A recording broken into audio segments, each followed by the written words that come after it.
Chapter 251, Boundary of the Underworld. Standing on the edge of the bottomless well, Sunny sighed and summoned the prowling thorn. Then, he commanded the dark wing to come to life and took a step into the emptiness. The dragonfly wings of his enchanted cloak were too fragile to rely on them alone in a situation that posed unknown risks. It was better to have a backup at hand.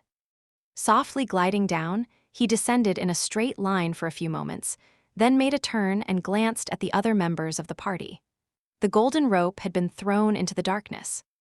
Nephi's, Effie, and Castor were already climbing down, while Kai hovered near them, ready to draw his bow should anything attack the cohort. Cassie was by his side, holding the quiet dancer in her hand. The elegant rapier served as her guide as well as support, allowing the blind girl to make better use of the transparent wings. With it, she was able to zip around with considerable speed or stay in one place without any surface beneath her feet. Handy. Just like that, the cohort descended to the bottom of the ancient mine. Sunny was gliding down in a wide spiral, sometimes close enough to the wall of the well to touch it with his hand. He was slightly ahead of the rest of the group. When the distance between them grew too much, he would insert the dagger into a crack in the stone and wait for others, attached to the vertical wall like a strange insect. His shadow moved further and further down, exploring the darkness below. Despite the tension that permeated the air, in the end, nothing had attacked the group of descending humans. They discovered the reason for this unexpected respite at the bottom of the mine. Sunny was the first one to land on solid ground. With other members of the cohort still a few dozen meters away, for some time he was left in complete darkness. As soon as he took a step, something crunched under his foot. Looking down, Sunny saw a piece of pale bone. A few meters away from him, the remains of a giant skeletal creature lay broken on the ground. It resembled a snake with hundreds of tiny claws growing from its belly and a terrifying, round maw. Glancing up, he judged that the length of the dead abomination was enough to coil around the whole shaft of the mine at least several times. While Sunny was thinking, the other members of the cohort approached the ground. The light of their lantern memories fell on him, then shone further, revealing the remains of the colossal bone worm. Exposed by this light, a nimble shadow glided on the stone and attached itself to Sunny's feet. Nephi's was the first one to jump down. Glancing at the repulsive nightmare creature, she outstretched one hand and asked, "Sunny?" He shook his head. "It's dead. Nothing is moving out here." Soon, all of them were on the ground. Gathering around the giant worm, everyone had the same thought. Fighting that thing on the vertical wall of the well would have been a true nightmare. Sunny didn't know how the members of the lost expedition had managed to defeat the terrifying creature, but was thankful to them. He would not have wanted to test the durability of the dark wing if that thing suddenly lunged at him from the dark. There was a disturbing question now in his mind, however. If the cohort of the First Lord was strong and capable enough to slay the stone abomination that used to guard the quarry and the worm that lived in the well of the mine, then was kind of a horror had killed them all in the end. With a dark expression on his face, Sunny turned away from the dead creature and walked into the darkness. Not too far from the corpse of the abominable worm, they stumbled upon an abandoned campsite. A makeshift fire pit was built on the rock floor, with 5 large stones surrounding it for the humans to sit on. A bit further, a low barricade was constructed out of the rubble, protecting the camp from unwelcomed visitors. The lost expedition had definitely been here. Since they had been walking, climbing, and running for the better half of the day, the cohort decided to settle for the night and continue the search tomorrow. Soon, the orange glow of a bonfire chased away the darkness. It was a bit strange to relax and cook food in the same place where the First Lord and his companions had rested and prepared theirs all those years ago. Sunny felt as though he was touching history, or, rather, making it. However, he didn't have too much time for empty thoughts. If what Nephi's had told him at the start of this expedition was true, tomorrow was going to be his time to shine. The next day, the cohort ventured further into the tunnels of the ancient mine. No one could tell how deep underground they were exactly, but the feeling of countless tons of stone looming over their heads, ready to come crashing down and bury them under their terrible weight, was not a pleasant one. They were in the belly of the mountains now. After several hours of walking through narrow tunnels, Sunny suddenly felt a soft breeze touch his cheeks. A few minutes later, a distant rustle reached his ears. The deeper they went into the darkness, the louder that rustle became, until finally turning into an easily discernible murmur of running water. Soon, they reached the dark shore of a wide underground river. The running water was black as ink, but not in the way that the waves of the cursed sea had been. There was no smell of salt in the air, too. Wisps of mist were rising above the surface of the subterranean river, swirling in the silent darkness. It looked like a boundary of the underworld. There was a stone pillar built on the shore, and tied to it, a beautiful boat made of pale wood swayed gently on the cold black surface of the dark river. Looking at the graceful boat, Sunny sighed. It was time to earn his keep. Chapter 252, Unseen. This was the last secret about the fate of the lost expedition that Cassie had gleaned from her visions. But even then, the knowledge she had received was fragmented and incomplete. All she could tell the members of the cohort was that, once they crossed the dark river and until reaching the next boundary, they had to keep their eyes closed at all cost, no matter what happened. No living thing could see what lay beyond these cold waters and remain whole. At least that was what she told them. Cassie didn't really know herself what would happen if someone failed to follow that rule, but said that she had never felt more terror than in the short moment before the vision showing her the fate of the lost expedition had shattered and everything had grown dark. This was telling a lot, considering what kinds of horrors the blind girl saw in her vision routinely. In any case, this was where Sunny came in. While looking through the eyes of the shadow was still too dangerous, he could lead the cohort to their destination with the help of his ability to sense space through the shapes of shadows populating it. At least in theory. Standing on the shore of the dark river, 6 humans tied the golden rope around their waists. When everyone was ready, Nephi's took out 6 strips of cloth and a block of wax. Lighting a small white flame on her palm, she sighed and turned to Effie. "You're first." The huntress made a complicated face, but then obediently approached their leader. What followed next looked simultaneously intimate and disturbing. Using her flames to melt the wax, Changing Star gently took Effie's face in her hands and, after the huntress shut her eyes tightly, sealed them with melted wax. Then she tied the strip of cloth around Effie's head to hold it in place.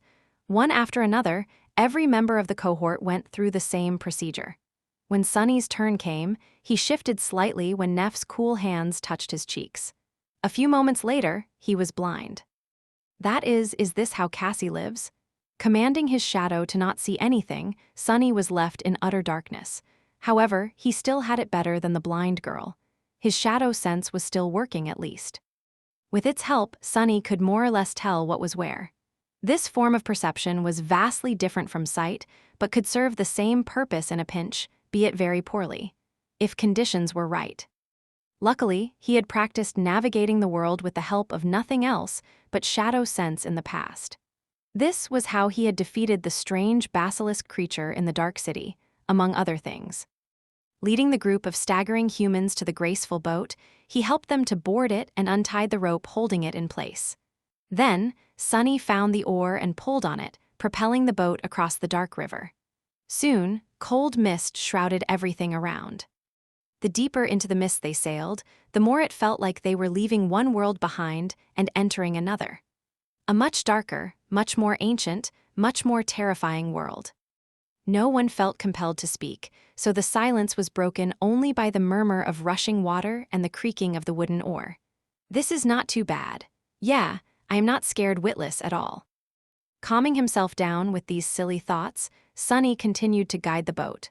However, one thing kept making him shiver. Being surrounded by mist and having to keep his eyes closed, Sunny couldn't help but remember the harrowing encounter with the being that appeared in a veil of fog and tried, and lure him into gazing at it using a stolen voice. Was this where it came from? After some time had passed, he couldn't tell how much no matter how hard he tried, Sunny suddenly sensed a solid mass in the distance. This was the opposite shore of the dark river. Soon, they were drawing near to it. As the bottom of the boat scraped against stone, Sunny jumped to the pier and tied the rope around the stone pillar. Then, he helped the others disembark. Turning his head, he sensed another shape swaying on the surface of the water. There was a second boat here, presumably the one First Lord and his companions used to cross. But unlike Nephi's and her cohort, there had not been an oracle in their ranks. No one had warned them to keep their eyes shut. Maybe this was the reason why none of them had returned. Turning his back to the river with a strong feeling of unease, Sunny faced the mouth of the tunnel that led deeper underground. Letting out a resentful sigh, he slightly tugged on the golden rope and took a step forward. The other members of the cohort had no choice but to follow him. A few seconds later, they disappeared into the tunnel, leaving the shore of the silent river behind. As soon as Sunny stepped into the tunnel, he felt cold shivers running down his spine. Although he couldn't see anything about it, he could tell that it was different from the ones they had traversed earlier. This one still felt like it had been cut through the flesh of the mountains by someone or something, as opposed to being formed by a natural process. However, its creators were unmistakably different from the humans that had created the mine and the quarry outside. Everything about it was more pronounced, more skillful. The shadows populating the tunnel were different, too. They were much deeper, much darker, and much, much more ancient. Soon, the tunnel turned into a maze of wide passages, all filled with nothing but mist and silence. Another maze. Of course it's a maze. Everything in this damn place just has to be a maze. Before Sunny could finish the thought, though, he suddenly froze, paralyzed by fear. Because right in front of them, he felt the presence of a shadow that was different from all the others. A human shadow. Chapter 253, Without a Master. The human shadow stood lonesomely in the mist, strangely aloof and motionless. As Sunny pulled on the golden rope to command his companions to stop, it shifted slightly and turned away, then became still once again. Sunny sensed a cold, dreadful feeling settle in his heart. The possibility of encountering another human in this dark and terrifying place was already unsettling enough. He did not consider, even for a second, that one of the members of the lost expedition could have survived down here, in the darkness, for all these years. Not unless they were no longer human, but even that was not the cause for the coldness and dread he felt. The real reason had nothing to do with logic and everything to do with his unique aspect. Because of it, Sunny sensed that there was something terribly, utterly wrong with the shadow. The feeling he got from it was one of eerie and utter wrongness. However, it didn't seem to be dangerous or hostile. Instead, it felt lost, empty, and mournful. The shadow was full of sorrow and anguish that he could not describe with words. Sunny was not that empathetic when it came to humans, but strangely, he couldn't help but share in the suffering of this lonely shadow. Maybe because, in a sense, they were kin. As he was observing the shadow, unsure what to do, it made a few steps in a random direction and then stopped hesitantly, lingering there without moving. Then, it walked back and froze once again. It was as though the shadow was lost. A few moments later, Sunny finally understood the nature of the deep feeling of wrongness he felt in the lonesome shadow. When he did, a cold shiver ran through his entire body. The reason why this shadow was so strange and eerie was because it wasn't connected to anyone. There was no human casting it, not anymore at least. The human that the shadow had once belonged to was gone, cut from existence by some unknown power. Sunny couldn't sense any bones anywhere either. It was as if the human had not been killed, but simply erased. While the shadow remained to wander aimlessly in the mist for all eternity. What a terrible fate. But the question remained, what was he supposed to do now? The shadow was in his way. Sunny had to either walk past it or return back and try to find another way through the maze. But what threat could this pitiful thing pose? It was just a shadow, after all. His own couldn't harm a fly no matter how hard it tried. This one had to be the same. With a deep sigh, Sunny slowly walked forward. With each step he took, he could sense the lonesome shadow better. At some point, it sensed him too. Turning to face Sunny, the shadow hesitated for a few moments, then tentatively glided closer. He could feel an outburst of muted emotions radiating from it. Surprise, hope, and then sudden despair. Realizing that he wasn't its long-lost master, the shadow froze. Its shoulders dropped.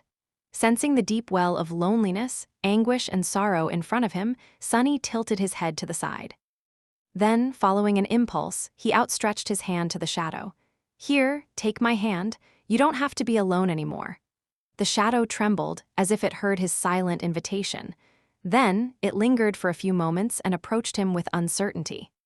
Finally, it raised its hand and tentatively placed it in the hand of his own shadow. A moment later, it disappeared. Sunny sighed. "Your shadow grows stronger." Diving into the soul sea, he walked along the rows of silent shadows standing on the surface of the tranquil water. And there, just as he had expected, he saw a new one. A shadow of a graceful young woman was standing among them, as motionless and still as the rest of them. Her anguish, sorrow, and loneliness were gone. The shadow seemed to finally be at peace.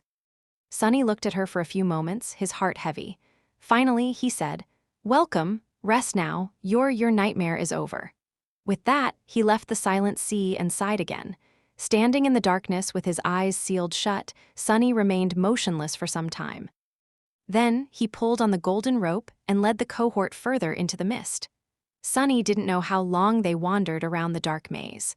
More than once, he had ended up at a dead end and had to search for another path. It was hard to not lose track of all the turns of the twisting tunnels, but he had somehow managed to stay on track. On the way, he had found 3 more shadows. Each of them was just like the first one, lost and lonesome. And just like the first one, they eventually took his hand and were absorbed into his soul sea. The 4 of them, 1 young woman and 3 men, now stood silently together, united once again even though their masters were long gone. Seeing them together gave Sunny a little solace, no matter how misguided it was. There were 5 stones arranged around the fire at the campsite left behind by the lost expedition, hinting that 5 people had descended into the ancient mine. 4 of them had eventually perished in this eerie, dark place, but no matter how hard Sunny searched, he couldn't find the 5th shadow. The First Lord himself was not here. Could it be that he had somehow managed to survive and leave the maze of mist? At some point, Sunny felt someone pull on the golden rope. Turning around, he walked a few steps back and stopped near Cassie. Feeling his approach, the blind girl raised her hand and pointed at one of the tunnels. Understanding what she wanted to say, Sunny led the cohort in that direction. Soon, the sound of rushing water reached his ears. Some time later, they came to the shore of another subterranean river. They had reached the second boundary. Chapter 254, The First Lord. For a moment, Sunny was afraid that they had been walking in circles all this time, and now returned exactly to where they had started. But then he calmed himself down and noted that this river, while as eerie as the one they had crossed on a wooden boat, was rather different. He couldn't exactly explain it, but it didn't feel the same. Plus, there was no pier with 2 boats tied to stone pillars anywhere in sight, or rather sense. Instead, there was a bridge. Sunny could feel its shadow falling on the cold water, solid and firm as the stone it was built from. The bridge arched over the river, leading far into the distance. Not wishing to spend another minute in the terrible maze that no living thing could see if it hoped to remain alive, Sunny led the cohort toward the bridge. If Cassie was correct, they would be safe after crossing the second river. Sunny surely hoped that it was true, because the long journey where he had to play the role of a guide for 5 blind people had been nothing short of exhausting. After spending 7, or was it 8 by now, months on the forgotten shore, Sunny had thought that he possessed a high tolerance for terror. But this last ordeal tested the limits of his mental endurance, walking through that dark place with his sight taken away. It was a miracle that Cassie had somehow managed to remain sane at all. He tensed up when they entered the bridge, expecting for something dreadful to happen at the last moment. But the silence was not broken by anything except for the sound of rushing water, their steps, and laborious breathing. The cohort walked on the bridge, leaving the dark maze behind. Soon, they could feel the mist surrounding them grow thinner, and at some point, it was gone. They crossed the river without any trouble and returned to solid ground again. Making several more steps, Sunny stopped and finally allowed himself to tremble. Then, he opened his mouth and said in a hoarse voice, "Are we through?" Although Cassie had not said anything about the need to remain quiet, each of them subconsciously avoided speaking ever since entering the mist. Because of that, the sound of his own voice startled Sunny a little. A few moments later, Cassie answered in a hesitant tone, I think so. Without wasting any more time, Sunny untied the cloth that covered his eyes and removed the wax from them. Then, he carefully opened them and looked around. They were standing on a stone shore inside a vast cave, through which the underground river was flowing unobstructed. Some distance away from them, the wall of the cave came down, with a mouth of a wide tunnel visible in it.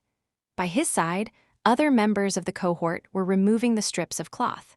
Sunny could hear the sighs of relief coming from them. However, his attention was instantly drawn to Nephis, who had already opened her calm gray eyes and was looking at something behind him. Turning around, Sunny followed her gaze and froze. Just a few meters away from them, on the shore of the dark river, he saw a human skeleton.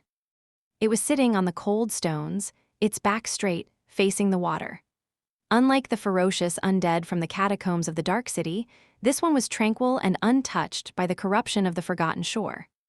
This was the place where the first lord of the Bright Castle had died.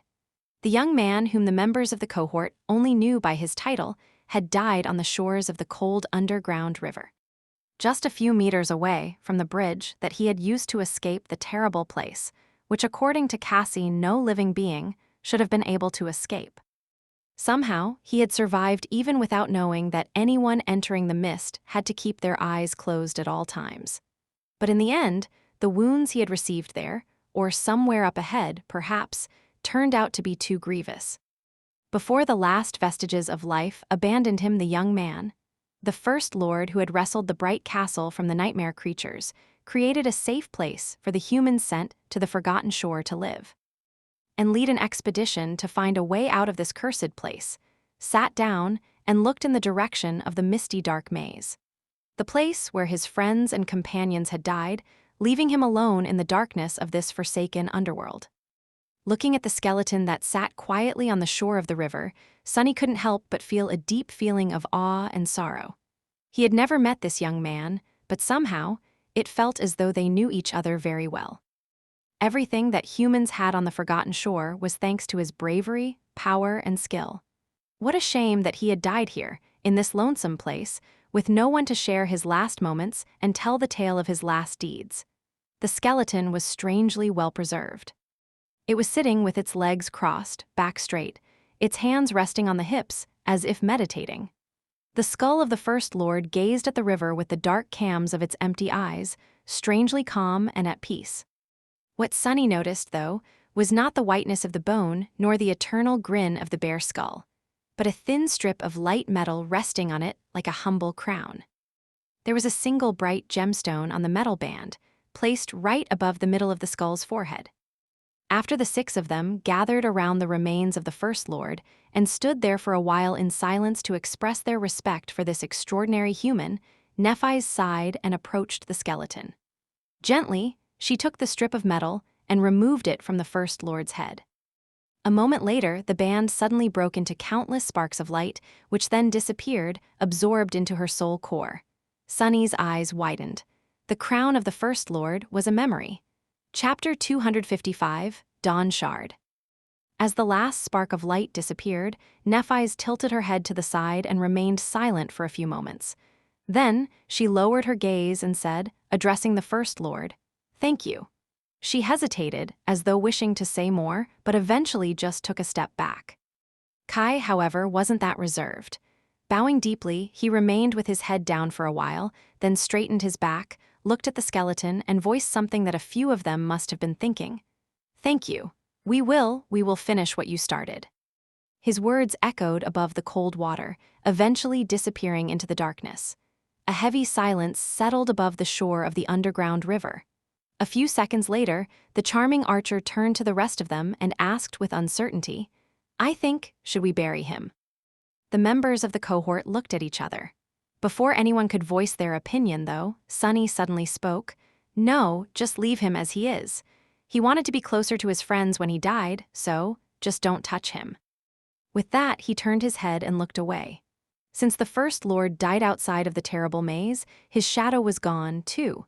Now it was just dumb and empty, like most shadows cast by inanimate objects. He had not shared in the harrowing fate of his companions, which meant that Sunny couldn't help him reunite with them, even slightly.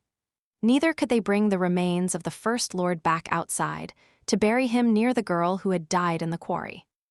It was better to just leave him be. Forget about it. Think of something else. Sunny had other matters to consider anyway.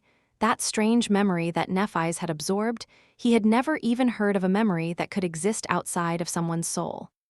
Had the First Lord somehow relinquished the ownership of it, or was this a quality that all shard memories possessed? And it was, without a doubt, another shard memory, just like Effie's spear and his own stalwart blade. That memory was the reason why Changing Star had ventured on this expedition, to begin with, the thing that was supposed to somehow give her a chance of defeating Gunlog. Sunny stared at Nephi's, then said, "That headband, what is it called?" "No, actually, let me guess. Dawn Shard." "Dusk Shard?" Neph looked at him and didn't answer. Her ivory face was calm and inexorable. Sunny grinned. "Full of secrets, are we?" A hint of some deep, sharp emotion appeared in her cold gray eyes. A few moments later, she said, "Weren't you the one who made it clear that you don't want to be a true member of this cohort? You chose to be a hired blade yourself. Did you not? Why should I share my secrets with you?" Sunny remained silent for a bit, then sighed. "Well, fair enough, I did, and you have no good reason to share anything with me." Suddenly, Nephi's smiled. "You can change your mind, you know. If you do, I'll naturally tell you everything." He stared at her for a while, then shook his head. "No, no need." "Answer me one question, though. How exactly is that thing supposed to help us defeat Gunlog?"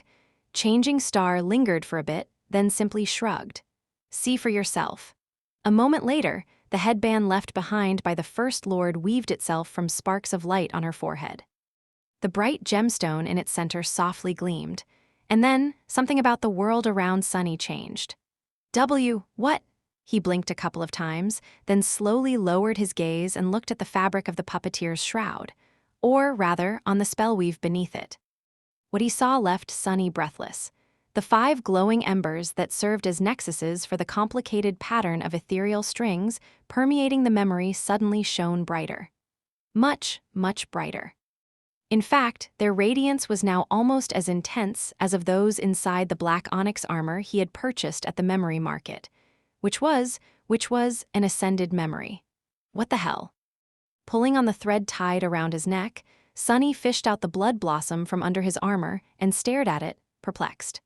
The 2 embers inside the intricate pendant had become much brighter, too. Not knowing that Sunny had the ability to peer into the inner weave of memories, Nephi's explained. The Dawn Shard possesses a single, but also singularly powerful enchantment. It empowers all memories around it.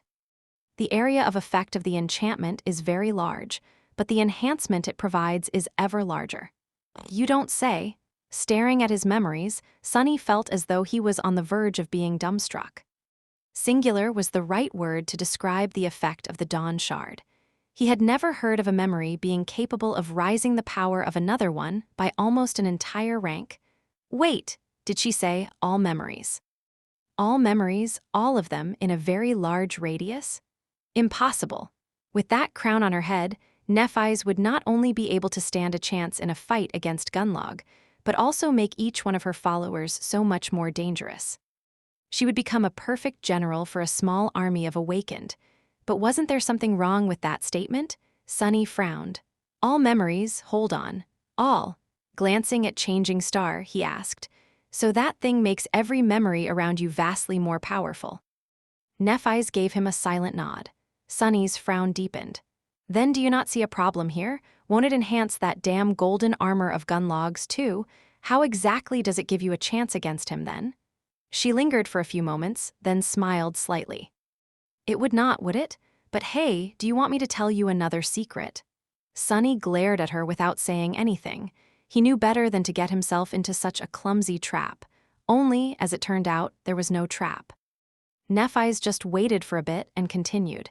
It will help me because the golden armor Gunalug wears is not a memory. Before he could say anything, she added, in fact, it is an echo. Chapter 256, True Reason. Sunny was silent for a while. An echo, that weird golden armor, was actually a copy of some strange, corrupted nightmare creature. What kind of creature took the shape of an armor? But then again, the fact that it looked like an armor didn't mean that it was all it could look like.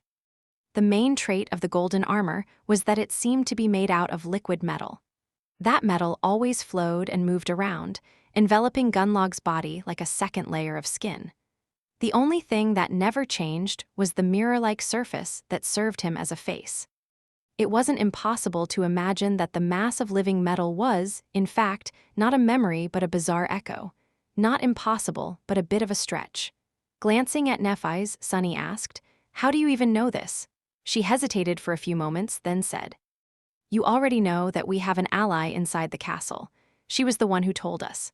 That mysterious spy again, Sunny became even more convinced that this person was of a very high rank among the Bright Lord's servants.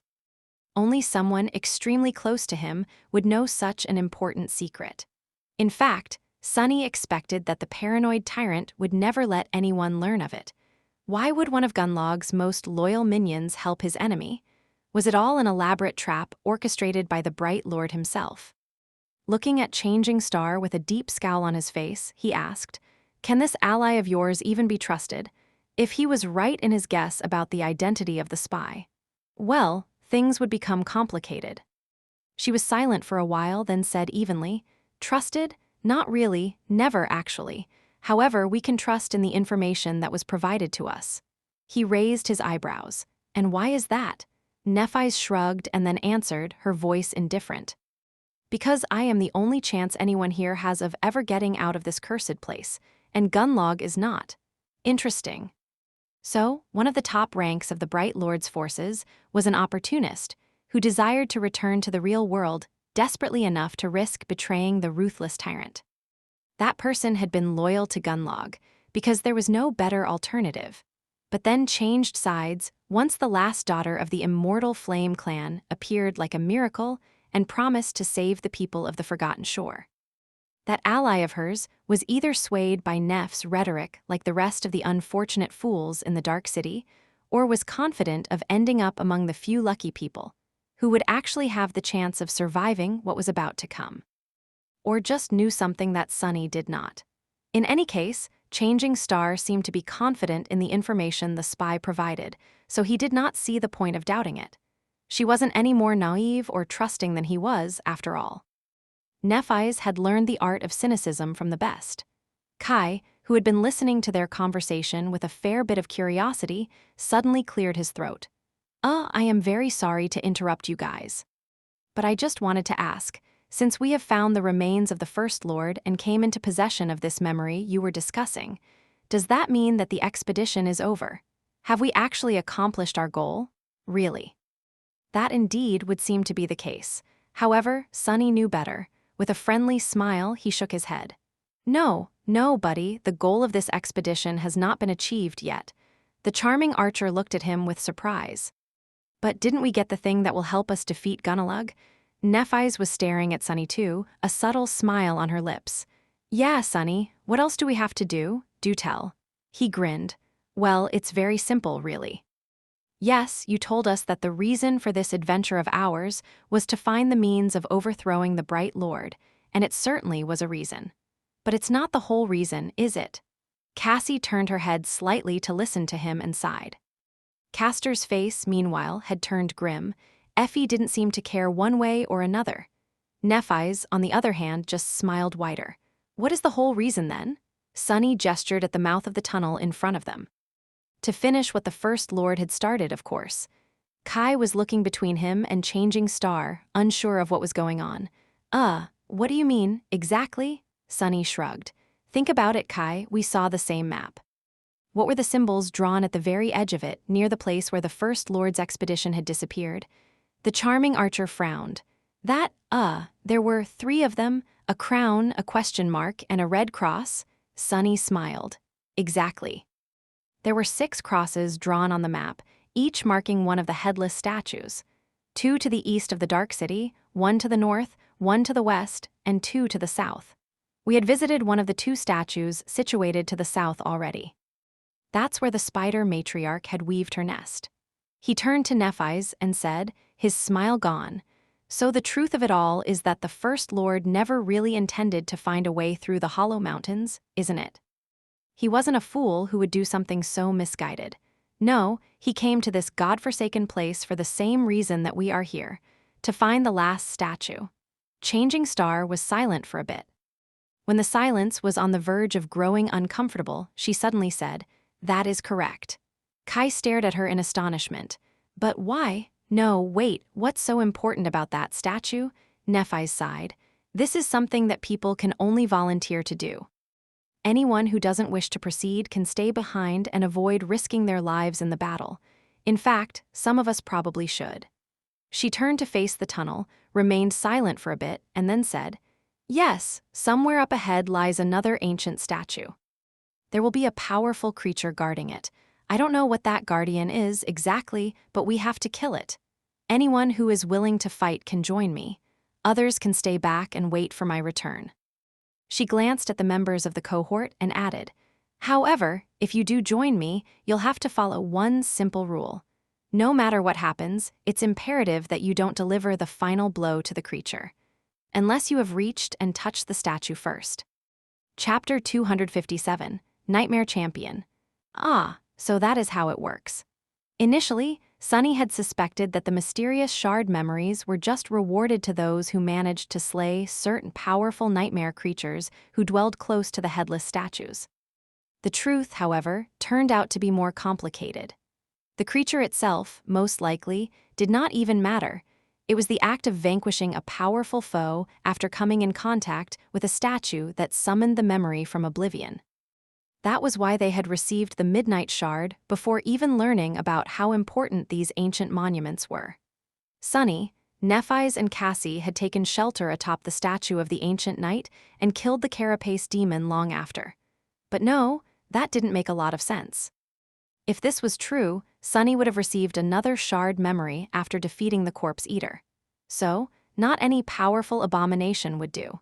Each statue seemed to have a nightmare champion tied to it by some invisible bond.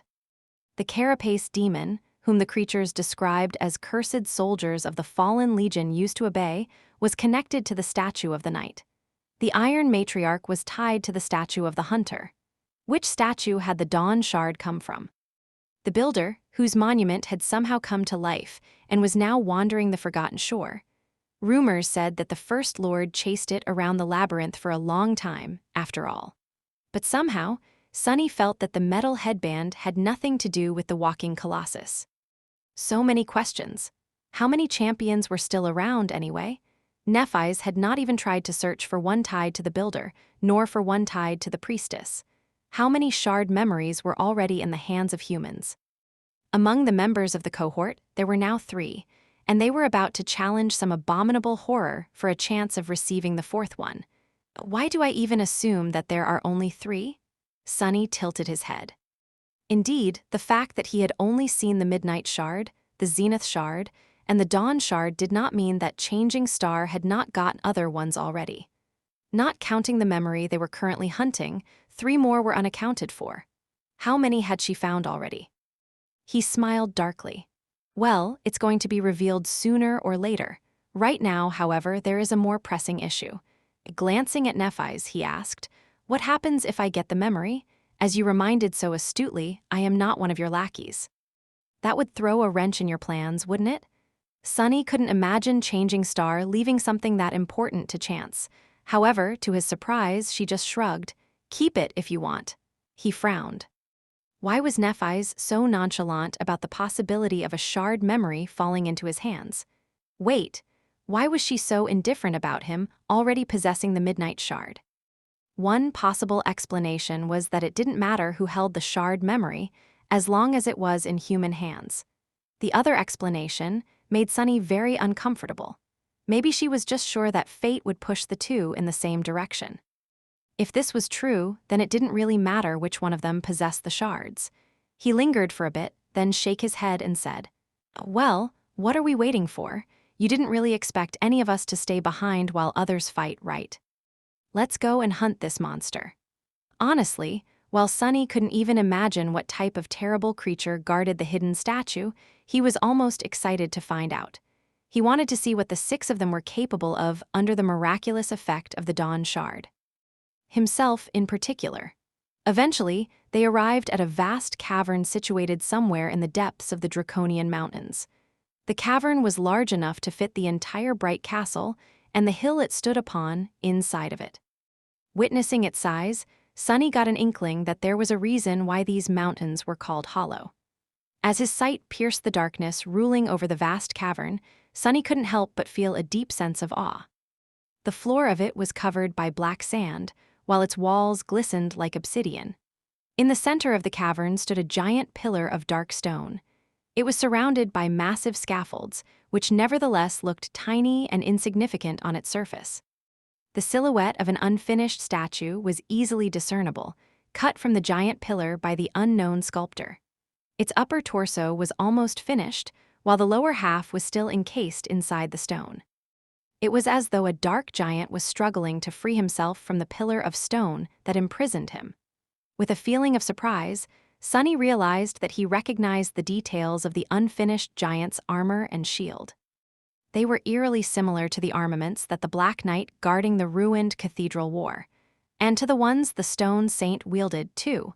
Looking up, he made sure that the head of the giant statue was missing. Of course it is. All of that only took a fraction of a second. Then, Sunny hastily looked down, trying to notice the guardian of this obsidian cave before the creature noticed them. But it was too late.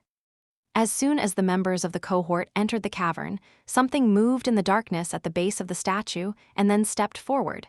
Sunny shivered. Damnation!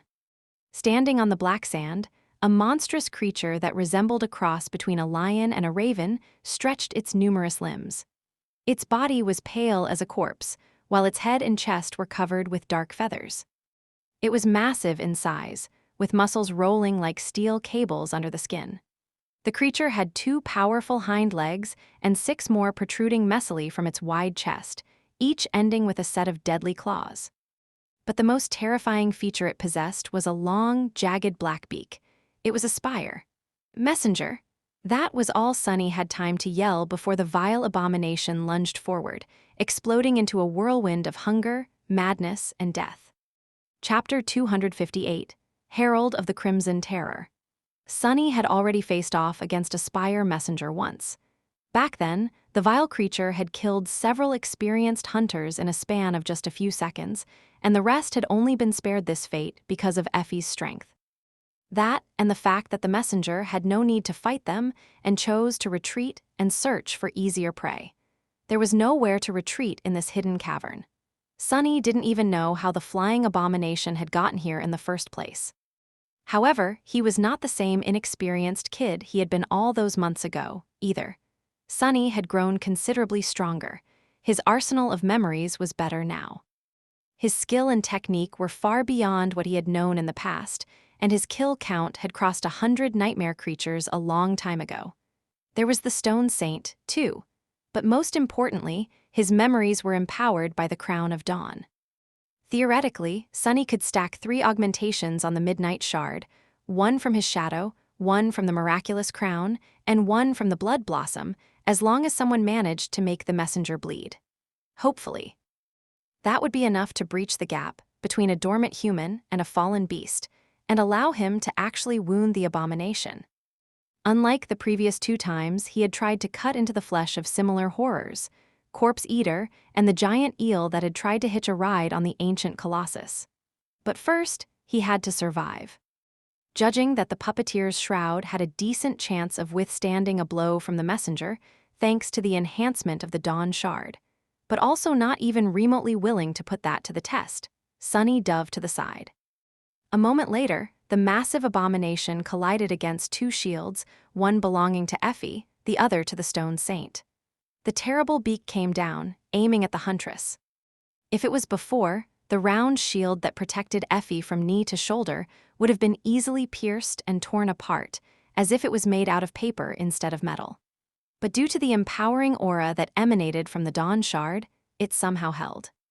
The force of the impact, however, still threw both of them back.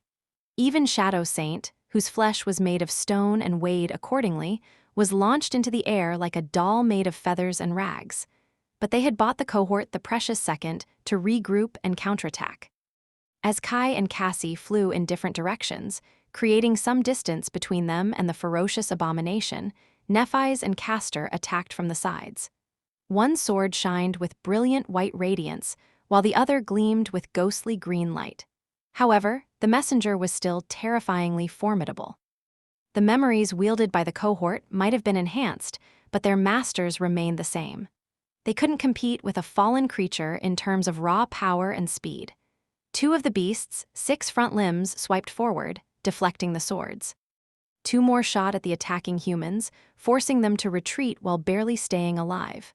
Then, the messenger twisted its neck and caught Kai in its sight. Its powerful black wings lashed down, creating a small hurricane that threw Nephi's and Castor aside. Using powerful hind legs to throw itself into the air, the abomination lunged at the retreating archer, who twisted his body in a desperate attempt to aim his bow. And then, suddenly, a triangular blade cut an arc around one of the legs and tied an invisible string around it. Crap! That was all Sunny had time to think before his hand was jerked forward with incredible force. However, this was exactly what he wanted. With the dark wing turning into a blur behind his back, Sunny used the momentum of the pull to turn his laughably slow levitation into real flight. In fact, he shot in the direction of the messenger, as though someone had launched him from a cannon. The midnight shard flashed through the air and bit into the abomination's flesh. Do it! Indeed, with both the shadow and the dawn shard augmenting it, the stalwart blade was able to cut into the flesh of the fallen beast. Granted, it felt as though he was trying to cut stone, but it was enough. Sunny aimed at the base of the messenger's wing. With all the speed given to him, by the combination of using the dark wing to levitate and the prowling thorn to create momentum, the blow Sunny had delivered was truly devastating. In fact, it was so forceful that every bone in his hand almost shattered. But he wasn't the one on the sharp end of the sword. The midnight shard cut deep into the wing of the vile abomination, sending rivers of blood streaming down its pale body. As soon as they did, the enchantment of the blood blossom awakened, making the blade even sharper. The elegant takai tore through the wing, crippling it. The messenger suddenly lost control of its flight and crashed back to the ground. Eat dust, bastard. After a moment of glee, however, Sunny hurriedly dismissed the dark wing and plummeted down, landing on the sand some distance away from the monstrous beast. While gliding all the way back to the floor of the cavern would have been more comfortable, he wasn't going to become a sitting duck. Crippled wing or not, the messenger could still jump and use the other one. Maybe. At the same time as Sunny hit the ground and rolled, a menacing black arrow suddenly fell from above, piercing the second wing of the fearsome creature. There was no blood coming from the wound, though the arrow greedily drank it, preventing the blood blossom augmentation from growing a bit stronger. The abomination did not stagger and slowly turn into a mummy like the iron spiders had, however. It simply shook its body, causing the arrow to shatter and crumble into a stream of white sparks. But Sunny didn't see any of that. With his back to the messenger, he was already running toward the giant statue with all the speed he had.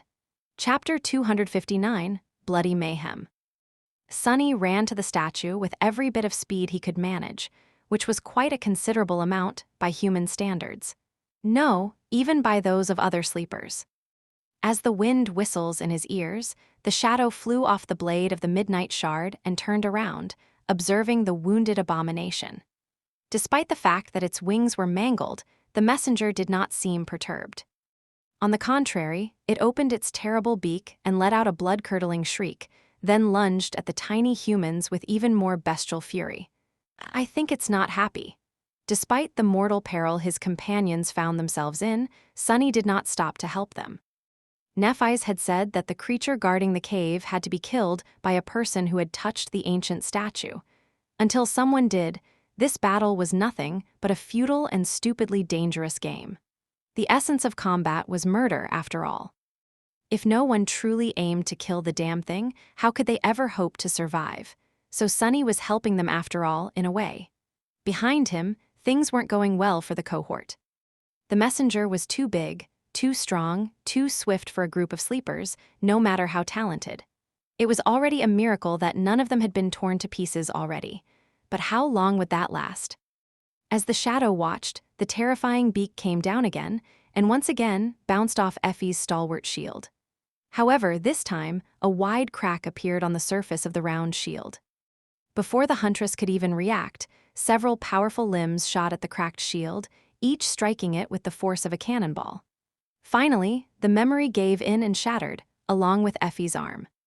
Sunny saw fragments of bone piercing her olive skin as it twisted at an unnatural angle. Damn, faster! As the pillar of dark stone approached, he watched the messenger try to finish the wounded huntress off and be thwarted by the stone saint. Simultaneously, Nephi's managed to penetrate the barrier created by the creature's front limbs. Her sword flashed and bit into the pale flesh, leaving a deep gash on the abomination's side. Judging that he was far enough to not be afraid of a sudden attack aimed at his back, Sunny commanded the shadow to turn around and return to his side. His view of the battle immediately disappeared, and soon, the shadow caught up and wrapped itself around his body. Sunny's speed doubled. Pursued by the sounds of a ferocious battle, he neared the unfinished statue. However, before he could touch it, a human figure suddenly appeared in front of him in a blur and slid on the black sand, stopping right in front of the stone pillar. It was Castor. The proud legacy didn't look all too well. His shiny scale armor was torn by the claws of the terrible beast, leaving 4 deep wounds on his muscular chest. Blood was streaming from them, leaving the handsome young man pale and disheveled. No, it wasn't just that.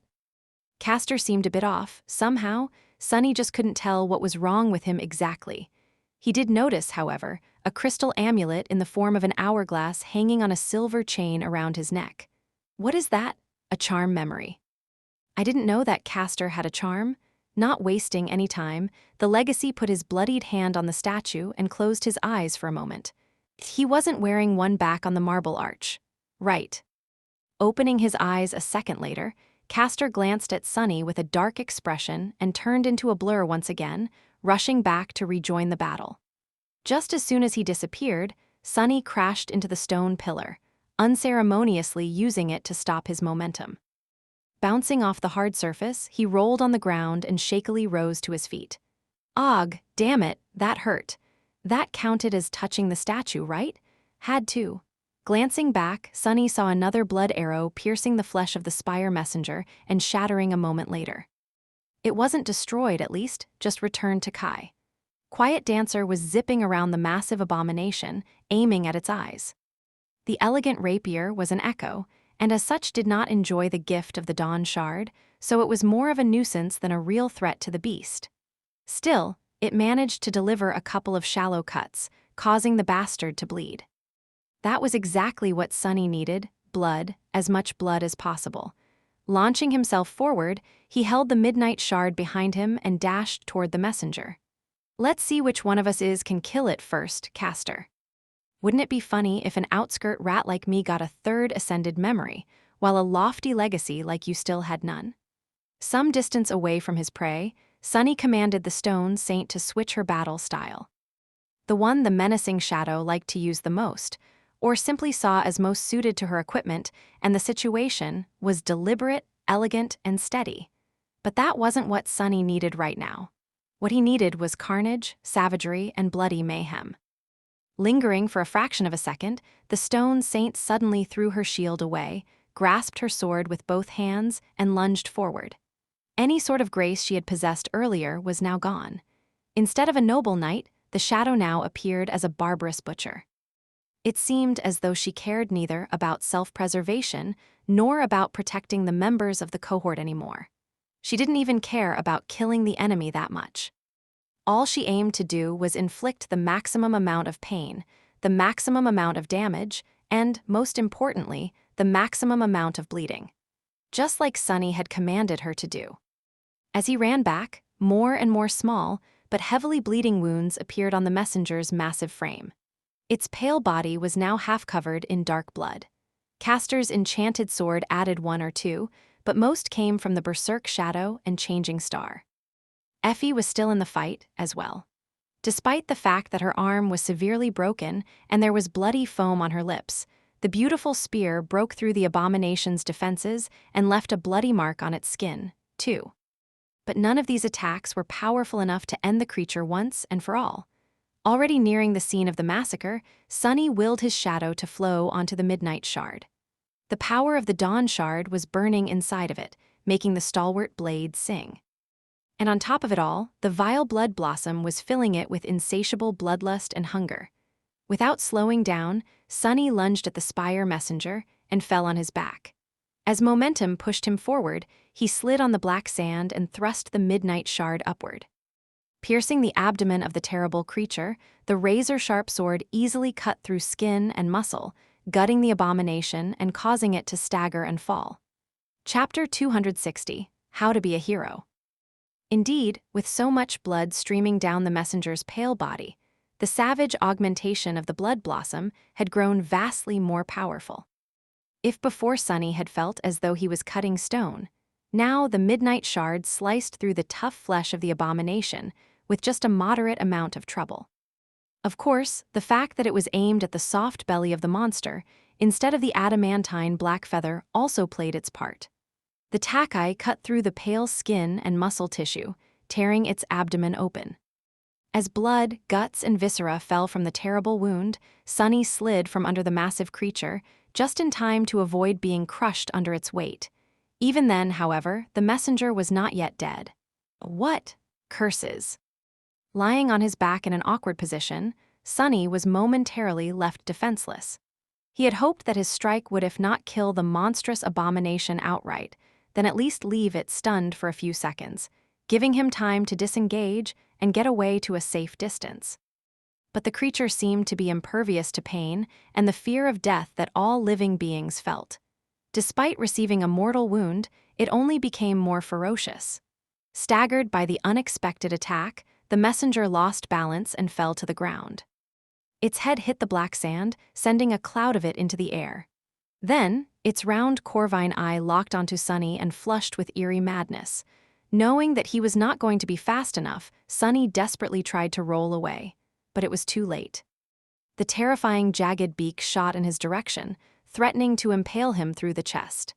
Damn it, however, at the last moment, a human figure in an elegant black and white armor suddenly appeared between him and the abhorrent beast. The incandescent sword lashed out, pushing the beak slightly to the side. As the result, the messenger failed to kill Sunny. Instead, the beak pierced the Starlight Legion armor and tore through Changing Star's shoulder, almost severing her left arm. Nephi's was thrown aside in a rain of blood, while the abomination opened its mouth and let out another deafening shriek. For a moment, time slowed. Sunny, who had just rose to one knee, noticed a sword surrounded by ghostly green lights approaching the messenger's neck. Castor was seconds away from finishing the cursed creature off, but before he got the chance, a heavy triangular dagger flashed in the air and sunk into the creature's eye, penetrating through it deep enough to reach the brain. The messenger froze. Its ugly raven-like head swayed slightly. The beak fell open, revealing rows of sharp teeth and a long, wet, crimson tongue. Looking at the monster with a dark expression, Sunny pulled on the string of the prowling thorn, wreaking havoc inside its skull. The kunite tore through the round black eye on the way back, flying into the air in a stream of blood, bone, and chunks of brain matter. Finally, the creature convulsed and crashed onto the ground. Its eyes dimmed, then glossed over. The corner of Sunny's mouth curled upward. "You have slain a fallen monster, cursed herald. Your shadow grows stronger. Come on, you have received a memory." A triumphant gleam appeared in his dark eyes. The cohort was in a pathetic state. Effie had the bones in her arm shattered into tiny pieces, with sharp splinters tearing through her skin. Her ribs and lungs were wounded, too.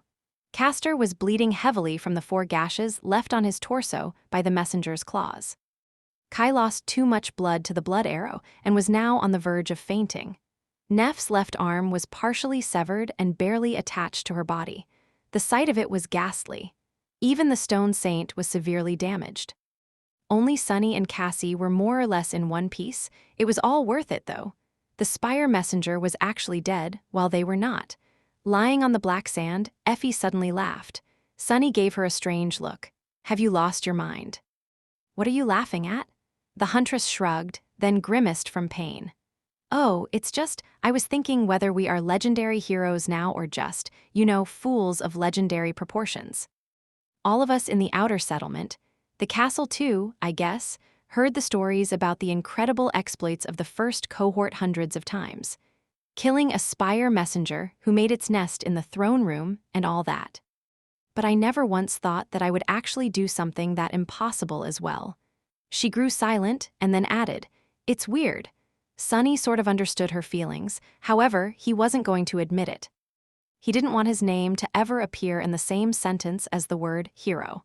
After everything he had experienced, Sonny had become allergic to it. He sighed. You do know how one becomes a mythical hero, right? It's really easy, you just have to do something outlandish and then die. The death part is the key, actually. So I would rather not be a hero ever. With that, he stood up and tiredly dismissed his battle memories and the stone saint. Since only Cassie and he were unscathed, it fell to them to help everyone treat their wounds. Well, in this case, they just had to make sure that no one died before Neff summoned her flames and healed everyone. Sonny wasn't sure that she'll be able to remain conscious after that, though. Walking over to their leader, he sat down, looked at her, and then asked, "Are you stupid? Why did you do that?" She glanced at him with her usual indifferent expression, straightened her back, and said, "What do you mean?" Sonny sighed. "Why did you get between me and the messenger? Look at the state you're in." She looked at him, then shrugged with one shoulder. "I can heal myself, remember? You can't." He shook his head. "I also remember that my armor is 2 whole tiers above yours. Chances are I wouldn't be even wounded that terribly." Nephise was silent for a bit. Then she simply said, "Too risky." Sonny couldn't help but laugh. "Gods, I just don't get you. I really don't. You are so morbidly cunning sometimes, but other times you are so stupidly naive. It doesn't make any sense." Changing Star did not respond for a long time and just stared at him. When she responded, her tone was as flat as usual. "Right back at you."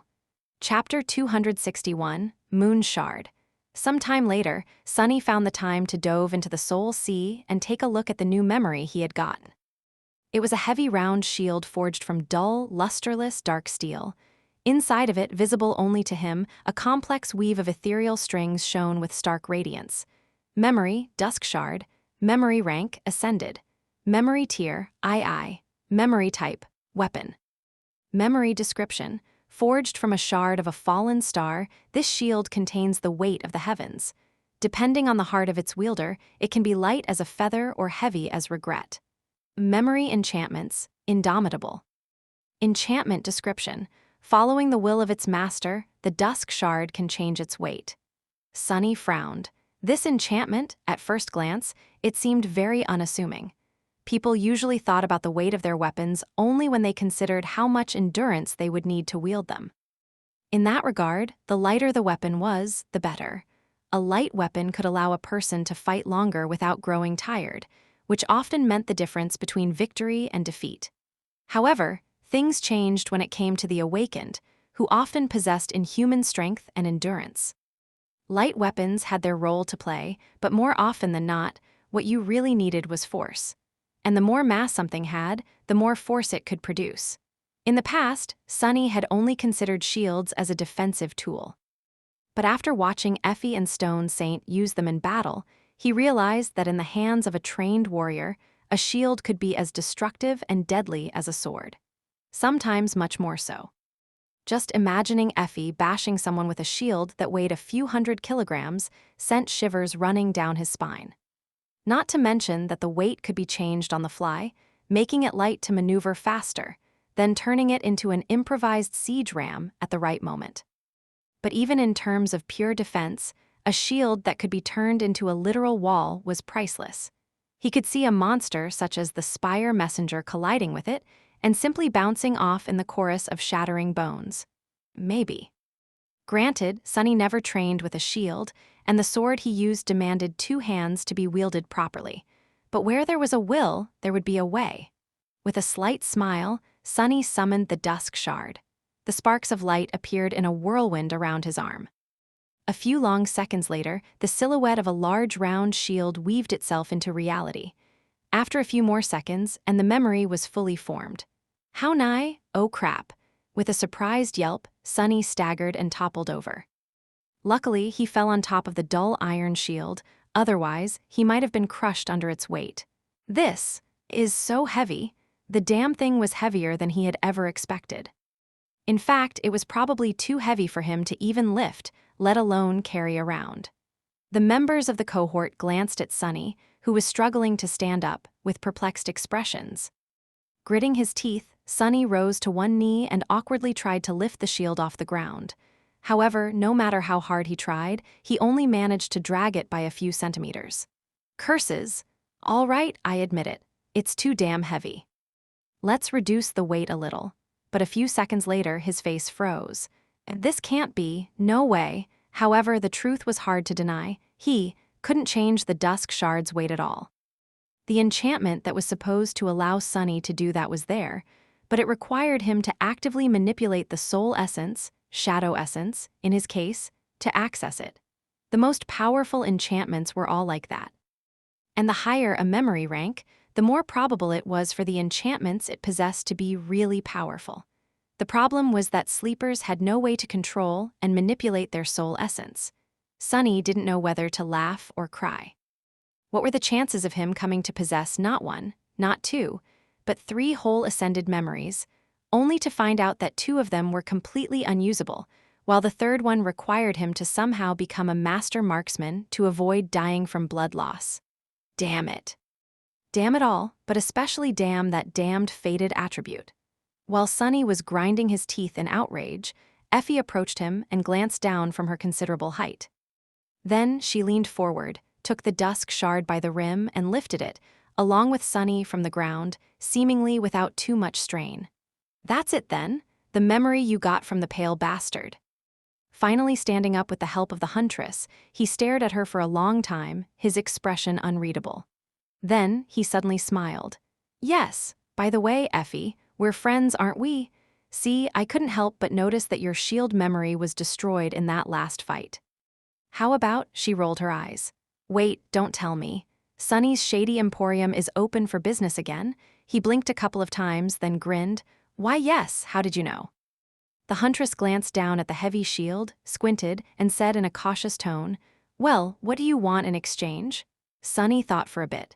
That bottomless bag of yours, and 2 other awakened memories. Before Effie could come to a decision, though, Nephis interrupted their conversation. Coming closer, she glanced at the huntress first, then at Sunny, and finally at the shield. Finally, she asked, How about giving it to Effie in exchange for another ascended memory, one more suited to your technique? Sunny dismissed the dusk shard and hesitated for a bit, looking at Changing Star with doubt. Was this her ploy to get the shard memory from him? If she had an ascended memory all this time, why had she been hiding it? And where could she have gotten one to begin with? After a while, he said, I don't know, show me the memory and then we'll decide. Nephis silently stepped closer and took his hand. Then, a spark of energy traveled from her body to his. The spell whispered, You have received a memory. Throwing a dubious glance at Nephis, Sunny summoned the runes and found the name of the memory he had received. His shadow tilted its head, surprised. Shimmering in the air in front of him, a string of runes read, Memory, Moon Shard. Chapter 262, Path to Damnation. Another shard memory? Sunny raised an eyebrow, glanced at Nephis, and turned back to the runes. His eyes glistened. Memory, Moon Shard, memory rank, ascended. Memory tier, memory type, weapon. Memory description. When the stars were extinguished and fell, a lonely moon remained in the empty sky. With no sun to shine upon it, the moon grew dim, withered, and died. As the last remnants of moonlight were devoured by darkness, one small shard was forged into this subtle blade. Memory enchantments, unseen. Enchantment description. Forged from moonlight, this blade appears in the hand of its wielder without delay. Sunny's pupils widened slightly. With a tense frown, he summoned the moon shard. A graceful dagger with a long and slender blade appeared in his hand. It tapered to a needle-like point and had a simple crossguard, with a handle made from glossy black wood. The most striking feature of the dagger was that it seemed to be forged out of clear, misty glass. That glass, however, appeared to be as strong as steel and much, much sharper. In the darkness of the underground cavern, the ghostly stiletto was nearly invisible. What really stunned Sunny, though, was not its look or its rank, but the fact that the moonlight blade had appeared in his had instantaneously. There had been no sparks of light, no process of weaving itself into existence from nothingness. The dagger was simply suddenly there, as if it had always been that way. This was an incredible enchantment. It might not have seemed that powerful, but Sunny instantly understood that there was a lot more to this simple trait than most people would assume. Once summoned, memories took time to form. The dusk shard had weaved itself into existence in about 6 to 8 seconds. But even if it was just a single second, like the time it took Nef's silver sword to appear, the process was still not instantaneous. What's more, the appearance of a memory was telegraphed in advance by the dancing sparks of light. In short, it was very hard to take the enemy by surprise by suddenly summoning a memory. A skilled opponent would always have enough time to notice it and react accordingly, unless they were lured into a cunning trap by a sword savant like Changing Star. But even then, it wasn't easy to plan and execute such a move. Yet all of that didn't apply to the moon shard. The slender blade of the ghostly dagger could appear out of nowhere in an instant and immediately strike at the target. What an insidious little thing. It was uniquely suited to Sunny's preferred method of engaging the enemy, indeed. He liked to strike from the shadows and kill with one strike. With the ghostly blade in his arsenal, though, he would not even have to hide in the darkness in order to deliver an unexpected and deadly blow. No one would see it coming, not to mention that it was an ascended memory. Armed with the moon shard, Sunny would finally be able to wound and kill fallen creatures, even without the miraculous enhancement of the Crown of Dawn. His own shadow would be more than enough. Granted, he would have to get really close and personal to a monster in order to use the dagger. But still, at least with it, he stood a chance. Suppressing a satisfied smile from appearing on his lips, Sunny turned to Nephi's and asked in an incredulous tone, "Where did you get this thing?" She lingered for a few moments, then said, "North of the Dark City." Sunny nodded. That made sense. There was another red cross on her map, about a week's worth of traveling time north of the ruins. It was drawn near a symbol resembling a grotesque, misshapen skull. Changing Star had indeed been busy in the 3 months that he had spent hunting monsters on the dark streets of the cursed city. Now 5 of the shard memories were accounted for: Dawn Shard, Zenith Shard, Dusk Shard, Midnight Shard, and Moon Shards. Only 2 remained. Sunny wondered which statue they were tied to and whether someone out there already held them in their hands. It didn't matter that much for now, though. With a sigh, he dismissed the ghostly dagger and said, "I have to warn you that the enchantment on that shield requires an awaken to activate it. It is supposed to be able to change its weight and mass freely, but actually, it's just stuck being stupidly heavy." Nephi's glanced at Effie, who just shrugged. "I'm fine with it as is." Sunny finally allowed himself to smile. "Ah, that's great then, we have a deal." In the end, they had to spend a couple of days in the vast underground cavern. Nephi's had to recover from her ghastly wound and the strain of healing the rest of the cohort, while all of them had not liked the idea of venturing back into the mist with their memories damaged. Eventually, though, they were ready to head back. Sunny used this short moment of respite to rest and practice shadow dance, slowly moving toward his goal of mastering its first step. He knew that there was nothing but bloodshed ahead of them. First, they would have to fight their way through the untold horrors of the labyrinth. And once they reached the Dark City, the last act of this messed-up play would begin. Looking back, he couldn't believe how far he had come in these past 8 months. When Sunny arrived on the Forgotten Shore, he was weak and inexperienced. His first fight against a single carapace scavenger almost cost him his life. And now, here he was, standing near the corpse of a fallen monster he had killed with his own 2 hands. From barely killing a single carapace scavenger, to almost losing his life in a fight against a carapace centurion, to summoning a horror of the depths and finishing off the carapace demon. From entering the Dark City, not knowing anything about it, to hunting down dozens of nightmare creatures on its cursed streets, to fighting against a horde of undead monsters in the catacombs beneath it. From venturing back into the labyrinth of his own free will and waging war against the tribe of monstrous spiders, to riding on the shoulder of an ancient giant and battling fallen abominations and hordes of awakened creatures. From finding a nameless grave in the foothills of the Hollow Mountains to witnessing the last resting place of the First Lord in their depths. He had lived through so much, endured so much, and accomplished so much. Of course, there had not been only victories. He had tasted defeat, too, a lot of it, both in battle and in his tentative attempts to build human relationships with other prisoners of this desolate hell. He had experienced pain, sorrow, and despair. And he was going to taste even more of it soon.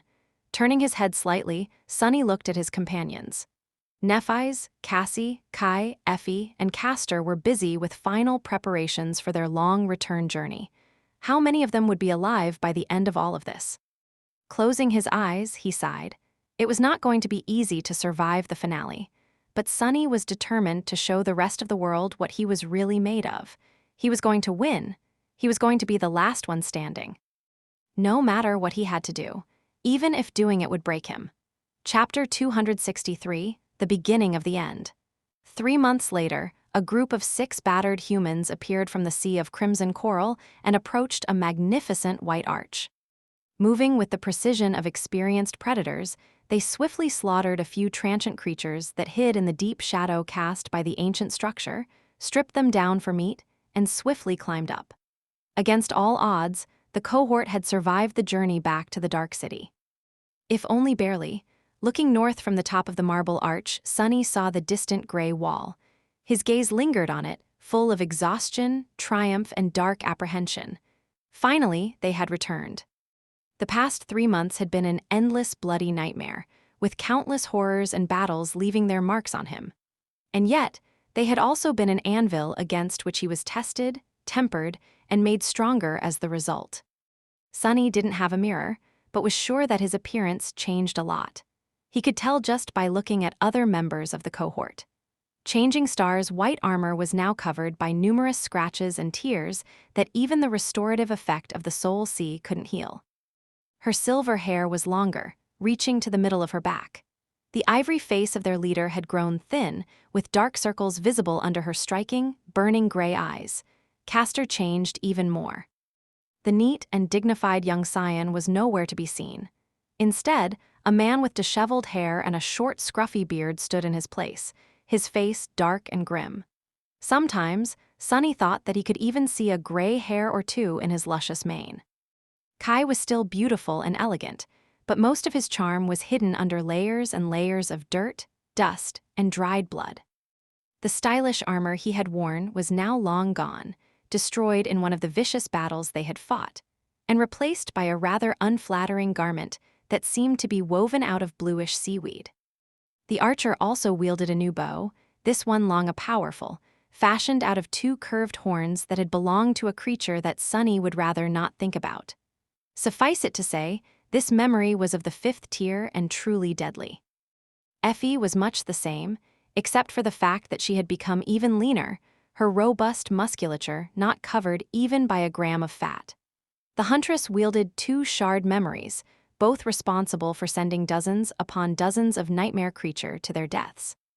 Her archaic bronze armor was dented all over, but somehow still held together. Cassie was the youngest of them, so the changes that had happened to her were perhaps the most pronounced.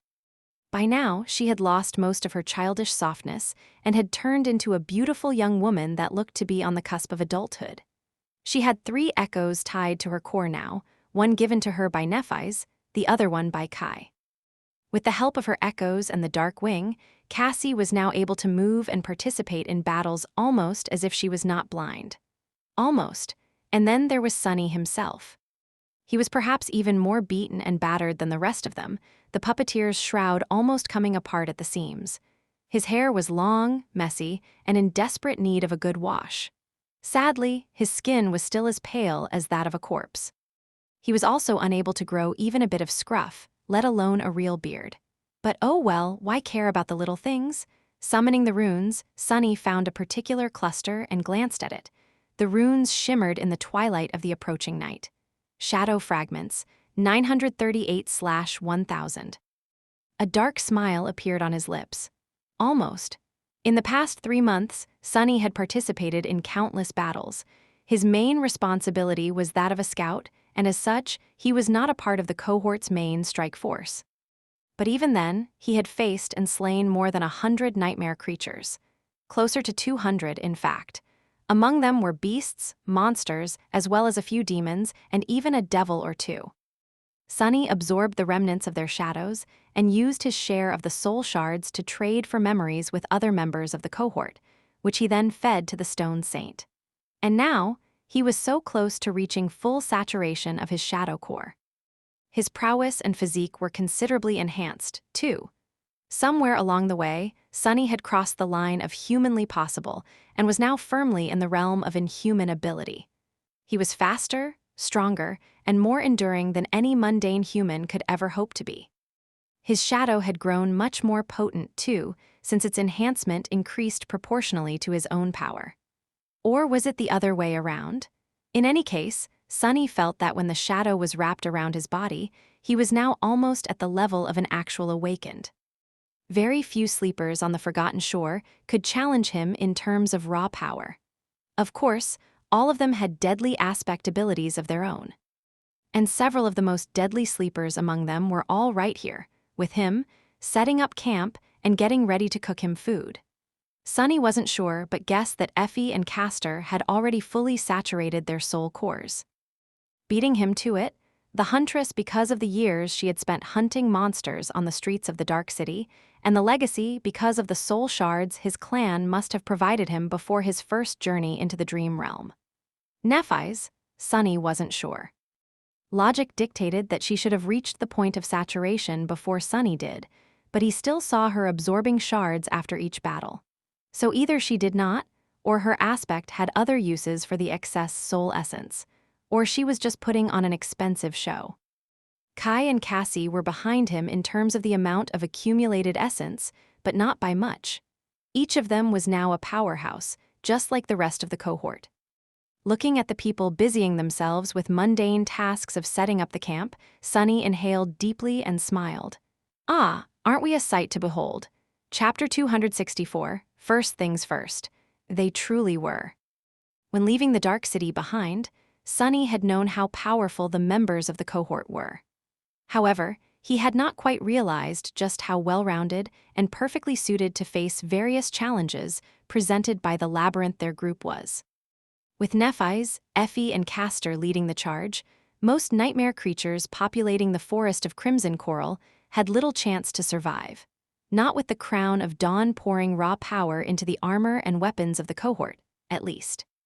Each of the three was a deadly and versatile fighter, with their own unique approach to combat and strengths that complemented each other. With the three slayers holding off the opponents while being supported by Kai from above, very few things could stand in their way. Night himself had turned out to be an astonishingly deadly presence on the battlefield, as well. With the blood arrow providing him with a conditionally endless supply of arrows, he could just stay in the air, out of reach of the abominations that had no way to attack at range, which was most of them, and pick them out with well-aimed shots. With the addition of the formidable horn bow, the distance at which he could hit the target had increased tremendously, allowing him to eliminate some of the enemies long before they had gotten close enough to the cohort for an effective attack. His opening salvo had made a lot of battles much less problematic. Of course, Kai couldn't fly above the labyrinth with impunity. The gray sky was full of danger, too, and by separating himself from his companions, he risked being attacked and torn apart by the abominations that populated it. He had to maintain a fragile balance, but the flying nightmare creatures were a threat to the cohort regardless of whether or not the charming archer rose into the air or not. Actually, this was the type of enemy they were equipped to fight the least. That's why Kai's ability to fly had turned out to be priceless, especially because he was usually able to fly faster or at least maneuver better than most of the creatures that dwelled in the sky. More than once, they had survived only because the archer was able to draw the fury of the aerial abominations and dodge their attack long enough to either fell them with a perfectly aimed arrow or give his companions a chance to join the fight. Sunny and Cassie usually protected the rear of the cohort to prevent anything from attacking their companions from the back, which happened more often than one would hope. With the help of the stone saint and the quiet dancer, and later the other two echoes belonging to the blind girls, they were able to hold off anything until the main force was done with their share of the opponents and joined the fray. That was not to say that their role in the cohort was less important. If anything, Sunny was convinced that what they did was more vital to the survival of each member of the cohort than what the fighters were doing. It was true that, with the help of the Dawn Shard, the cohort was well equipped to handle most monsters of the labyrinth. What they truly had to fear were the creatures that defied all logic, the perils that the human mind could not even comprehend, and the labyrinth itself, as well as the dark waters of the cursed sea and the ancient horrors that dwelled beneath them. That was what Sunny and Cassie had to protect the group from. As Sunny absorbed more and more shadow fragments, the range at which he could control his shadow grew exponentially. By now, the shadow could move almost as far as a whole kilometer ahead of the cohort, scouting for any potential threat and giving them plenty of time to decide if they wanted to fight or change course and avoid the danger entirely. If anything, it had become a little feral and now preferred to wander around aimlessly and far away, returning to Sunny only when specifically commanded to do so. But regardless of that, the value of being able to see and identify their enemies in advance was impossible to overestimate. It was just too valuable. In battle, the tiniest advantage could decide the difference between life and death, and the advantages of knowledge and the first strike were possibly the most important. However, there were things on the Forgotten Shore that even Sunny could not see, predict, or escape from. That was where Cassie's affinity to revelations and miraculous intuition came into play. She was responsible for preventing the cohort from stumbling into anything that would destroy their very souls before anyone could even understand what was happening, or something that simply could not be defeated. If not for Cassie, a sudden storm or a creature aching to the soul devourer, or something even more terrifying, would have ended their lives long before they returned back to the Dark City. But even with all that, every day in the labyrinth brought them to the very verge of death. No matter how strong, well-rounded, and well-equipped the cohort was, the nightmares of the Forgotten Shore were always more powerful, unpredictable, and bizarre, making any and all preparations useless. In the end, the only reason that none of them had died from grievous wounds, sickness, or infection was because of changing stars' healing flames. In the 3 months that they had spent traveling through the labyrinth, Sunny fully understood why healers were so sought after among the awakened. He knew it before, in theory, but only after being subjected to the daily terror of their journey had he realized how life-changing, literary, the presence of a healer in the cohort truly was. And so, just like that, they had done the unthinkable and managed to travel all the way from the edges of the Forgotten Shore back to its center. Thanks to their power and resolve, their foresight, their strength, and their ability to rely on and help each other. As well as, in large part, pure dumb luck. And now that they were about to return to the cursed haven of the Dark City, their luck was about to be tested as it had never been tested before. But that was for later. First, the members of the cohort had to fulfill their obligation to Sunny. He had joined this expedition on a certain condition, after all. Glancing once again at the distant gray wall, Sunny clenched his fists. The corner of his mouth curled up in a vicious grin. Wait a bit more, bastard. Your day of reckoning is coming. In 2 days, they were going to kill the Black Knight. Chapter 265, Hateful Shadow.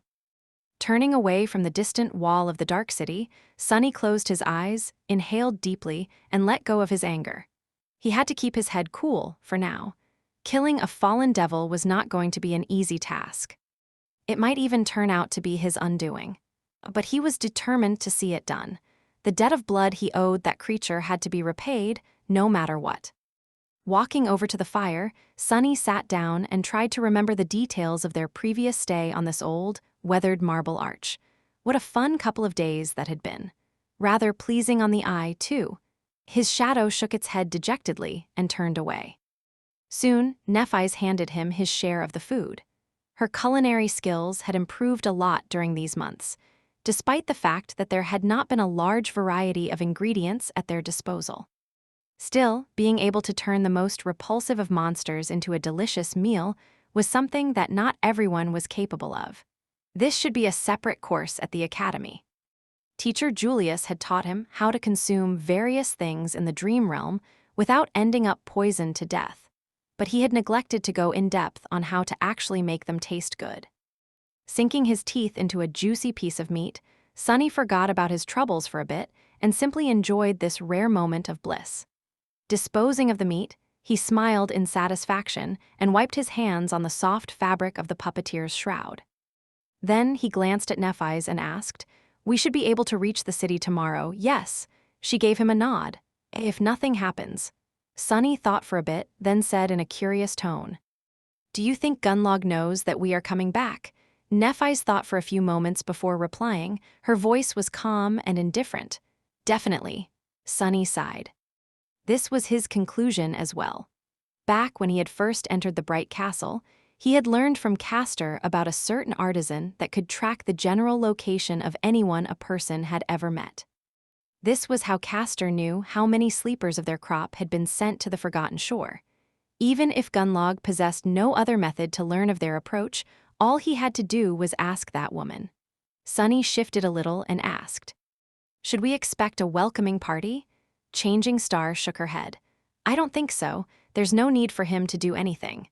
Gunlog knows that we will come to him of our own free will, simply because there's nowhere else for us to go." She fell silent for a while and then added, "But most of all, this has never been about killing me or my people. It was always about destroying the ideas I represent. What's the point of crushing me if no one is there to see it? Gunlog won't do anything without an audience. He had sent Harris to stop us from escaping the stage, but now that we are back on it, there is no need for him to rush the inevitable." Everyone listened to the conversation with dark expressions. Sunny glanced at them, hesitated for a bit, and asked, "Are you confident that you can defeat him?" Nephi's stared at the fire. After a while, she simply said, "Yes." Hearing that, Sunny smiled sweetly. "Well, good for you, but I am not. So let's finish our deal before the lot of you get killed by that maniac. All right?" A corner of Neff's mouth curled upward. "You are talking about the fallen devil?" He nodded. "Yes, the bastard. You promised to help me kill him, remember?" Meanwhile, Kai was looking at him with a complicated expression. Finally, not able to hold back, he asked, "Sunny, are you really not going to join us? Don't you see that we only have one chance to escape this place, not to mention all the lives we can save?" Sunny shrugged. To be honest, he wasn't entirely sure on that point himself. On one hand, he had no desire of helping Nephi's achieve her insane goal. On the other hand, things that she had set in motion were going to happen with or without him. What was he going to do? Hide in his cathedral and wait until there was no one else left alive on the Forgotten Shore? Some fate that would be, maybe I'll join you and maybe I won't. Who knows what will happen? He fell silent and cast a sideways glance at Cassie. Actually, at least 3 people here knew what would happen more or less. It's hard to escape fate. That's not the point though, is it? The point is that you should conclude our deal first and do whatever it is you wish to do later. Changing Star faced the 2 of them and calmly ended that conversation. "Sure, no problem. We'll go to the cathedral first." A deal is a deal, after all. Sunny smiled with satisfaction. Nephi's glanced at him and added, "But Sunny, how exactly are we supposed to kill a fallen devil?" His smile widened. "Oh, I'm glad that you asked." Sunny had been making plans on how exactly to kill the Black Knight for more than half a year now. Prior to leaving the Dark City, he had spent 2 entire months observing the terrifying fiend and trying to learn everything there was to know about him. Needless to say, the task of slaying a creature that powerful was not going to be trivial. In fact, it was going to be the hardest battle they had fought yet. It almost seemed impossible. But was it, really? The fight against the Spire Messenger, who had turned to be a fallen monster, nearly cost several members of the cohort their lives. They had barely been able to hold off against the creature of its class, and a devil was 10 times more dreadful.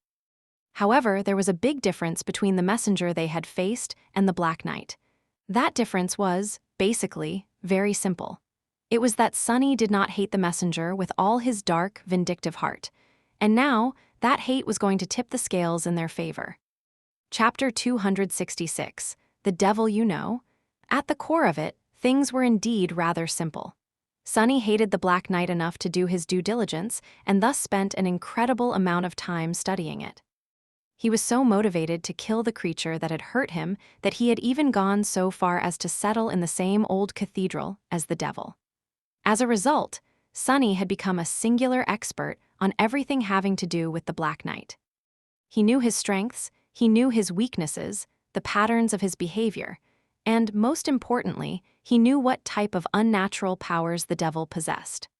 Unlike nightmare creatures of lower ranks, devils had access to bizarre and harrowing powers that were akin to the aspect abilities of the awakened.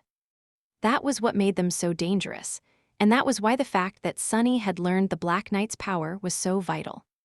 Unlike the Spire messenger, whom they had to fight blind, the cohort was going to go into battle with the fallen devil fully aware of what they would face.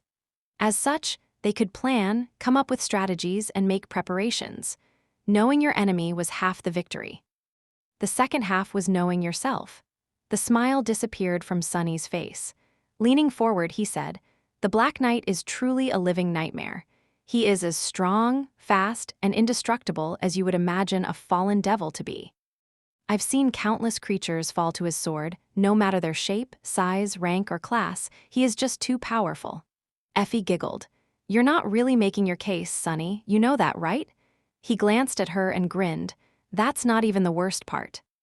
What really makes him an incarnation of death is not his astonishing might, but the darkness that lives in the grand hall of the cathedral and seems to obey him.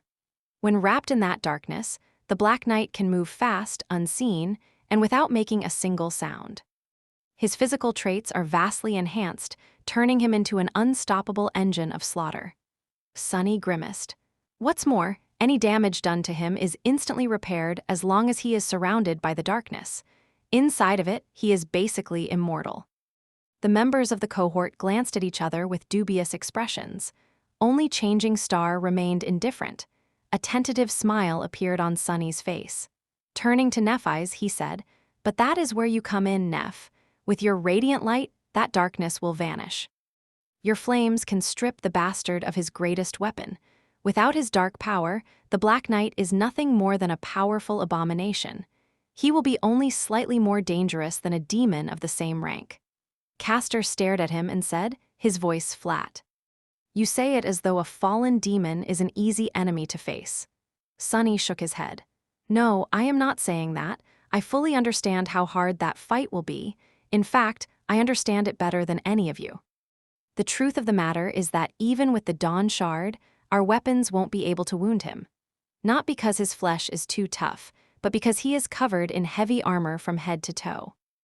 I am not even sure that there is any flesh beneath it, to be honest.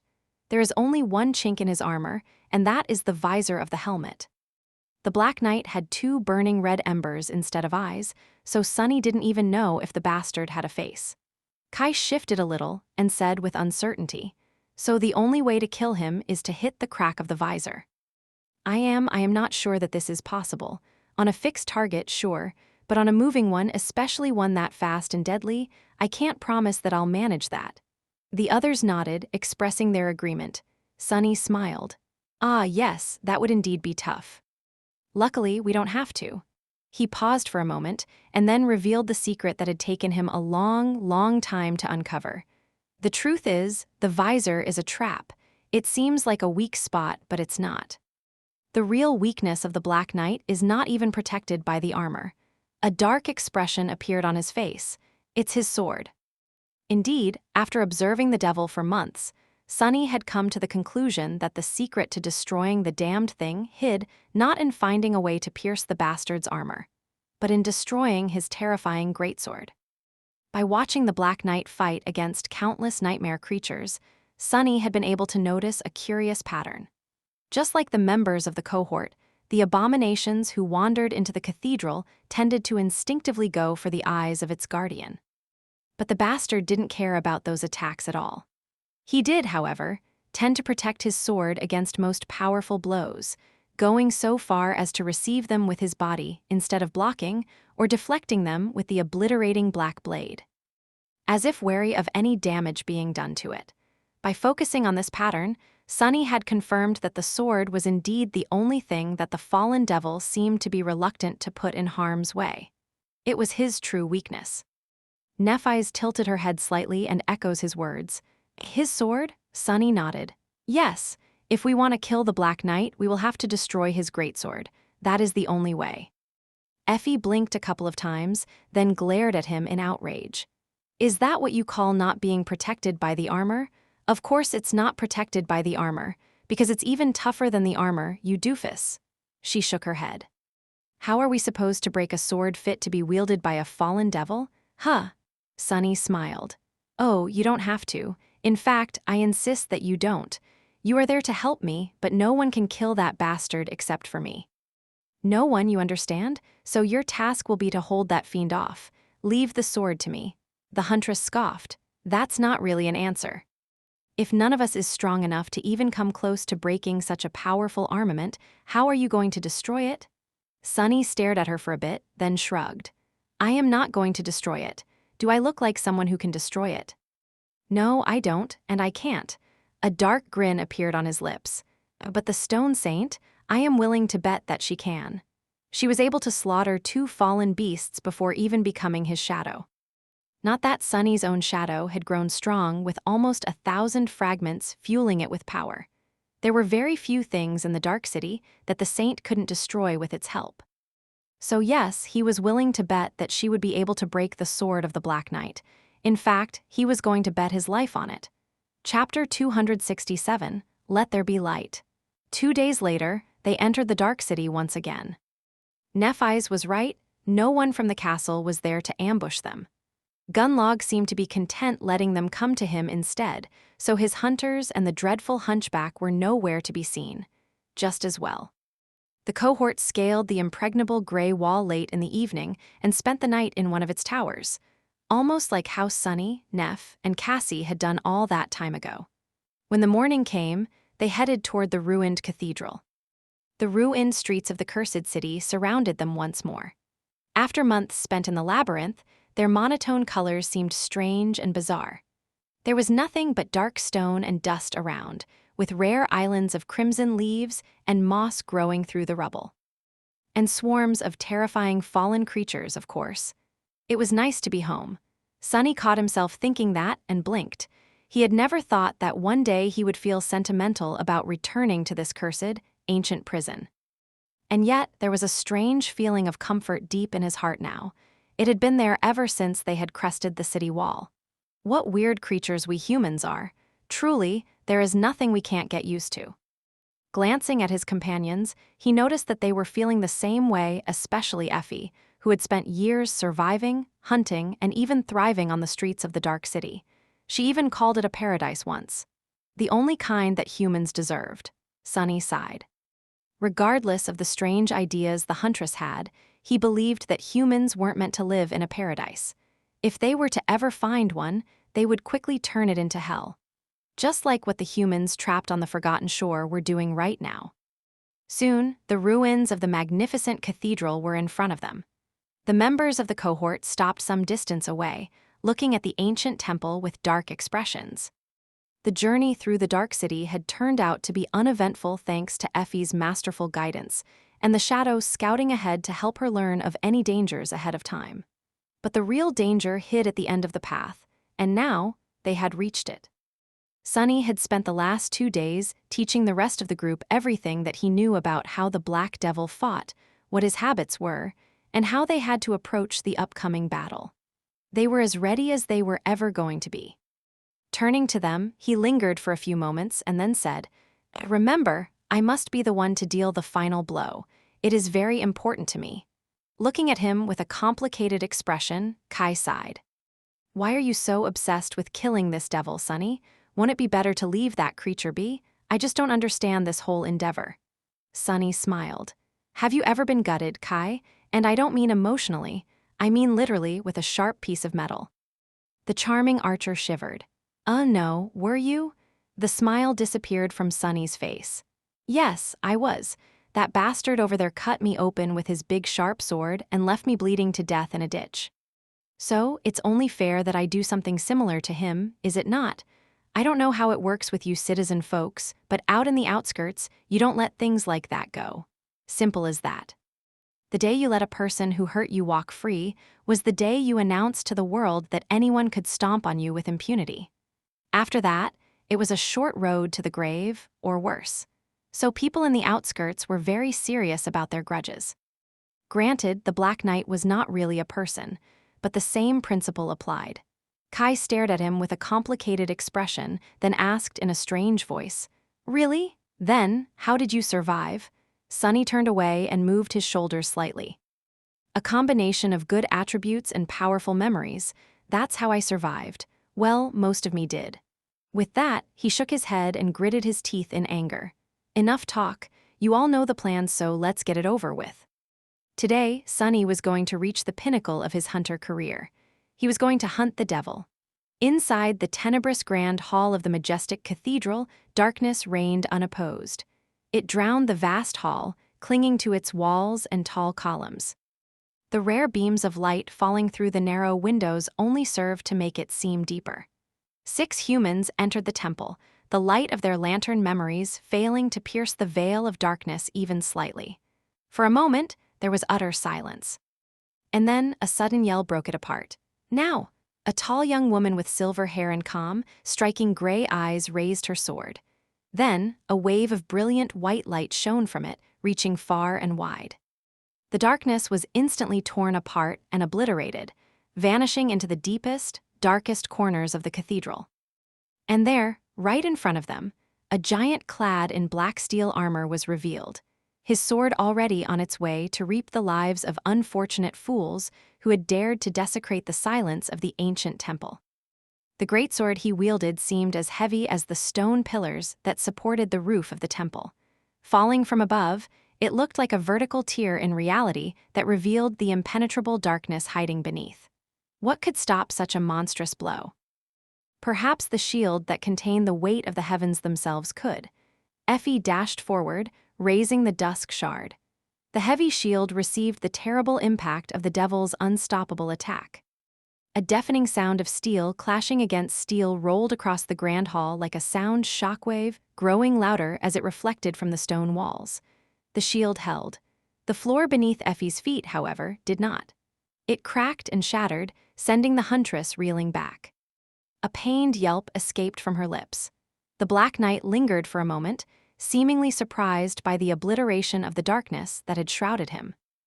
However, his hesitation lasted only for a fraction of a second, not nearly enough for the humans to prepare themselves for his next attack. And it was already coming. Without paying any attention to Effie, who was flying back, the devil turned with astonishing swiftness and aimed his sword at Nephi's. But before he could perform his second strike, a massive piece of rubble, the size of an adult human, suddenly flew through the air and crashed into the armored giant at full speed. All the Black Knight could do was lean forward and meet it with his shoulder. The boulder exploded into 1,000 pieces, leaving the devil unscathed. The creature that threw it walked through the dust with utter indifference, 2 ruby flames burning behind the visor of her helmet. The Stone Saint had arrived to face the Black Knight. Chapter 268, Clash. The Stone Saint walked toward the Black Knight with stalwart indifference. Her body shone with dark radiance, and there were wisps of ghostly gray fog dancing on her elegant armor. The ruby eyes of the taciturn monster burned with menacing crimson flames. The darkness that served the devil had been vanquished by changing stars' incandescent light, but the shadows populating the ancient temple only grew deeper because of it. Now, they were shifting, as if reaching toward the saint to fall upon her shoulders like a mantle. Without slowing down, the shadow raised her shield and hit its rim twice with the edge of her sword, as though challenging the Black Knight to a battle. With the 2 creatures finally facing each other, it became even more apparent that there was a mysterious connection between the 2 of them. Despite the fact that the Black Knight towered above the graceful living statue, their general appearance and the design of their armaments were eerily similar. It was just that in front of the intricate stone-like armor of the shadow, the devil's own formidable full plate, which had been masterfully forged from indestructible black steel, seemed almost crude. Facing the original masterpiece, he looked like a clumsy imposter. Sunny knew that his intuition was right when he caught a hint of the same dim, nascent emotion that the shadow had shown toward the walking colossus. Despite the fact that the fallen devil was vastly more powerful than her and both outclassed and outranked her, witnessing him, the stone saint felt nothing but disdain. Contempt, even. All of these observations had not taken Sunny more than half a second. In the next moment, both creatures dashed forward and collided in a furious clangor of metal. The battle had begun. Now that his core was close to being saturated to the brim by the shadow fragments Sunny had collected from hundreds of nightmare creatures. And a few humans, the augmentation provided by the shadow was able to make him powerful enough to almost reach the level of an actual awakened. By the same logic, the stone saint should have been brought very close to the power level of a fallen abomination. Sunny even suspected that she was enhanced by the shadow even more than he would be himself. The shadow and the shadow seemed to intertwine perfectly, almost as if this was the true purpose of the augmenting facet of his aspect. The saint had slaughtered 2 fallen beasts even before becoming a shadow, although it had been at the cost of her life. What would she be able to do now, reborn and reinforced by the mystical power of his divine aspect? Kill a deadly bastard of a fallen devil, hopefully. But still, the gap between the two of them was just too vast. Even with the help of the shadow, the stone saint was clearly not a match for the Black Knight in terms of sheer power. Luckily, she was not alone. As the two creatures collided and turned into a whirlwind of steel, the humans joined the fight to support their monster. Castor appeared at a terrible speed, striking at the giant black sword with his elegant giant. The ghostly green blade slid off the surface of the greatsword without any result, but the impact of his strike managed to slow the Black Knight by a fraction of a second. That was all the stone saint needed to deliver a blow of her own. Closing the distance to the giant fiend in order to turn his size and reach superiority against him, she struck upward at the pommel of the greatsword with her shield. The hands of the Black Knight were thrown above his head, and using that opening, she bulldozed into his abdomen with her shoulder, sending the giant reeling. The violence of the impact was so fierce that several fractures appeared on the surface of her stone-like pauldron. As the dull metal sound rang across the grand hall, shards of stone flew into the air. But it was not in vain. The momentary gap in the defense of the devil allowed Nephis to deliver a devastating thrust with her silver longsword. Enhanced by the annihilating white flame and the miraculous enchantment of the dawn shard, the sword hit against the breastplate of the Black Knight's armor and broke through, sinking deep into the body of the fiend. For a moment, everyone froze, stunned at the ease with which they were able to pierce the seemingly impregnable armor of the fallen devil. Just a moment before, Castor's giant didn't even leave a scratch on the black steel of the fiend's greatsword. But then, things took a sharp turn for the worse. The Black Knight did not seem to care about several inches of incandescent steel penetrating his chest at all. Regaining his balance, he indifferently swiped his sword down, forcing both Nephis and the stone saint to stagger back. The black blade hit the marble floor, causing the ground to shake and throwing Neph to the ground. Before anyone could react, the devil let go of the hilt of his sword with one hand and delivered a shattering backhanded blow to the shadow.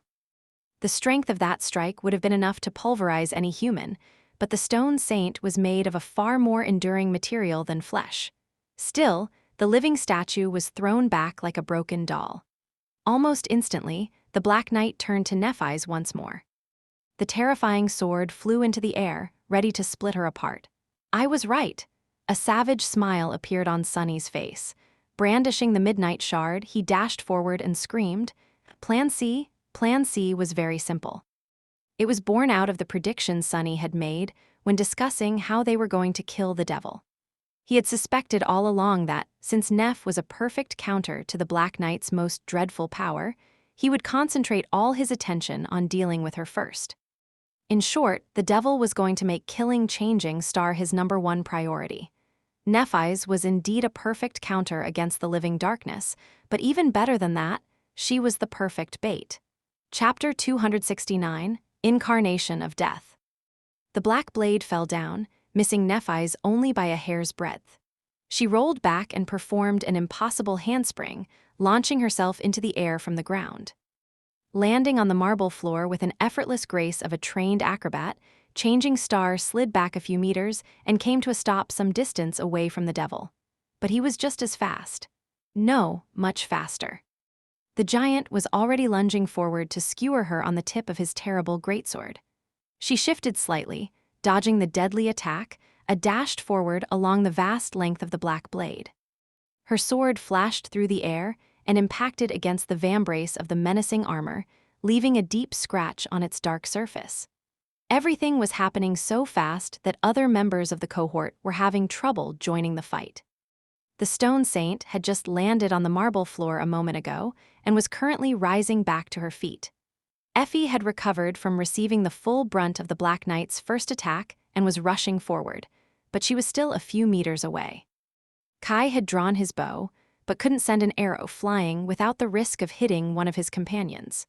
With how potent the enchantment of the blood arrow was, this was something he could not allow to happen. Cassie mostly relied on echoes to fight, and since they were not enhanced by the Dawn Shard, their utility in this battle would not have been high. More than that, they risked being destroyed by a single strike from the devil. As such, she was relegated to holding back for now, and would only join the fight if things really went south. So for now, it was up to Sunny and Castor to slow the fiend down. Their only saving grace, and the point that Sunny had explained in detail, was that the terrifying greatsword, while deadly and utterly unstoppable, well, almost, was ultimately an unwieldy weapon. The Black Knight was strong enough to throw it around, as though the giant blade weighed no more than a feather, and skilled enough to turn momentum and inertia into useful tools as opposed to obstacles. But he still had to obey the laws of physics. Even more importantly, the damn thing was very long, which meant that they had to stick to the fallen devil like glue in order to use its long reach against him. As the steel giant sidestepped and pulled his greatsword into a vicious horizontal swipe aimed at Changing Star, Sunny closed the distance between them and approached the devil from the opposite side. The Midnight Shard flashed, striking at the elbow joint of the plate armor.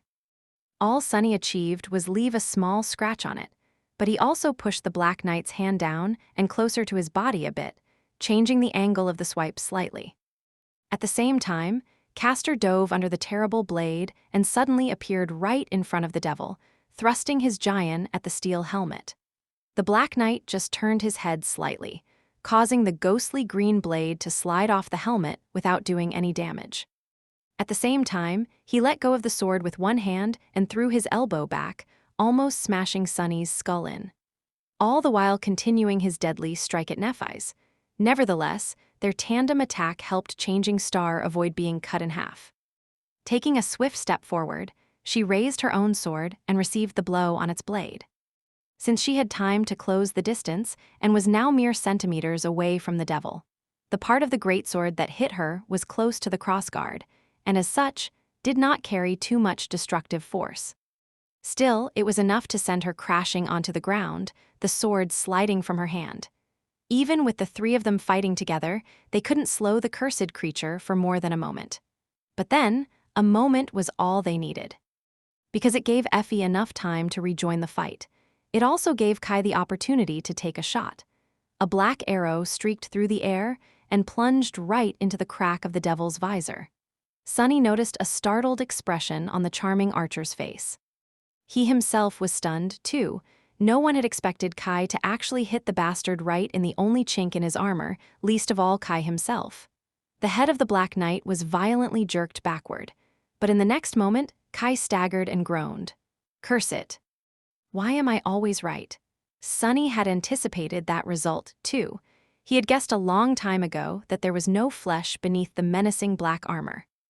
Rather, the armor itself was the nightmare creature, or at least the vessel for the evil soul of a powerful revenant. As such, there was no blood for the ghastly arrow to drink. That's why Kai had been affected by the backlash of his fallen memory despite hitting his target.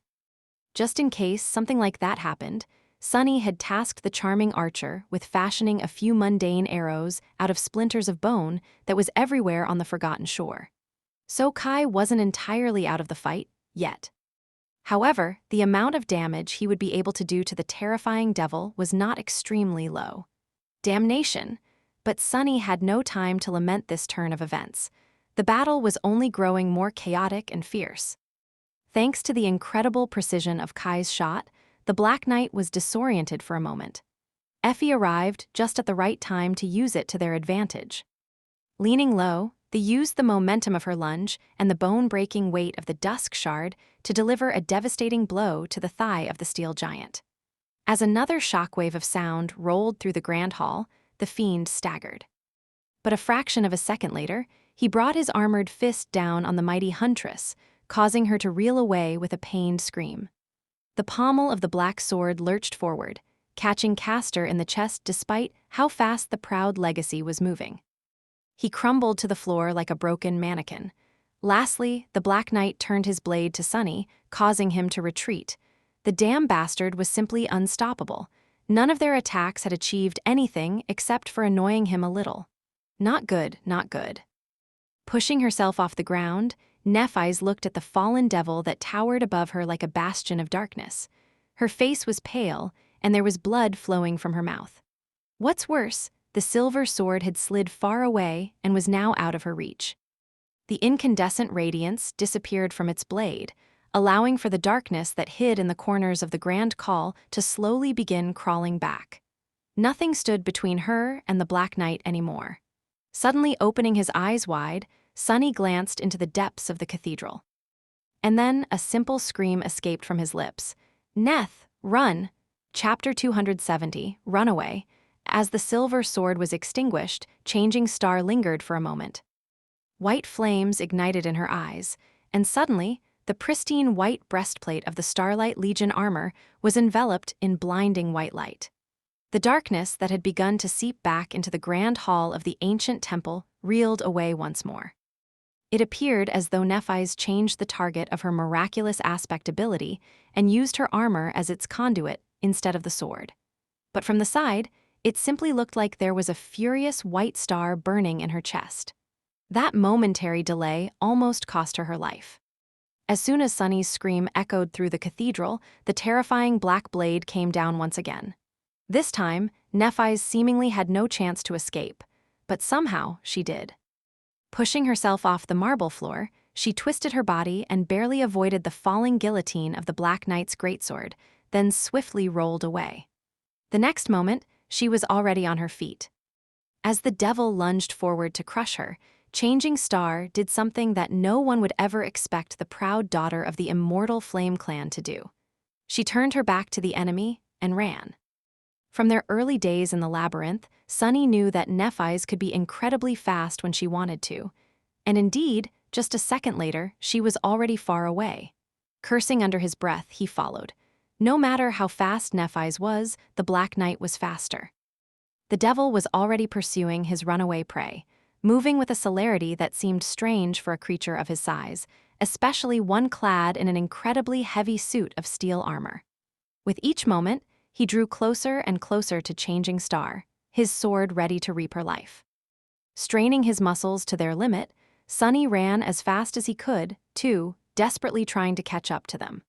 With Effie and Castor temporarily put out of commission and Cassie and Kai sidelined, he was the only one left. He had to make it in time, no matter what. If he didn't, come on. Gritting his teeth, Sunny somehow managed to accelerate even more. Nephi's was already halfway through the grand hall of the cathedral. The statue of the nameless goddess on the far side of it must have appeared in her sight. It was then when she suddenly stopped and turned around, sliding on the marble floor a few meters because of the momentum. The silver sword had already been dismissed and summoned back from her soul sea. It seemed as though out of desperation, Nephi's decided to mount one last, suicidal attack on the swiftly approaching steel giant. Or maybe she had just gone crazy. But it only seemed that way. The corners of Sunny's mouth curled upward. That's my girl. Plan C was about to come to fruition. Changing Star had performed her role perfectly. Well, what else did Sunny expect from her? All that remained was to stall the Black Knight for a few seconds. The devil descended upon the silver-haired girl in a fury of obliterating black steel. Nephise met him with her usual calm resolve, dodging strike after strike with incredible skill. Just like a lifetime ago, when she had been facing Castor at the dojo of the academy, she used her understanding and control of the flow of combat to breach the gap in speed between her and her opponent. She wasn't as much reacting to the deadly blows delivered by the devil as predicting them, moving to evade the strikes of the black greatsword before they could even happen. Of course, this deadly dance could not last. The tiniest of mistakes would have been her last. And even if she didn't make any, Nephise was not going to be able to keep this level of concentration for long, not to mention the insane toll this fearsome clash took on her stamina and endurance. But she didn't have to. All she needed to do was to keep the bastard busy for a couple of seconds, and when those seconds ran out, a sudden crack of breaking stone resounded in the darkness of the ancient temple. In all the commotion, the stone saint had strangely disappeared. After Sunny had confirmed that the fallen devil was targeting Nephise above everyone else, their strongest combatant, his shadow, was nowhere to be seen. That, of course, was on purpose. She was laying the groundwork for the plan to work, while the rest of them kept the Black Knight distracted. The plan, however, could only happen in a certain spot in the Grand Hall. That was where Changing Star had to lure the Black Knight in case he fixated on her. Following the descriptions provided to her by Sunny, she led the devil deeper into the cathedral and stopped just in the right place. And then, she engaged him in a fierce battle to give the saint time to close the trap. Which she did by taking a running start and crashing with all her weight into one of the tall, magnificent pillars supporting the roof of the cathedral. This pillar, in particular, was damaged at the base, making it uniquely unstable. Sunny knew every corner of the ruined temple like the palm of his hand, so he knew about this flaw of the pillar as well. That had been what he based Plan C on. As Sunny ran, he could see everything that followed in all its majestic brutality. The breaking of stone resounded in the vast hall of the ancient temple. A net of cracks appeared on the massive, incredibly tall column and quickly spread to a deep gash in its base. Shards of stone flew in every direction, and the column began to topple. It seemed slow at first, but in fact, it wasn't. In the center of the hall, the Black Knight paused his relentless onslaught for a moment and turned his head, following the sound of cracking stone. He was a second too late. As Nephise dashed away, the pillar fell on the devil, crushing him under countless tons of hard stone. Chapter 271, Insurmountable. The massive pillar plummeted down and fell right on the Black Knight. The devil turned slightly at the last moment, lowering his sword to the ground. His crimson eyes flashed with unassailable menace. As a thunderous crash resounded in the dark hall of the ruined cathedral, pieces of stone and clouds of dust flew into the air. Got you. A feeling of savage joy ignited in Sunny's heart. Without slowing down, he dove into the dust. Of course, he didn't think the fiend would be destroyed by his trap, but it had to do some damage to the fearsome black armor, at least. Nearing the place where he had last seen the tall, dark figure, Sunny witnessed an incredible sight. The pillar was floating high above the ground, its crushing weight resting on the shoulder of the steel giant. In the place of the impact, its surface had cracked and shattered. The Black Knight, however, had not escaped unscathed as well. His heavy breastplate fractured, revealing nothing but a mass of impenetrable, living darkness within. The pauldron on the shoulder that had received the blow was practically destroyed, leaving that whole arm hanging listlessly, twisted at a strange angle. The helmet of the devil was dented and covered by a net of small cracks, each seeping with ghostly crimson light. The Black Knight did not look good, if utterly terrifying. What was even better, though, was the fact that he was currently stuck under the pillar, unable to move. Sunny had to make us of that situation, but before he could, the devil raised his broken arm and placed it on the column. Then, he lowered his head, as though gathering his strength, and effortlessly threw the monumental stone pillar into the air. Sunny's eyes widened. Diving down, he barely avoided the flying wall of granite. The pillar flew above his head and crashed down onto the marble floor, then rolled several times and came to a rest in a deafening rumble of shattering stone. The length of it blocked the grand hall, cutting the way for the rest of the cohort, and also Sunny's path of retreat. Not that he had any plans of retreating. Regaining his balance, Sunny brandished the midnight shard and dashed toward the wounded Black Knight for a vicious attack. Both he and the stone saint arrived at the same time. However, the fallen devil was still a force to be reckoned with. Despite the fact that his armor was cracked and his speed was somewhat diminished, there was still enough power in his body to obliterate all of them. Holding the greatsword with one hand, he suddenly pulled it into a fearsome slash. The black blade whistled through the air, cutting a chaotic arc around the fiend. Sunny was forced to jump back, but the shadow managed to deflect the blow with her shield and redirect its power, slowing down only a little. In the next moment, she closed the distance to the Black Knight and delivered a terrible strike of her own, aiming at the base of his sword's blade. The knight simply moved the sword away, then violently bashed her in the head with the pommel, casing bits of the stone-like metal to fly into the air. The saint staggered back, the visor of her helmet shattered. Unlike the mass of darkness hiding in the black suit of steel armor, there was an actual face beneath hers. Sunny allowed himself to stare for a fraction of a second. This was his first time seeing the face of his shadow, after all. The stone saint looked just how he had imagined. Her skin was gray like granite, and the features of her face were almost like that of a human, with the exception that they were just too flawless. It was as though she had not been born, but actually cut from stone by a mad sculptor, one obsessed with absolute perfection. As the result, what should have been beautiful looked eerie and hideous instead. In fact, glancing at the inhumanly perfect face of his shadow, Sunny felt nothing but a cold sense of revulsion. Fright, even.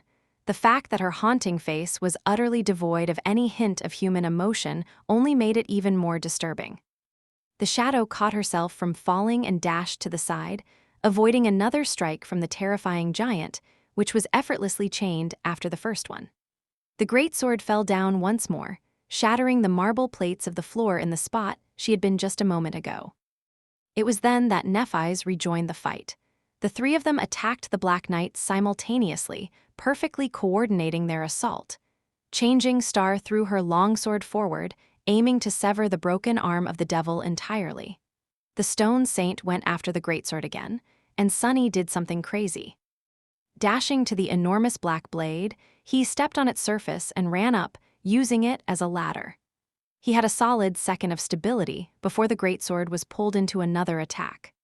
Feeling it moving beneath his feet, Sunny used the momentum to jump up and grab onto the helmet of the terrifying fiend.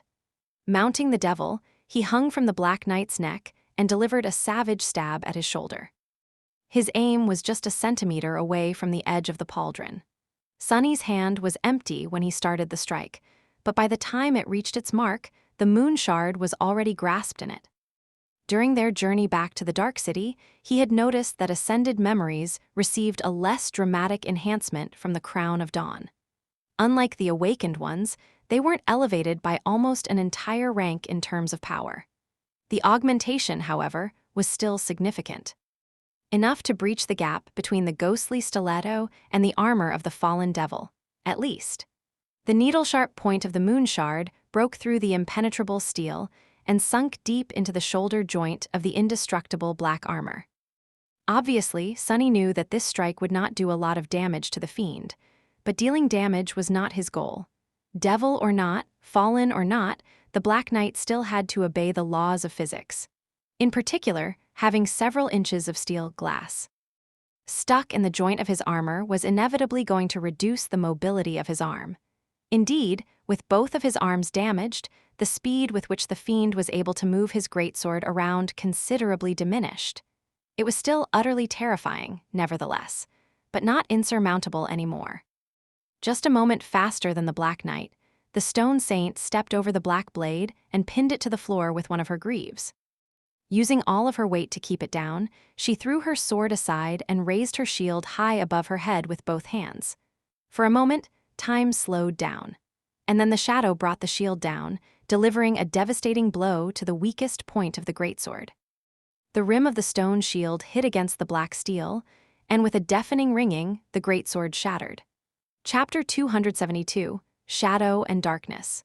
Augmented by the shadow, and with the help of 900 fragments that Sunny had collected, the saint had become incredibly strong.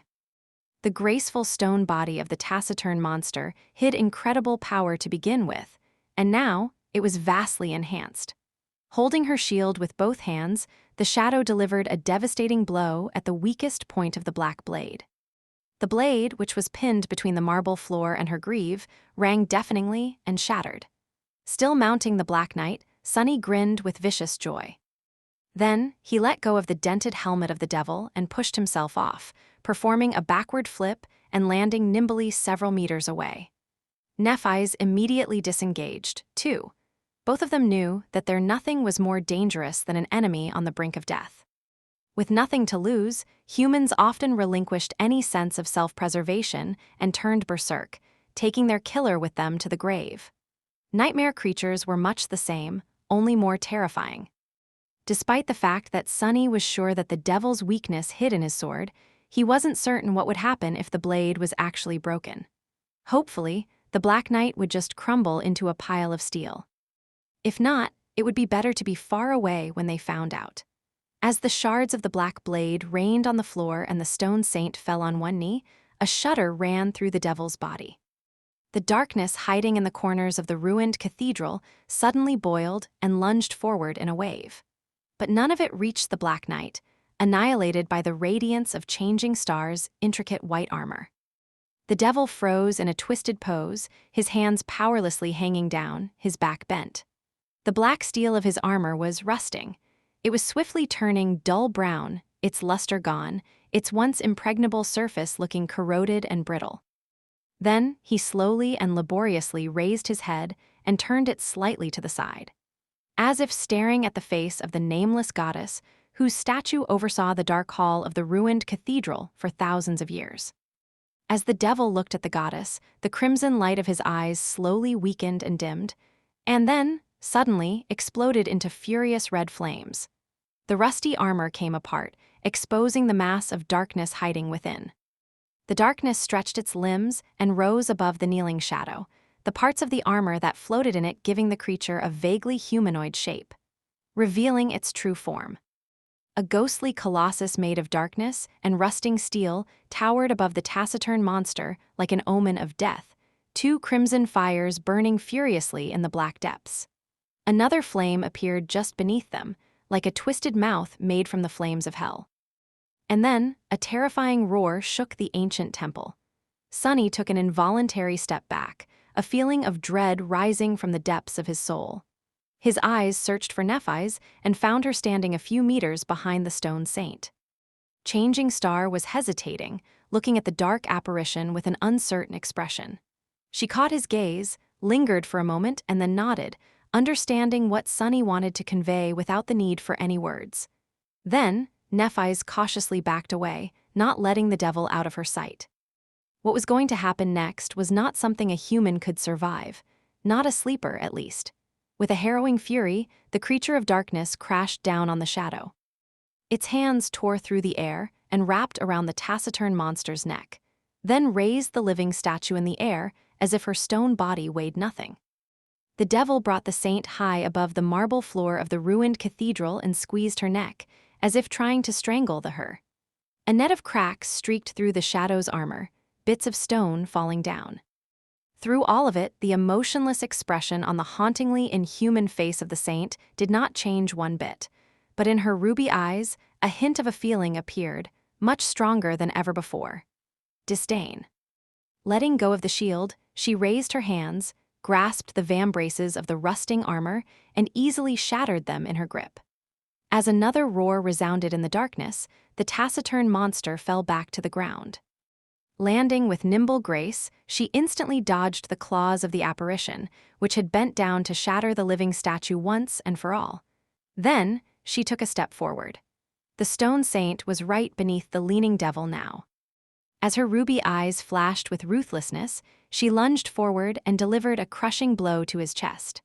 Her gauntlet tore through the breastplate of the rusted armor and sank deep into the living darkness, right where a human heart would have been, or a soul core. A moment later, the crimson flames burning in the depths of the dark creature exploded into a wave of blinding red light and disappeared. The dark essence of the devil dissipated like fog, its remnants vanquished by changing stars' radiance. The pieces of armor fell to the ground in a clangor of steel. The terrifying devil of the cathedral, the Black Knight, was dead. Sunny threw his head back and let out an exhilarated, vengeful laugh. Die, die, you bastard, die and go to hell forever. Oh, revenge tasted so great. A moment later, the voice of the spell whispered sweetly into his ear. You have slain a fallen devil, forsaken knight. Your shadow grows stronger. Sunny smiled. Anything else you want to add? A memory? And an echo. However, a moment later, he forgot all about the spell. A cold shiver ran down his spine, because right in front of him, something very strange was happening to the stone saint. Her hand was still raised, frozen in the same position as when she had pierced the heart of the living darkness with her fist. And in it, what the hell is that thing? Chapter 273, Chrysalis. Grasped in the shadow's fist was a strange, beautiful, and ominous gem. It was utterly black, as though suffused with impenetrable darkness. The glossy black surface seemed to devour light, turning the vast hall of the ruined cathedral even darker than it had been before. Deep within that black void, crimson flames burned with a menacing red glow. It was pulsating in a slow and bizarre rhythm, drowning everything around in dim red light. Painted by it, the stone saint seemed to be drenched in blood. The gem she held looked like a bloody, still-beating heart that she had torn out of someone's chest. Gazing at it, Sunny felt a strange sense of foreboding. What the hell is this thing? The gem looked sort of like a soul shard, but different. He had never seen a black shard, to begin with, or one radiating such an intense glow. It also didn't seem like a piece of a broken core. On the contrary, it appeared whole. Is that what a soul core of a nightmare creature looks like? No, not a soul core. A soul? Stunned, Sunny counted the crimson flames burning in the depths of the black gem. 1, 2, 3, 4. 4 flames for the 4 cores of fallen devil.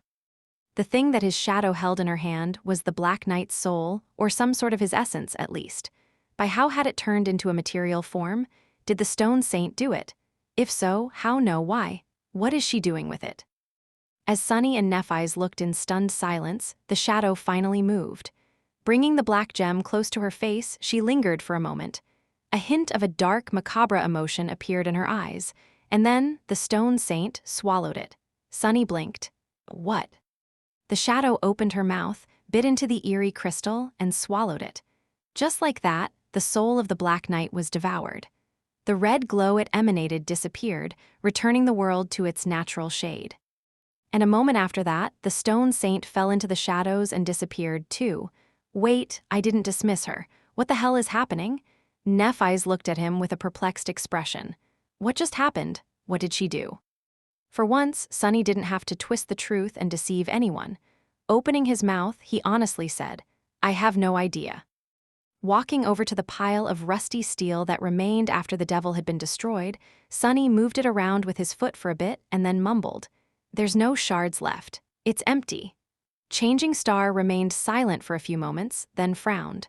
Finally, she said, Your echo is very peculiar. While everyone was recovering from the fight and tending to their wounds, Sunny walked to a secluded corner and dove into the soul sea. The tranquil expanse of still water met him with familiar silence.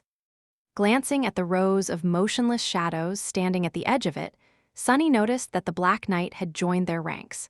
The steel giant stood among all the other creatures Sunny had slain, just as empty as the rest of them. There was no trace of the menacing and deadly fallen devil left. Now, he was just one of the shadows. Sunny grinned. Welcome, you bastard. Make yourself at home. You're not going anywhere else ever anyway. A feeling of deep, dark satisfaction grasped his heart. Staring at the motionless form of his sworn enemy, Sunny had to stop himself from kicking the Black Knight with all his strength. He was just a shadow now, after all. Kicking him would have been like kicking the air. Plus, Sunny wasn't vindictive to that degree. Killing the bastard once was enough for him. Who's the one laughing now? Huh, I won't deny it, you got me good. But I'm still breathing while you're dead. At the end of the day, that's all that matter. This world, no, both this world and the real one were full of creatures that were bigger, stronger, and more powerful than Sunny. Many of them had either threatened his existence or felt compelled to treat him like dirt to show their superiority. But he was still here despite all of them, neither destroyed nor subjugated. He was free, alive, and growing stronger with each day. One day, they would be the ones cowering in front of him or be destroyed by him, just like the Black Knight had been. With a dark expression, Sunny turned away and walked to stand beneath the black sun of his shadow core. Then, he summoned the Stone Saint. But nothing happened. Sunny frowned, then repeated the summon again, to the same effect. Suddenly worried, he willed the runes to appear in the air in front of him. Luckily, his worst fears did not come true. The Stone Saint was still listed as his shadow. Then, what is going on with her? Concentrating on the runes describing her name, Sunny made it expand and read: Shadow, Stone Saint. Shadow rank, Awakened. Shadow class, Monster. Shadow attributes, Battle Master, Stalwart, Spark of Divinity. Shadow description: Shadow Saint was created by the treacherous lost from light in the cursed darkness of the Forgotten Shore. Shadow fragments, 80/200. So far, everything was the same. Even the number of shadow fragments he had fed her did not change. However, there was a new string of runes shimmering beneath that number, where nothing had been before. When Sunny saw it, his eyes widened. The runes read: The Stone Saint is evolving. He lingered for a few moments and then looked up at the shadow core. Somewhere inside, his shadow was resting in the waves of nurturing dark flames, her very being going through a mysterious transformation. It appeared as though consuming the soul of the Black Knight had allowed her to enter a stage of growth that Sunny had not anticipated. How long would that evolution process take? And what kind of a transformation the saint was going through? Sunny had no idea. However, he couldn't wait to find out. Chapter 274, Salvation. Evolving, the Stone Saint was evolving. Leaving the mindscape of the Soul Sea, Sunny furrowed his brow. His eyes, however, were full of excitement. What exactly about her was going to change, though? There weren't that many possibilities. It could be either her rank, her class, or her attributes. It was logical to assume that by defeating an opponent of a higher rank, the Shadow would be able to ascend to a new rank herself. However, there was a flaw in that logic. The Black Knight wasn't the first fallen creature Sunny and the Saint had slain. In fact, he was the third, with the Corpse Eater and the Spire Messenger being the first two. That's not even counting the 2 iron spiders the living statue had butchered before falling to Sunny's blade herself. But she had not done anything like pulling a black gem out of their corpses before. So, most likely, what allowed her to absorb the soul of that particular nightmare creature was not the mere fact of its incredible power. It was the strange but obvious kinship that the two of them shared. At least Sunny felt that this guess of his was right. That didn't help him understand what changes would occur to the taciturn monsters, though. Still, it was a very valuable piece of information to learn. In the future, if Sunny wanted to evolve his shadows, he would have to find not only a powerful, but also a suitable opponent for them to defeat. A kindred abomination of higher rank or class. Tilting his head, he tried to remember if there was another creature on the Forgotten Shore he knew of whose soul could be fed to the saint. For a moment, the image of the walking colossus appeared in his mind. Yeah, no, not gonna even think about that. Shaking his head, Sunny smiled slightly and walked over to his companions. Now that their deal had been concluded, the future he was so afraid of was finally upon them. The light of lanterns invaded the spacious room that had once belonged to the priestess of this ancient temple. With 6 people entering its peaceful haven, however, it didn't seem so vast anymore. Sunny looked around and sighed. The hidden quarters were just like he had left him. There were pieces of simple, but luxurious furniture carved out of pale wood, with a few mismatched things that he had scavenged from the ruins. The stone walls were decorated with intricate engravings. An empty chest that used to be full of shimmering soul shards stood dark and empty. Feeding the Stone Saint had really bankrupted him. Sadly, being the master of a hungry shadow was not the cheapest of ambitions. On one of the walls, sets of lines were scratched into the stone, marking all the days he had spent living in the ruined cathedral. For a long time, this had been his home. The best home he ever had, really, which was a sad thing to say about a windowless stone room hidden in the middle of a cursed city. But Sunny liked it a lot. He was going to miss this dark, quiet place very much. The other members of the cohort, with the exception of Effie and Cassie, were looking around with interest. Even Neff showed a bit of curiosity. With a strange look on his face, Kai turned to Sunny and asked, This is where you lived?" Sunny raised an eyebrow and shrugged. "Yeah, why?" The beautiful archer smiled with visible delight. "No, nothing. It's just that this place is so tasteful. I did not expect your residence to be this chic." "What is that supposed to mean?" Sunny frowned. "What did you expect it to be?" Kai looked down, suddenly flustered. "Oh, for some reason I always imagined you sleeping on a floor in a cave." "Yeah, stupid, I know. Why would there be a cave in a temple?"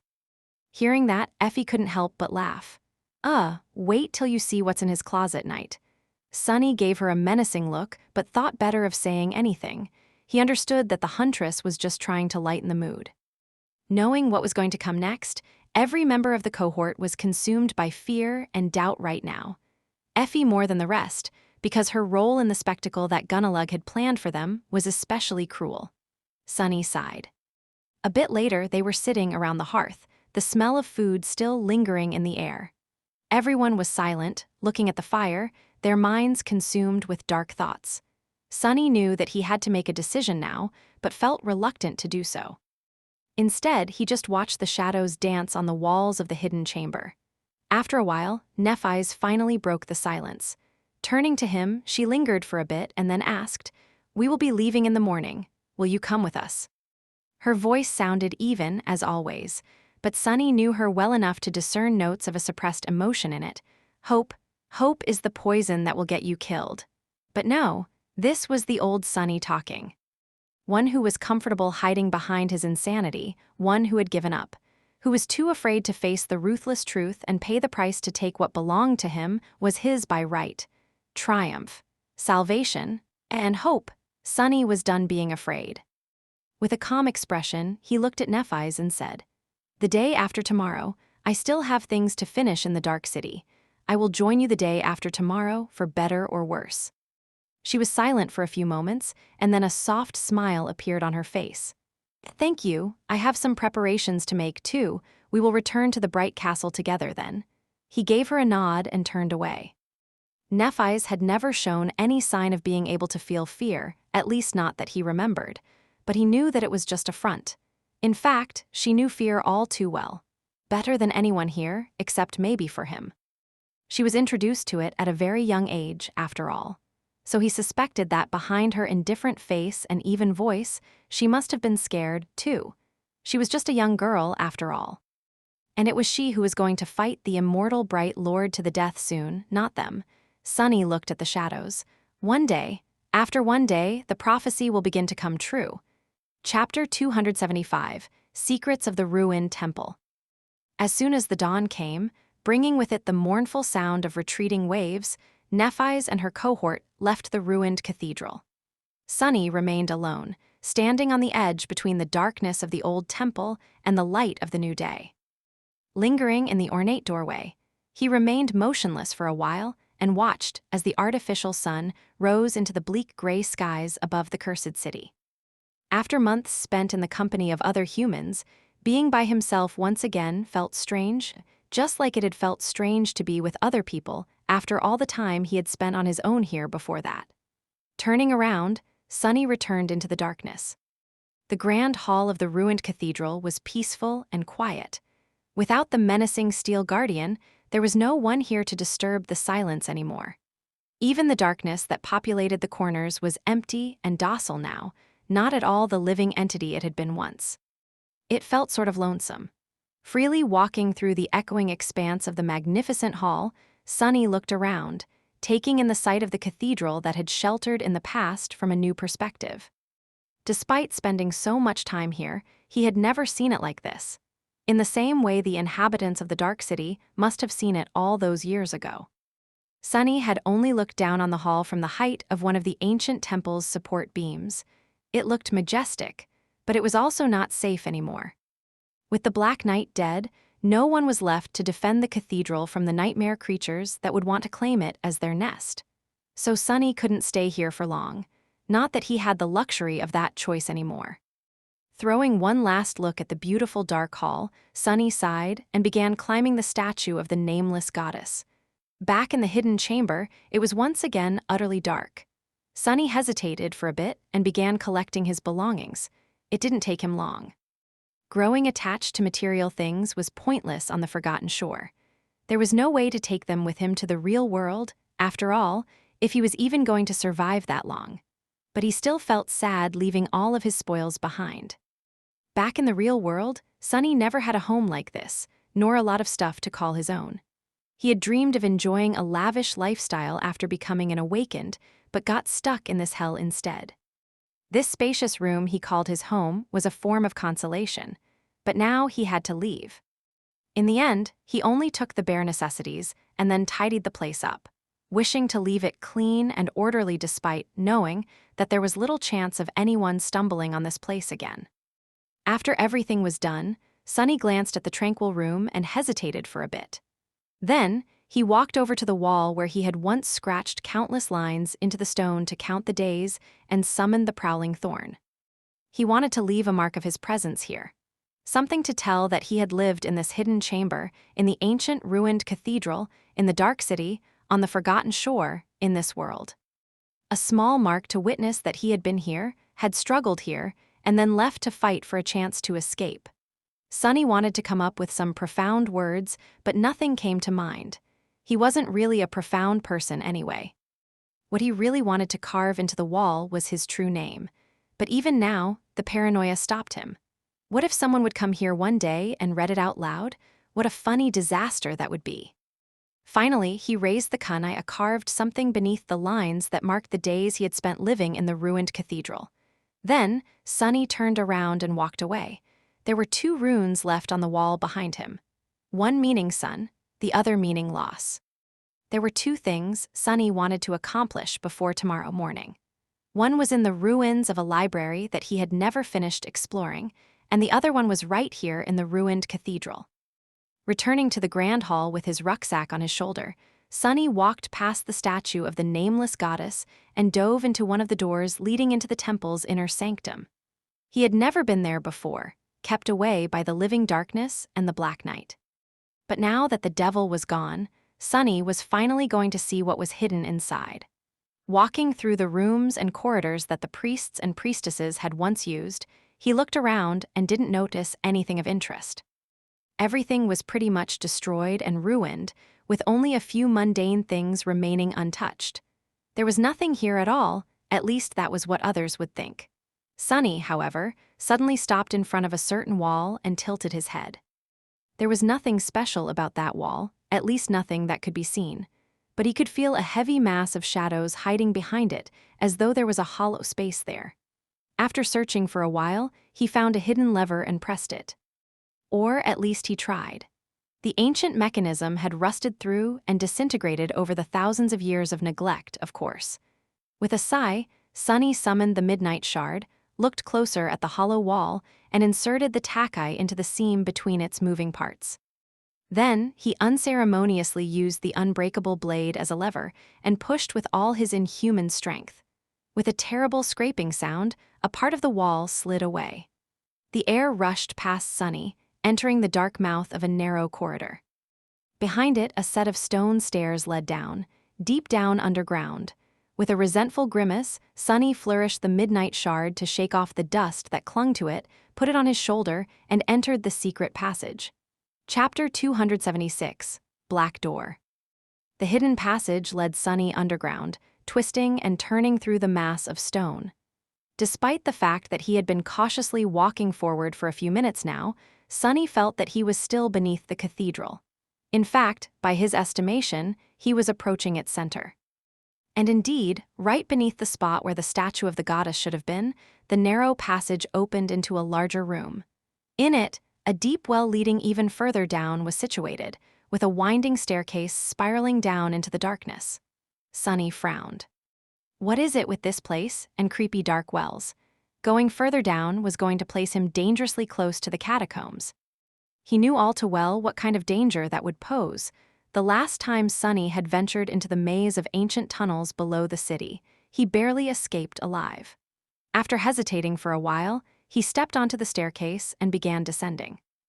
Deep, ancient shadows surrounded Sunny, giving him a little comfort. At least he was among his kin. After a minute or so of walking down the stairwell, Sunny entered a large chamber that seemed to be carved into the bedrock, as opposed to being constructed by human hand.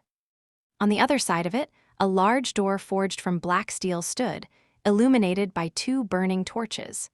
Two thoughts entered Sunny's mind simultaneously.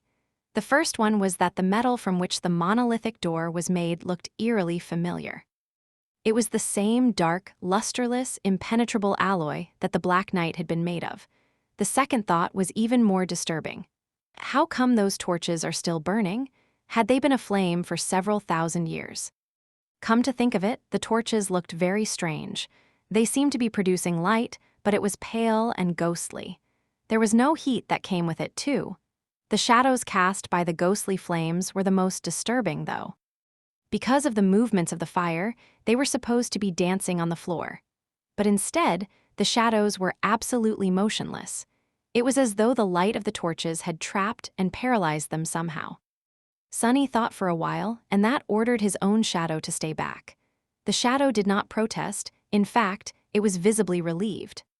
Taking a few exaggerated steps back, it merged with the deep darkness at the exit of the stairwell and waited there, glancing nervously at the strange, motionless shadows from time to time. Sunny cautiously approached the black door and lowered the midnight shard into a protective stance. He was ready to face any sort of danger. But nothing attacked him. The only thing that happened was a sudden chill that ran through Sunny's body when he had entered the circle of light cast by the two ghostly torches.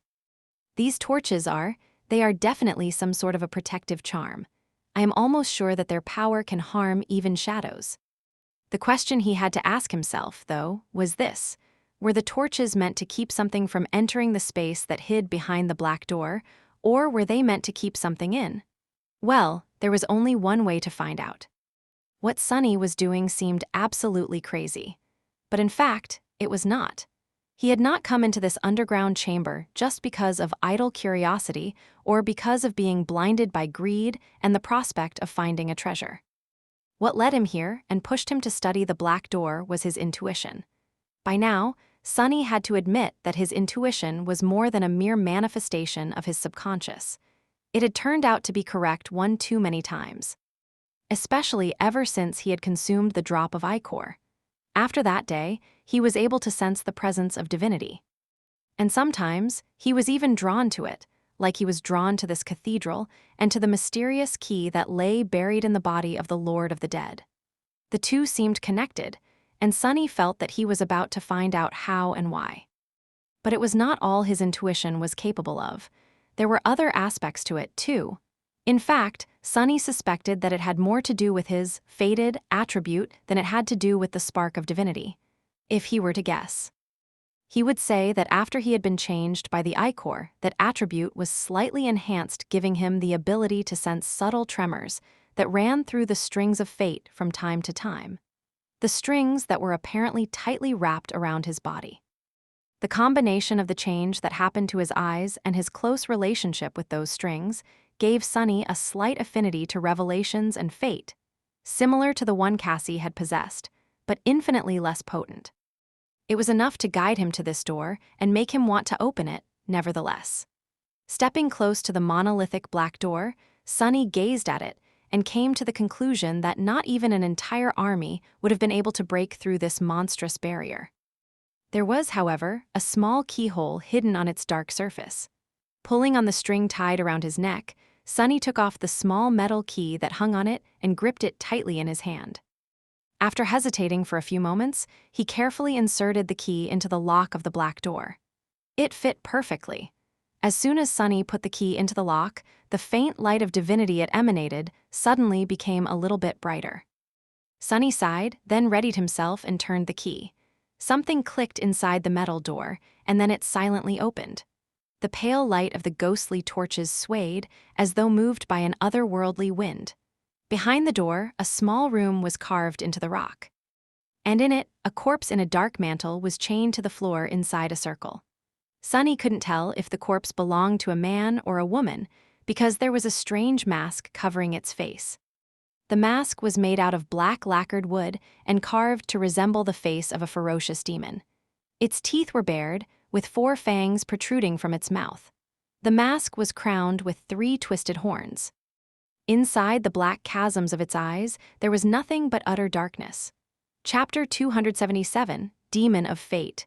Sunny held his breath, affected by the disturbing scene in front of him.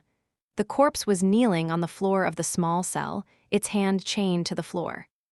There was a circle carved into the stone around it, with countless symbols that Sunny could not understand surrounding it. However, the circle was broken.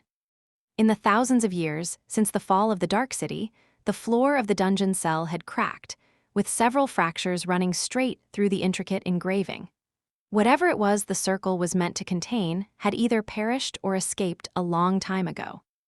Now, the only thing that remained was a withered corpse. Coming closer, Sunny took another look at the person who had been imprisoned and died under the ruined cathedral, in a cell situated exactly beneath the statue of the nameless goddess. Because of the dark mantle and the black lacquered mask, Sunny couldn't glean a lot of information about the corpse. It seemed to belong to a human, but other than that, everything about it was a mystery. What terrible sin had this person committed to be condemned to this awful death? Strangely, Sunny's intuition was silent. It was as though there was nothing in front of him at all. To his sixth sense, the prisoner of the underground cell appeared as an empty space. Weird. This person had clearly been either hated or feared a lot to be locked behind all these barriers. Surely, finding such a creature would affect my fate. Why don't I feel anything then? With a tense frown, he took a deep breath and carefully stepped inside the circle. It was then that Sunny noticed a chaotic mess of runes drawn on the floor near the prisoner's left hand. The sight of them almost sent him into a seizure. Staggering away, Sunny fell to his knees and threw up. Ugh, damn it. Those runes, those were the same runes the spell used to describe the mysterious unknown. Only here, the intensity of the terrible effect they had on the mind of anyone who saw them was much, much stronger. What the hell? Wiping his mouth, Sunny grimaced and glanced at the masked corpse with a bit of resentment. Then, he picked himself off the floor, took a deep breath, looked at the terrible runes once again. Immediately, Sunny felt a splitting headache and a sickening, terrible sensation spreading through his mind. It was as though all his thoughts and memories were being torn and twisted. But despite all of it, Sunny persevered and kept staring at the final message that the prisoner had left behind. He knew he couldn't read the runes, he didn't know that particular language, and the spell either was forbidden, incapable, or refused to translate them.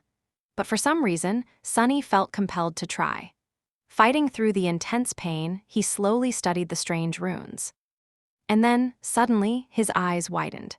Because right below the chaotic mess of them, a line of text was written in the script he was familiar with, the usual runic language that the spell always used. This time, it did not provide any translation. Luckily, Sunny had studied these runes and knew enough about them to understand what was written himself. The last thing the person imprisoned under the cathedral wrote before succumbing to death made him shudder. Scratched into the stone was a short prayer. Hail, Weaver Demon of Fate Firstborn. Of the unknown, Sunny stared at the runes until he was on the verge of losing consciousness. Only then did he turn away and closed his eyes. The nauseating dissonance of the terrible runes stayed carved into his mind. Only after several minutes passed did it fade a little, allowing him to breathe again. So, the mysterious weaver whose forbidden lineage he had inherited was, in fact, associated with fate, just like Sunny himself. What were the chances? That's fated for you, I guess. The word he translated as demon wasn't the one used to describe nightmares creatures of the third rank, but a different one. Perhaps calling it a spirit or a demon would have been more suitable, a mortal, but powerful and ominous deity. One different from gods, but sharing the same nature. However, Sunny wasn't that versed in mystical terminology. All he knew was that the runic language was incredibly rich in words describing all types of monsters and creatures, while the human language wasn't. Hence, demon was fine with him. Apart from the tantalizing revelation about the mysterious weaver, he had noticed one other important thing by forcing himself to study the runes. Before, Sunny had thought that there was a single entity that the spell refused to call by its name and simply described as unknown, leading him to call it the unknown. Yes, Sunny was not that imaginative when it came to word choice. Whether the unknown were a kind of beings, a single existence, or a force of nature, he did not know. But now, he realized that there were actually two types of forbidden runes, and two things that the spell did not know how or did not want to mention. One was the same as those used in the description of the drop of ichor, which stated that the vile thieving bird was hated both by the gods and by the unknown. It also said that the reflection of the unknown stayed forever frozen in the depths of Weaver's pupils, and that just looking at it drove the thieving bird mad. The other was the same as those used in the description of the stone saint, which was created by the last child of the unknown, and now here by the dead prisoner, who had called Weaver the firstborn of the unknown. What the hell does all of this supposed to mean? His suspicion that Weaver had something to do with the creation of the nightmare spell only grew stronger after learning that they had something to do with the domain of fate. After all, the spell seemed to be weaved out of numerous strings of fate, and there was this being called Weaver, who had the blood of gods in their veins, but was also somehow connected to the unknown. Feeling his headache only growing stronger, Sunny winced and shook his head. Later, I will think about it later. There would be time to ponder about all this later, or not if he dies trying to escape the forgotten shore. Either way, that time was not now. Turning back to the chained corpse, Sunny cautiously avoided looking at the dangerous runes and kneeled in front of it. He wanted to know what was hiding behind the mask. But as soon as he touched it, the corpse suddenly shattered and fell apart, turning into dust right in front of his eyes. Even its dark mantle rotted and disappeared, as though the thousands of years that had passed since the fall of the Dark City and the destruction of the cathedral finally caught up with it. Soon, all that was left was a pile of dust. And the lacquered mask lying on top of it, its black surface glinting slightly in the pale light of the ghostly torches. Chapter 278, Weaver's Mask. Sunny looked at the black mask and the darkness hiding in its eyes. Its features were not as much contorted as fearsome by nature. It was simultaneously fearsome and somber, bestial and regal, as though existing at the border of all things. But most of all, the striking mask radiated a sense of mystery. The vicious fangs, the twisting horns, the black lacquered wood of it all once again, his intuition was silent. There was nothing he felt toward the black mask, as though it didn't even exist. How strange. Sunny waited for a few moments, then picked up the mask and brought it to his face to take a closer look at it. But just a moment after his fingers touched the sleek surface of the polished wood, the mask suddenly disintegrated into a swarm of countless white sparks. Acting like water, the stream of light flowed toward Sunny's chest and entered into his body, disappearing into the dark depths of his shadow core. The voice of the spell thundered suddenly, louder than it had ever been before. "You have received a memory." Sunny remained motionless for a few seconds, thinking about what just happened. By now, he knew that some memories could exist outside of the soul cores, just like how shard memories did. Was the black mask one of them? Somehow, he felt that it wasn't. Why I am even guessing. Let's just take a look. The reason he was lingering was because of the magnitude of the situation. Sunny didn't know anything about the mysterious mask, but he believed that this relic of the past was truly unusual. The circumstances that had led to its discovery were too extraordinary, and the place it was hidden in was too uncanny to think otherwise. So he was understandably apprehensive. With a bit of tension, Sunny dove into his soul sea and looked up at the spheres of light floating around the black sun of the shadow core. There was a new one there, which seemed to be much brighter than the rest. Summoning it down, he soon found himself looking into the eyes of the dark mask that hovered in front of him. It was as though he was facing an invisible person wearing it. Shifting uncomfortably, Sunny lowered his gaze a little and looked beneath the black lacquered wood. A moment later, he had to suppress the involuntary desire to cover his eyes with a hand. Inside the black mask, 7 radiant embers were burning with such intensity that it almost blinded him. All around them, incalculable ethereal strings were weaved into a pattern so vast and intricate that it almost seemed boundless. 7 anchors, gods. Stunned by the visage of the mask's spellweave, Sunny hesitated for a bit and summoned the runes that described it. What he saw made him take a step back and gasp. Memory, Weaver's mask. Memory rank, divine. Memory tier, VII. Memory type, tool. Memory description. Weaver believed that knowledge was the origin of power and so always hid behind numerous lies, wearing them as a mantle. No one knew Weaver's thoughts, Weaver's face, and Weaver's heart. Even the gods could not see what hid behind the mask. Memory enchantments, mantle of lies. A simple trick. Sunny had to look away for a moment to take a breath. Divine memory of the 7th tier, holy hell. Words weren't enough to describe his astonishment. He was, however, surprised to see that the mask only had 3 enchantments. Sunny expected such a powerful memory to have dozens of them. Judging by how boundless and insanely complicated the weave of it was, there had to be that much, at least. Just what were these 3 enchantments to require a myriad of diamond strings to support them? Turning back to the runes, he concentrated on the enchantments and read further. Enchantment, mantle of lies. Enchantment description hides the identity of its master. That description sounded very simple, but looking at the spellweave of the black mask, Sunny could tell that this enchantment was anything but. In fact, it was so vast and powerful that his mind was failing to even comprehend the scale of it. The enchantment was indeed designed to protect the identity of the person wearing the mask from prying eyes. But what it actually meant was that any form of detection was powerless against it. And Sunny suspected that any was not a figure of speech in this case, but simply a constatation of fact. For example, Cassie's aspect ability, which allowed her to see a person's attributes, would not work on someone wearing the mask. There were countless similar abilities among the awakened, none of which would work either. I guess that explains why my intuition was silent about the prisoner and the mask itself. Whatever kind of fate-related sixth sense I have is also countered by that thing. Even more terrifying was the fact that the enchantment was not aimed at just the awakened. The description of the Weaver's mask stated that even the gods could not see through it, and it was honest truth. Nothing could penetrate the barriers of the mantle of lies, not even the sight of a god. Sunny gulped. Scary. But then, this incredible and frightening enchantment did not even take up 1/10 of the volume of the ethereal diamond strings hiding beneath the surface of the black lacquered mask. The second enchantment was much the same. It was called, by which the spell was telling Sunny that it wasn't going to say anything about it. Its description was also empty. However, Sunny could tell that it had something to do with sight just by looking at the weave.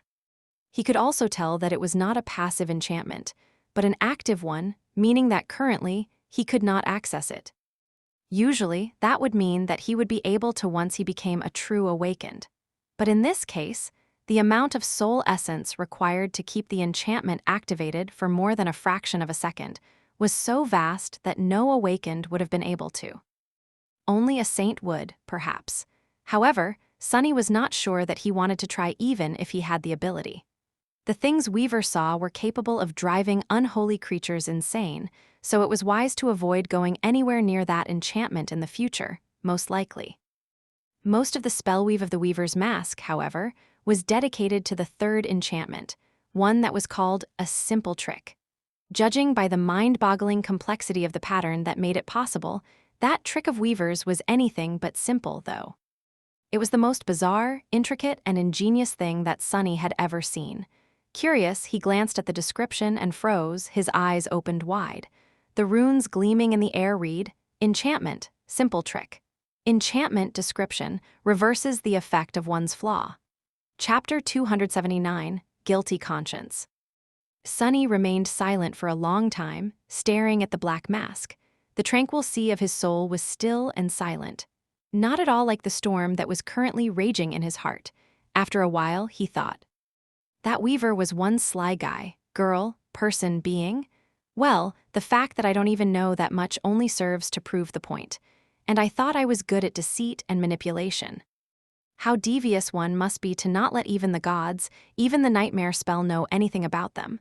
But it was fitting, in a strange kind of way. If Weaver's domain was that of fate, there was no other way. Fate was a terrifying but subtle tool. Manipulating it to your advantage required a very special kind of genius, one that was directly opposite to any kind of directness, straightforwardness, and brutal power. However, if given the choice, Sunny would have preferred to face War God in battle than to make someone like Weaver his enemy. Masterful liars were far more dangerous than deadly warriors. He knew it better than most. Exiting the Soul Sea, Sunny hesitated for a little and then summoned the Weaver's mask. The cool wooden surface of the mask appeared on his face, held in place by some invisible force. Immediately, his vision changed slightly. Everything became sharper, clearer, more vivid. Sunny could feel the mask reaching into his eyes and connecting to something, the strange legacy he had inherited by consuming the drop of Weaver's blood.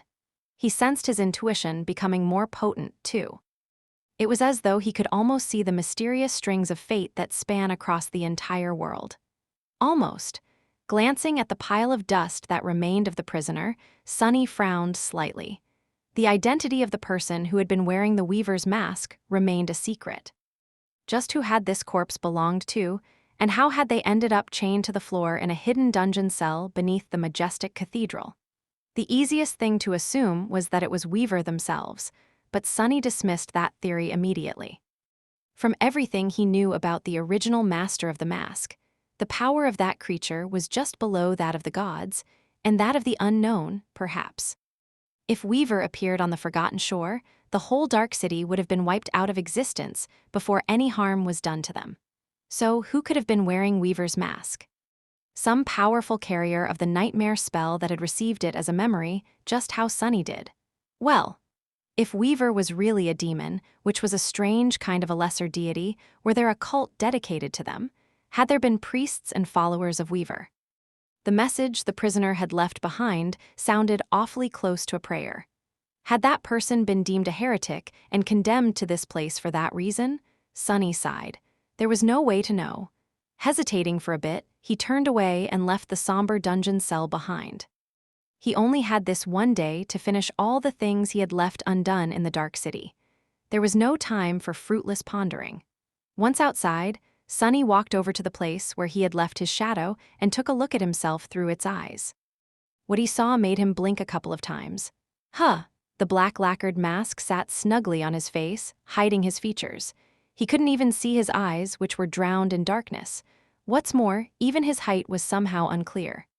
Sunny didn't actually become taller, but from the side it looked as though he did, sort of.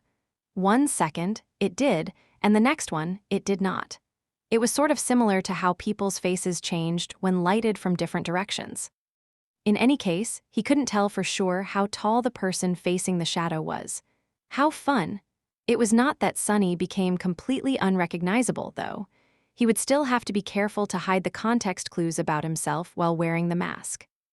Mundane things like the way he walked, his usual mannerisms, and other subtle but unique details of his behavior could still betray his identity despite the fact that it was masked from all unnatural means of detection. To truly make himself appear as something else, Sunny would have to put on a performance. Good thing he was practicing the shadow dance then. Was it not designed to fully imitate someone else's battle style and physicality? What a wonderful coincidence. Finally, the moment he had been dreading came. It was time to test if the simple trick was really capable of turning his Flaw upside down. Needless to say, Sunny was nervous. His lips became dry and he unconsciously tried to lick them, but now there was a mask on his face, so he couldn't.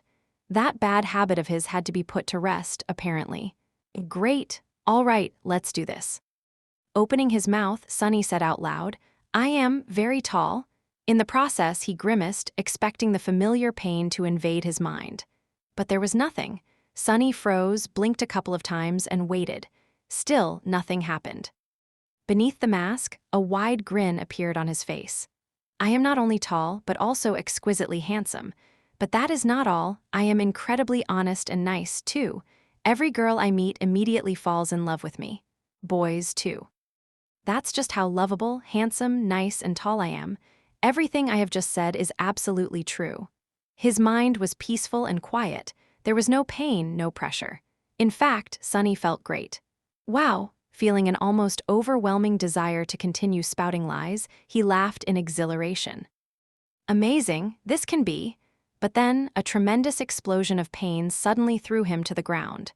With a startled yelp, Sunny grasped his head and then groaned through gritted teeth, feeling as though it was about to burst. What the hell? He just wanted to say how useful the ability to lie could be. Wait, the ability to lie would, indeed, be very useful, which meant that by stating that fact, he would be telling the truth. And the Weaver's mask did not remove his flaw, just reversed it. So, it seemed like while wearing it, Sunny could not tell even a word of truth. That seemed like the right conclusion to make, but he needed to test it to be absolutely sure. With a doomed sigh, Sunny waited for a moment and then said, "My name is..." A moment later, another pain scream resounded in the darkness of the underground chamber. Chapter 280, One Last Job. Sometime later, Sunny emerged from the ruins of the cathedral with a rucksack on his shoulder, took one last look back, and left. Whatever his future was going to be, he doubted that he would come back here anytime soon. It was a bittersweet goodbye. Cautiously walking through the familiar streets of the dark city, where he knew every turn and every piece of rubble, in this district of it, at least, Sunny kept his guard up. Many things must have changed in the months he had been away traveling through the labyrinth. The nightmare creatures he knew, and more importantly, knew how to avoid might have wandered away or perished, and new horrors might have taken their place. He had to stay prudent and careful. But still, his next and final goal was not that far away. As he sneaked toward it, Sunny thought about the Weaver's mask and the ways it could change his life. At first, he thought about simply never taking it off and walking around while delivering a deluge of lies. This way, he would be safe from revealing his most guarded secret and becoming someone's slave, at least. But after considering this seriously, he came to the conclusion that it was not the best decision in his current circumstances. First of all, one couldn't be a part of any collective while lying all the time. Sunny had an unpleasant experience of being expelled from various groups for various reasons, and not being sincere and honest was one of the surest ways to make people want to avoid you at all cost eventually, at least. And no one was able to survive alone in the dream realm, not in a way that a person would want to live anyway. Sunny knew a lot about this side of things, too. But most importantly, he was not going to be able to keep this lying for long anyway, not when dealing with people that already knew him. Kai and Cassie would notice the strange effect of the mask immediately. Kai because of his ability to sense lies, Cassie because her ability to see attributes would suddenly stop working. But others would catch on that something strange was going on with him pretty quickly, too, simply because of how drastic the change in his behavior would be. Especially Nephi's, who knew him so well. After that, they would inevitably have a lot of questions, and answering those questions, even with lies, would put him in more danger than he already was in. So, sadly, Weaver's mask was not a panacea to Sunny's current situation. At best, it would be able to help him avoid certain predicaments if used sparingly. But really, he didn't want anyone to know that he was in possession of that memory at all. Sunny had to think of the future. If he was lucky enough to survive the fall of the Bright Castle and return to the real world, that was where the Black Mask could create miracles for him. It would allow him to have a hidden persona that was in no way connected to an awakened named Sunless, and as such, allow him to do and achieve things that would have been impossible or too dangerous to try as himself. To that effect, no one could know that the strange black wooden mask was connected to him, not even people whom he, somewhat, trusted, both for his own good and theirs. It is such a pity, though. It was. Just imagining Castor's face, if he were to ever learn about what type of treasure Sunny had somehow found this time, was tempting enough to change his plans. Castor? Sunny's face darkened. He had not forgot about the promise Nephi's had made him at the start of their journey to the Hollow Mountains. Tomorrow, he was finally going to learn what was the deal with the Proud Legacy, and what exactly the relationship between Changing Star and him was. And how big were the chances of Sunny having to face Castor in battle?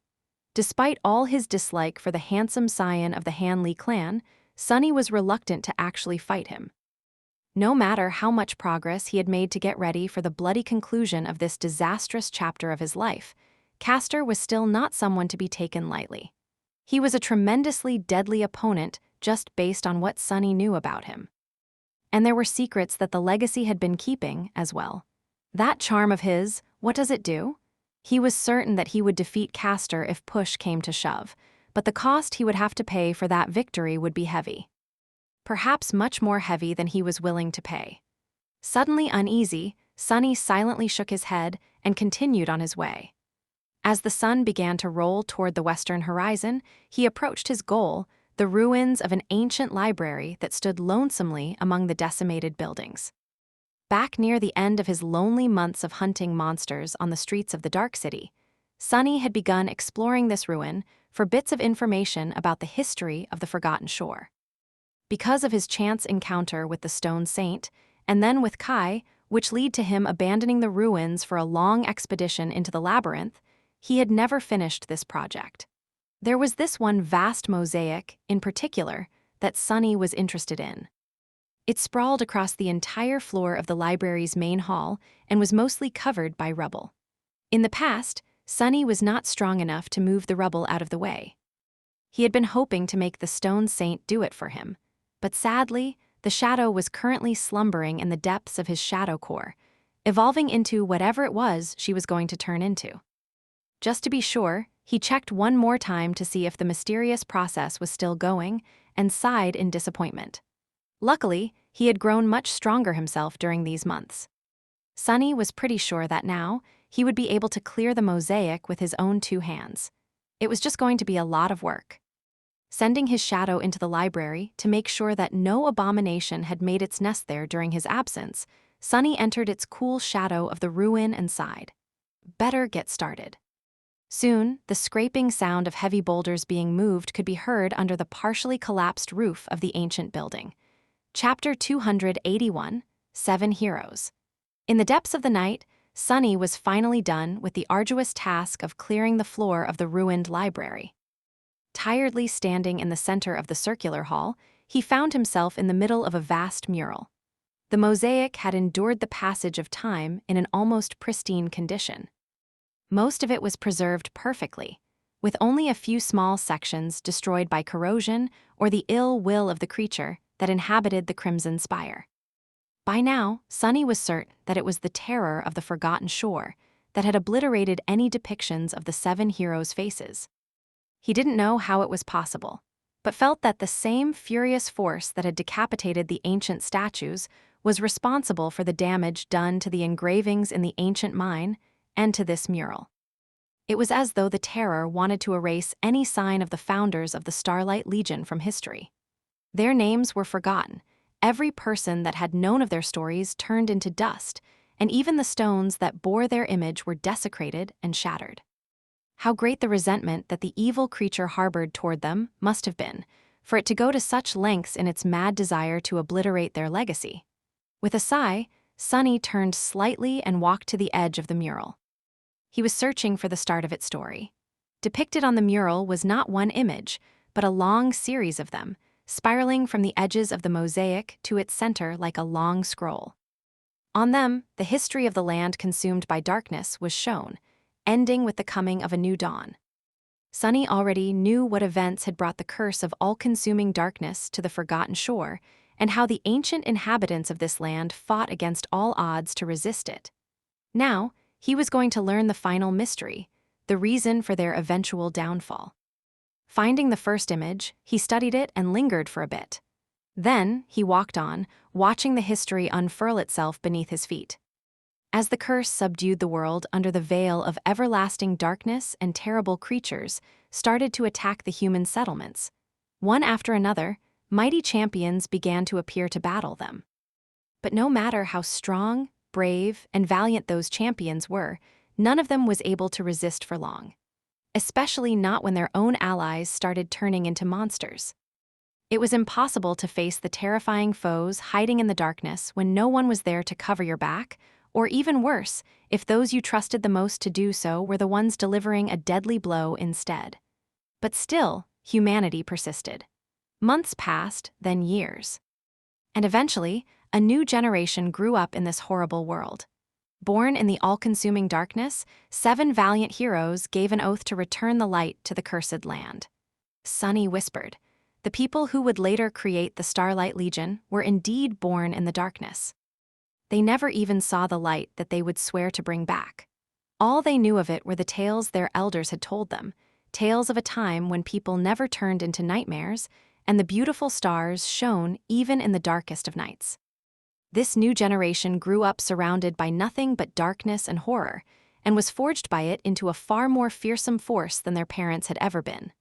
Hard times created hard people, and their time was as unforgiving and harrowing as one could imagine. Beyond so, even. And so, the people it created adapted to match this dark reality. Eventually, 7 of them rose above the rest, each leading their faction in the constant battle against the encroaching doom. Sunny stopped and studied the image that showed all 7 of them, even if their faces were damaged beyond recognition. There was a knight in an intricate plate armor forged of white metal, with a stalwart blade grasped firmly in his hands. A graceful priestess in a light flowing robe, her delicate hands shining with gentle light. A mighty hunter in an archaic cuirass leaning on a beautiful bronze spear. A masterful builder holding a mason's hammer in his calloused hands. A regal lord with a humble crown resting on his head, a single gem decorating its simple design. A subtle and merciless slayer with a ghostly stiletto hidden cunningly behind her back. And a stranger from a misty land who wore a stone-like armor and never showed his face, with a heavy round shield resting at his feet. Sunny looked at the 7 heroes, thinking, knight, hunter, lord, stranger, slayer, builder, and priestess. Midnight Shard, Zenith Shard, Dawn Shard, Dusk Shard, Moonlight Shard, and the other 2, Sunlight Shard and Starlight Shard? The fate of the last 2 shard memories remained unknown to him. Nephi's must have known something, though. Otherwise, she would not have ventured into the dangerous expedition to the Hollow Mountains to seek out the Crown of Dawn. Although the history of the Forgotten Shore was presented in more detail here, it did not give him any revelations yet. Thoughtful, Sunny turned away from the image of the 7 heroes and continued on. At some point in history, the heroes came together, created the Starlight Legion, and united the surviving remnants of humanity under its banner. It was also then when they gave their defiant oath. They must have been mad, weren't striving to achieve something impossible the definition of madness? Sunny frowned, knowing full well that, in this case, the 7 heroes actually managed to fulfill their crazy ambition. It was all a little too close to home. He also knew someone who liked to set impossible goals and had an infuriating track record of proving them possible. But how did it all end? Yes, the heroes achieved their dream. But the Forgotten Shore still turned into a desolate hell. What happened to their light? Looking at the next images of the mosaic, Sunny got a feeling that he was about to find out. Chapter 282, Sacrifice. As Sunny walked in circles, drawing near to the center of the mosaic, he saw the depiction of various deeds that the Starlight Legion had achieved. The warriors led by the 7 heroes were truly a fearsome force. Forged and tempered by the relentless malice of their dark world and the unassailable will of their leaders, they drowned the Forgotten Shore in the blood of the cursed creatures. Even though many of them had turned into monsters themselves, especially those who had allowed themselves to falter in their conviction, the rest continued on, unbroken. Sunny couldn't tell how powerful exactly the members of the Legion were, but from some clues of their battles, he guessed that they were at approximately the same level as the awakened of his own world, at least at the beginning.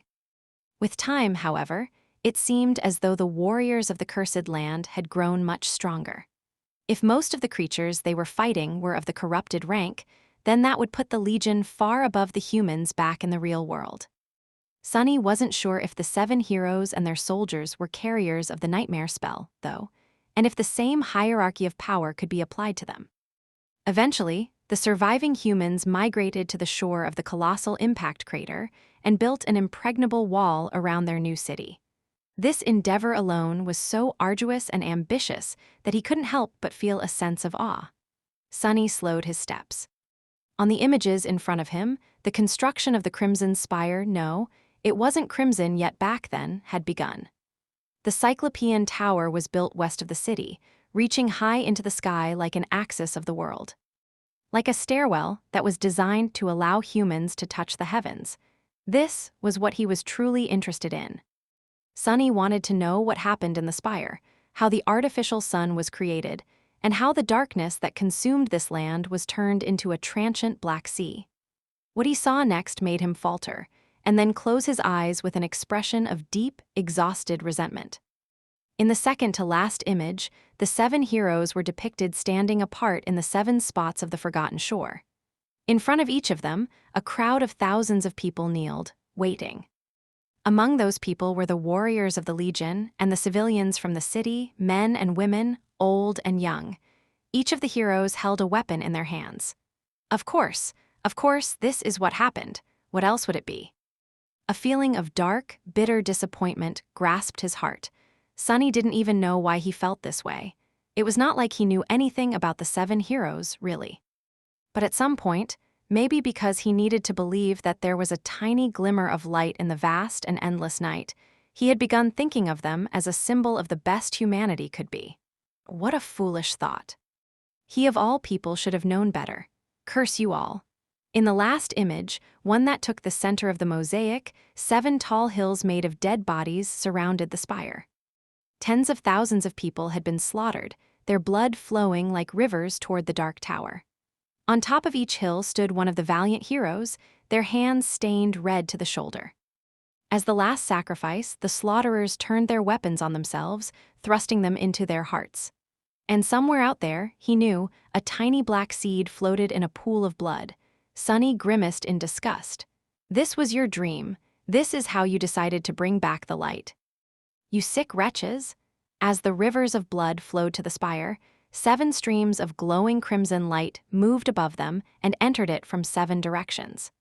These streams represented the sole essence of numerous humans who had been sacrificed to create the artificial sun.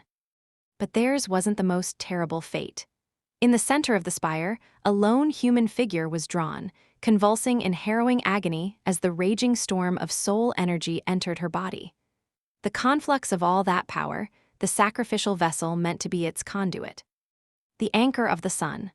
Sunny recognized that figure, too. To him, the features of her face were painfully familiar.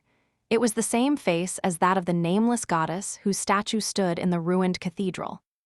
The crimson light entered her body and shot from her screaming mouth and eyes upward, pure and white. It rose to the height of the spire, where a new sun was being born. Frightened by its light, the darkness retreated underground, where it was locked behind 7 seals that were left behind by the heroes as their last deed. The rest was easy to deduce.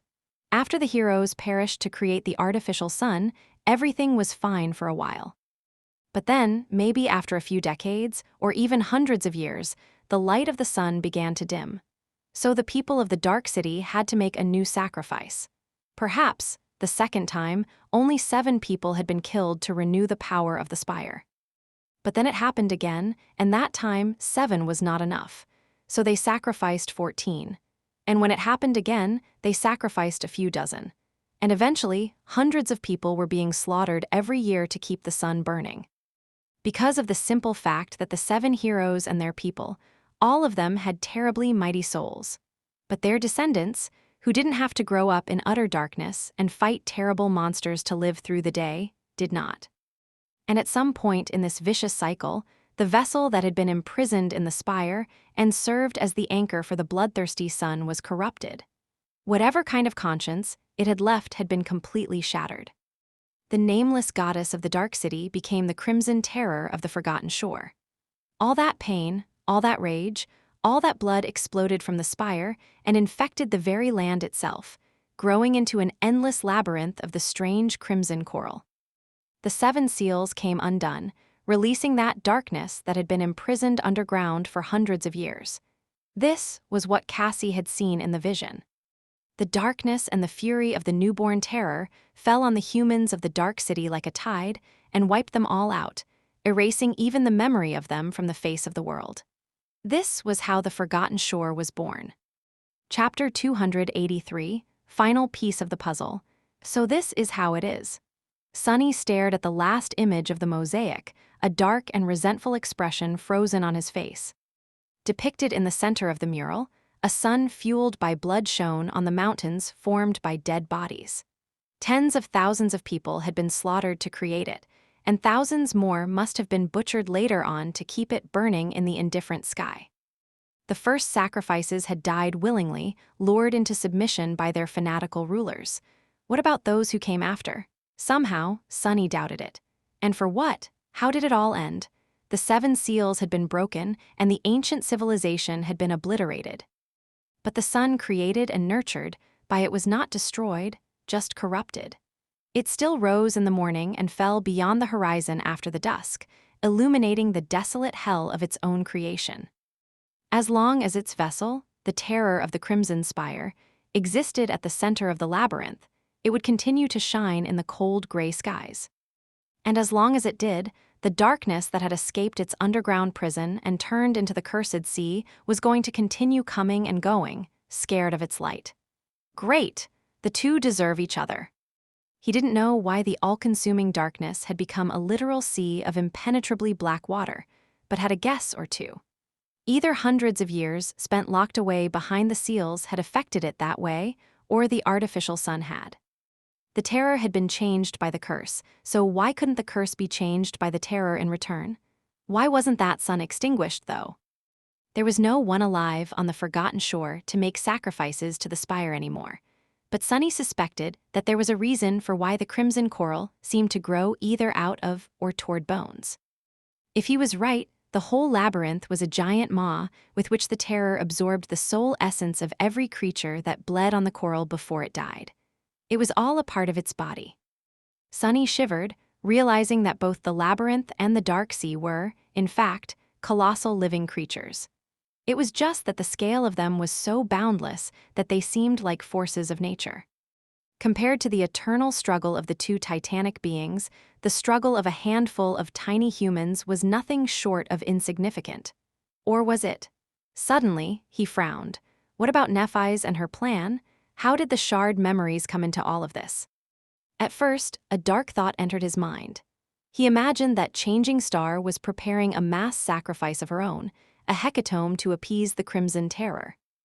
The number of the sleepers being sent to the Forgotten Shore each year was too eerily similar to the number of sacrifices made to the Crimson Spire by the inhabitants of the Dark City to be a simple coincidence. But he quickly dismissed that thought. After all, the sacrifices were meant to renew the power of the Blood Sun, and that was not Neph's goal. If anything, she meant to destroy it once and for all to gain entry to the gateway hidden in the spire. So, what did it all mean? Sunny scowled, remembering every piece of information about the 7 heroes and their cursed land he knew, and most importantly, those that came directly from the spell. After a while, he muttered, "Time has erased their names and their faces, but the memory of the defiant oath still remains." This was the second part of the description that the spell had given the Starlight Legion armor. His eyes widened. All this time, he thought that this sentence simply meant that the legacy of the 7 heroes lived on even after their deaths. But now, he suddenly realized that the truth might have been far more straightforward. The key to understanding the secret of the shard memories was right in front of him this whole time. In fact, it came from the first memory he had ever gotten on the Forgotten Shore, the Azure Blade. "On this Forgotten Shore, only steel remembers," he whispered, a sudden understanding dawning on him like a revelation. The memory of the defiant oath remained, and only steel remembered. Sunny rubbed his face. "I am such a fool." Everything he needed to learn the truth had been at his disposal from the very start of it all. The heroes were long gone, but their terrible oath was still here, preserved in cold steel. It was not the memory of it that remained, but the memory. The shards were that memory.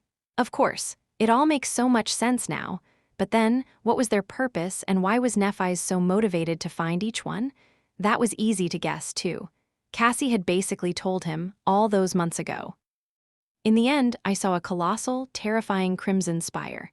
At its base, 7 severed heads were guarding 7 locks. In its fury, the terror of the Crimson Spire had beheaded the statues of its creators and brought their heads as trophies to guard the entrance to its lair, where Cassie had seen them, as well as 7 mysterious locks. What did a lock need? A key.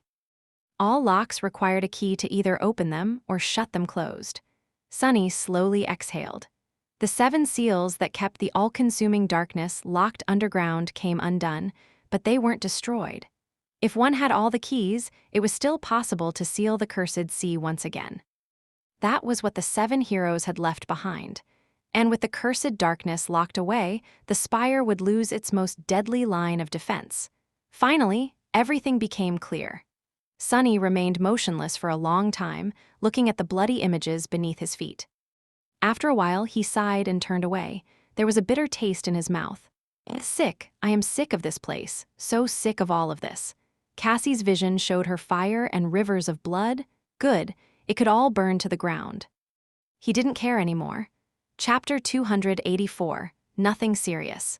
In the cold light of dawn, Sunny approached the spot where the other members of the cohort and he agreed to meet.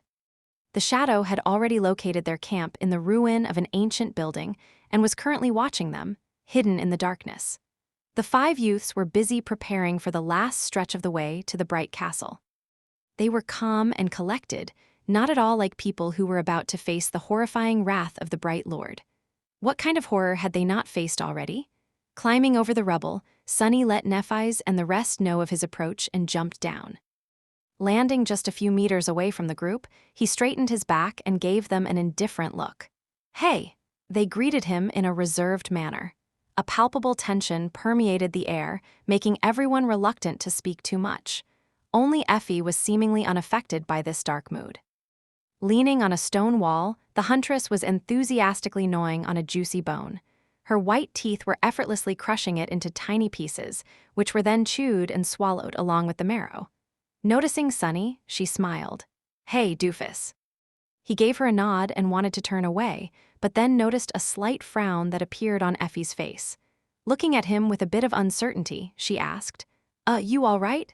Sunny was silent for a few moments, then smiled. Finally, he said in an even tone, I'm perfect. Leaving the doubtful huntress behind, he walked past Castor and approached Nephi's.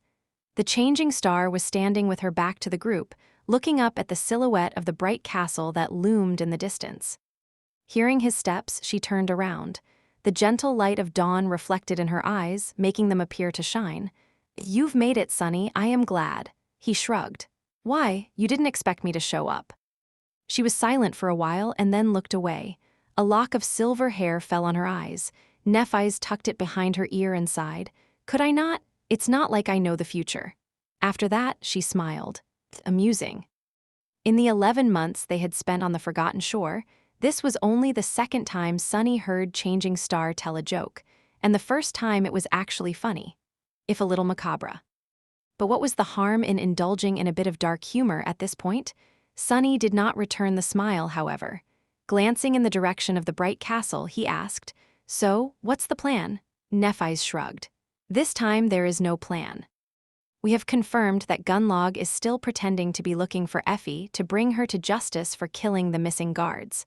Once we enter the outer settlement, the members of the host will come for her. Then, I will most likely be forced to challenge him. We'll see after that. Sunny looked at her with a dark expression, pretty much exactly what I expected. He didn't hesitate to ask, Can you really break his armor?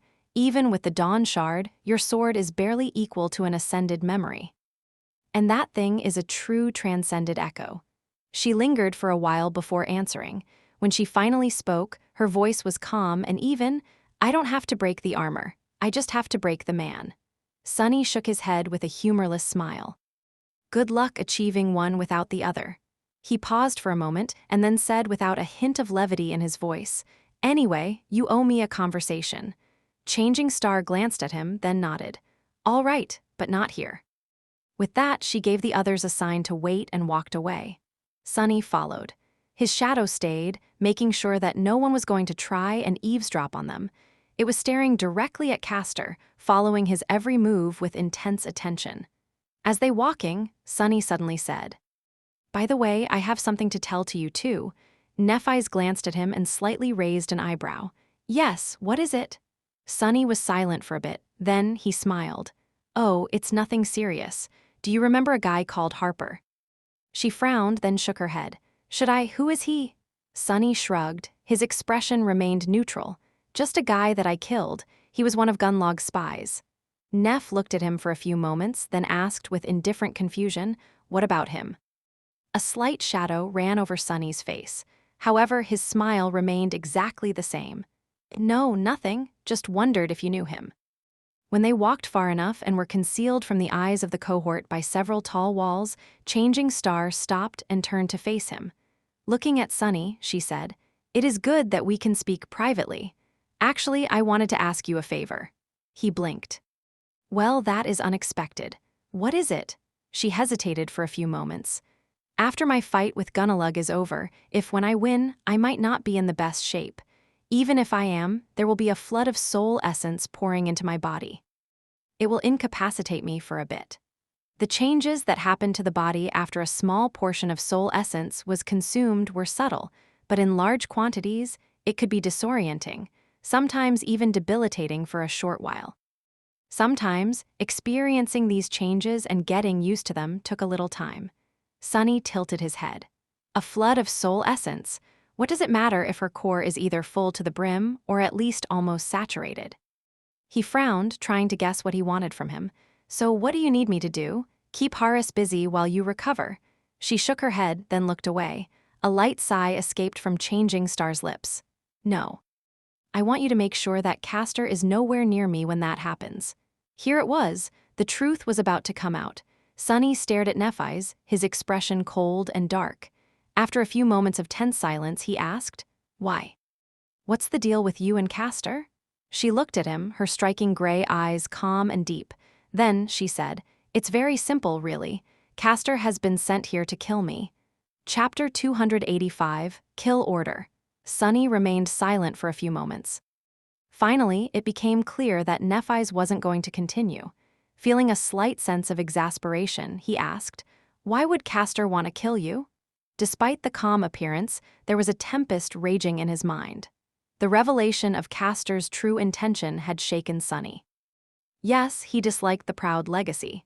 And yes, their dynamic with Changing Star had always been a bit strange, but he never expected to hear something like this. In his mind, Castor was more of an opportunist with distasteful ambitions, most likely having to do with the purity of his clan's bloodline, than a cold-blooded killer. In what world did him wishing to kill Nephi's made any sense? He was her #1 fan. The only logical explanation Sunny could find was that the proud scion had been secretly working for Gunlog all along. But then, that theory also didn't hold when subjected to a close inspection. The Bright Lord was determined to kill Changing Star with his own 2 hands and in front of hundreds of people. What would he need Castor for? Nephi's lingered for a bit, then shrugged. People have been trying to kill me for as long as I can remember. Have you forgotten? Sunny slowly shook his head. No, I did not. But what does that have to do with Castor? She smiled. They were not going to stop just because I came of age, survived my first nightmare, and was sent into the dream realm. If anything, that would have been the perfect opportunity to finally make me disappear forever. Sleepers enter this cursed world alone, away from the protections of society and whatever allies they might have in the real one. Do you see? He gave her a nod, his expression growing dark. Indeed, no one was as vulnerable as young sleepers entering the dream realm for the first time. Nephi sighed and looked away. In any case, when I enrolled into the academy, I knew that someone among our classmates had to have received orders to make sure that I never return from the dream realm. I just didn't know who it was. Suddenly, she glanced at him. The corner of her lips curled upward. Actually, for a long time I thought that it was you. Sunny blinked and stared at her in disbelief. What, me? Are you CR? Actually, never mind.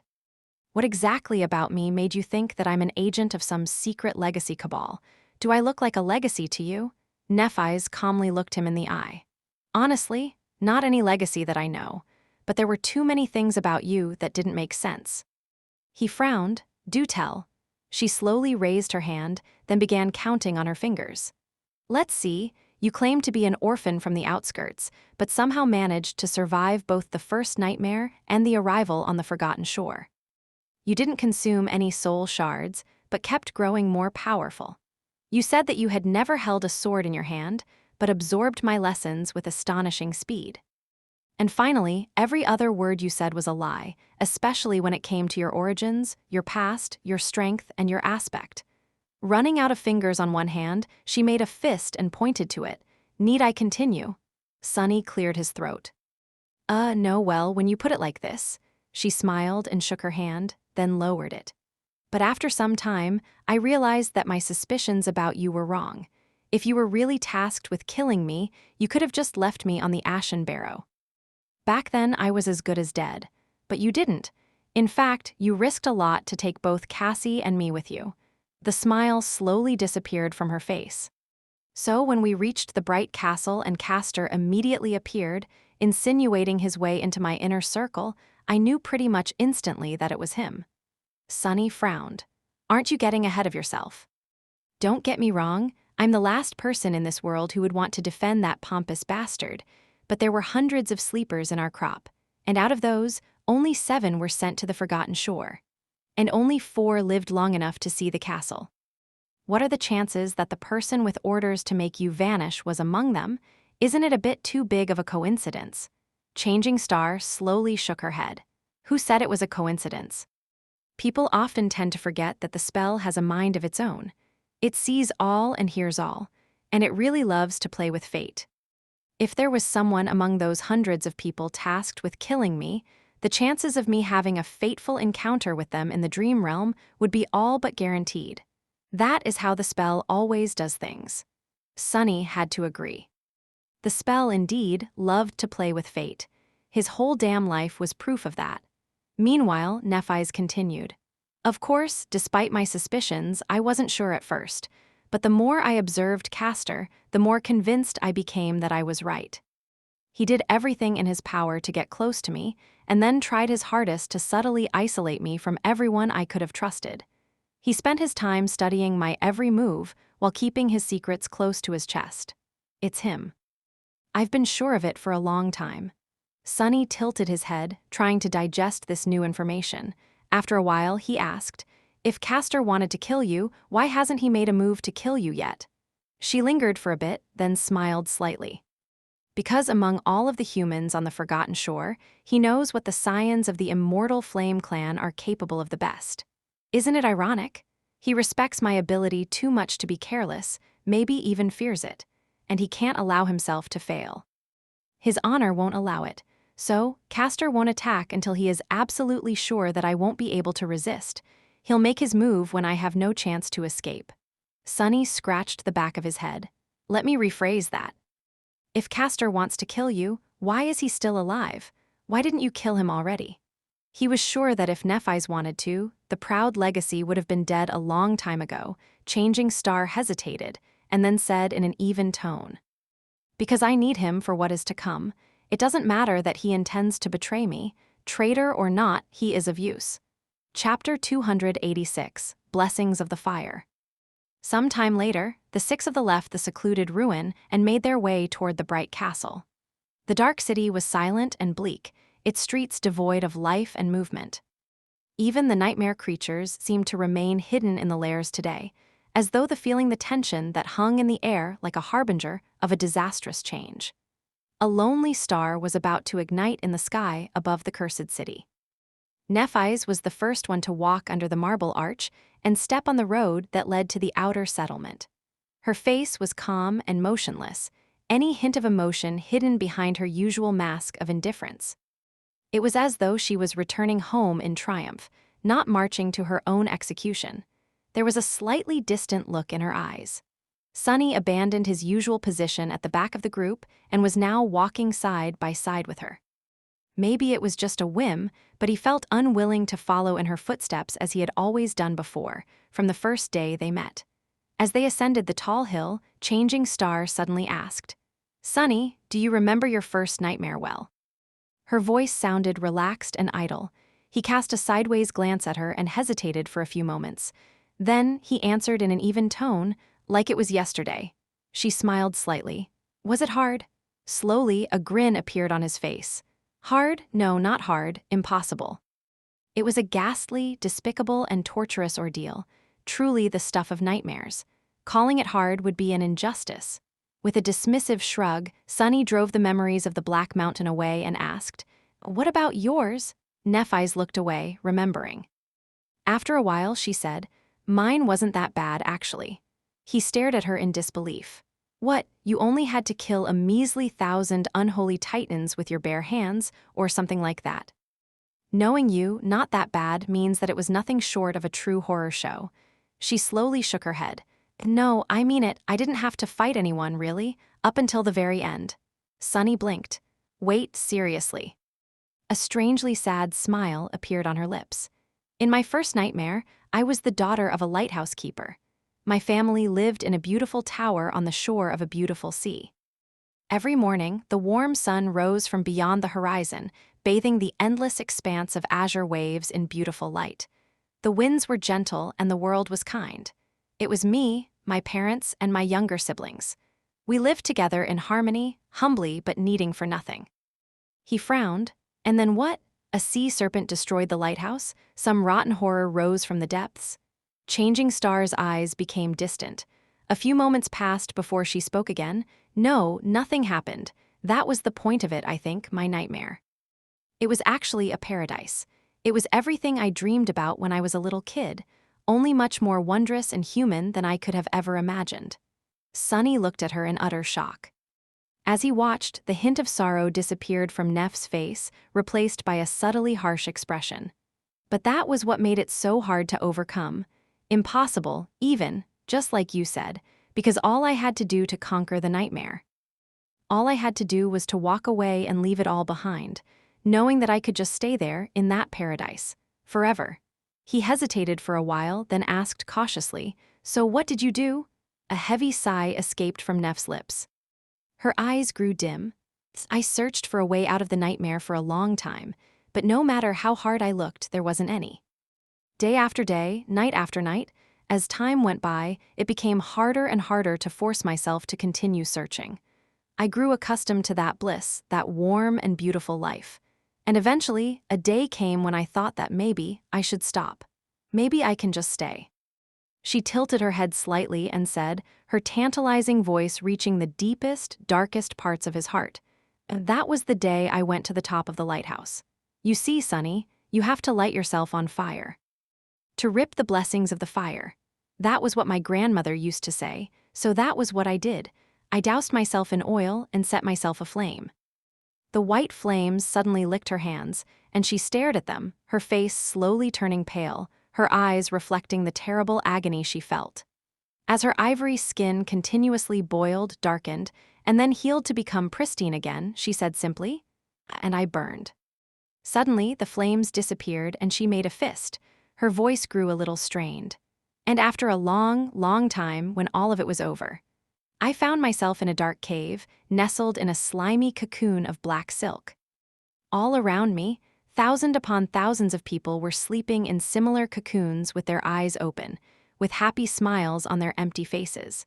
And above us was a creature so revolting and abhorrent that I can't bring myself to describe it to this day. It was feeding on our dreams." She grew quiet for a bit and then added, "That creature was convulsing in pain, as though it shared in the agony I felt, too.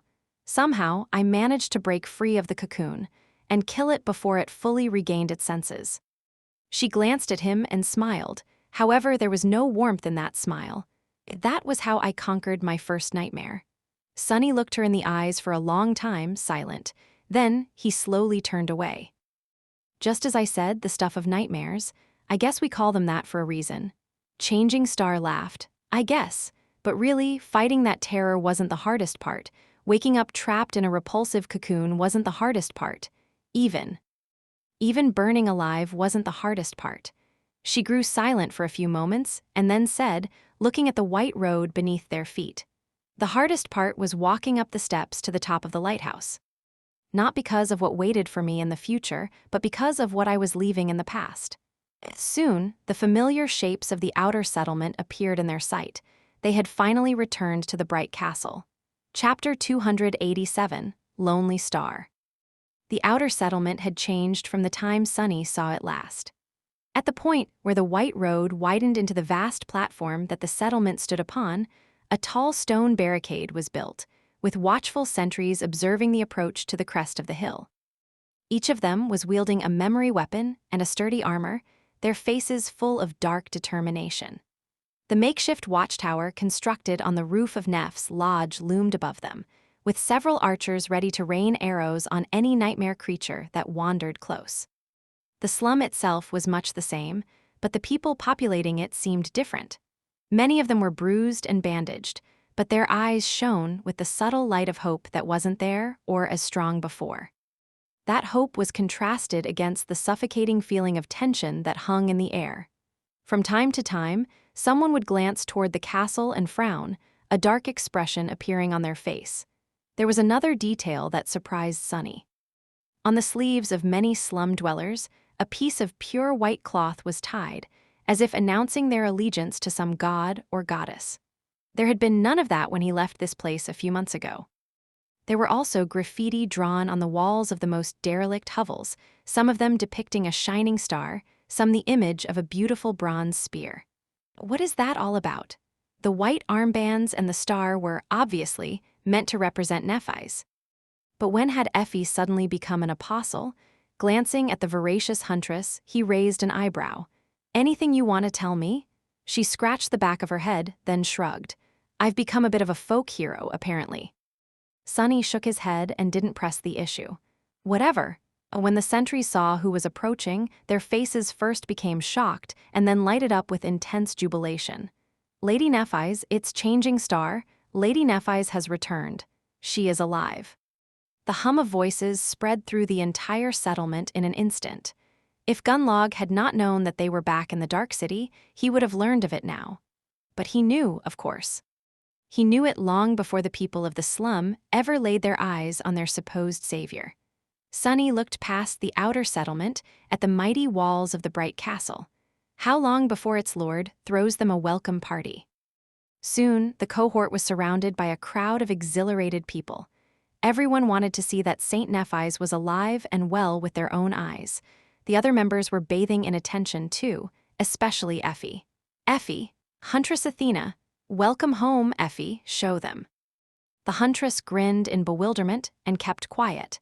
In the crowd, there were a few faces that did not share in everyone's joy. They were the leaders of the outer settlement's hunting parties. The gazes they threw at Nephi's were grim and full of meaning. She gave them a nod, letting the experienced hunters know that she understood the message they were trying to relay. Then, Changing Star faced the inhabitants of the slum and took the bag that Effie handed her. Slowly unclasping it, she spoke, her calm voice effortlessly making the crowd grow silent. "I am not good with words, so please accept my gratitude, dreamers of the Dark City. The past few months have been harsh on me and the members of my cohort, but they must have been equally as harsh on you. However, we have persevered. You here in these cursed ruins, and we out there in the ghastly depths of the labyrinth." But all of it was not in vain.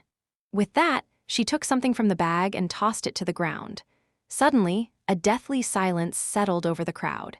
Everyone was staring at the object laying on the stones, expressions of fear clearly written on many faces.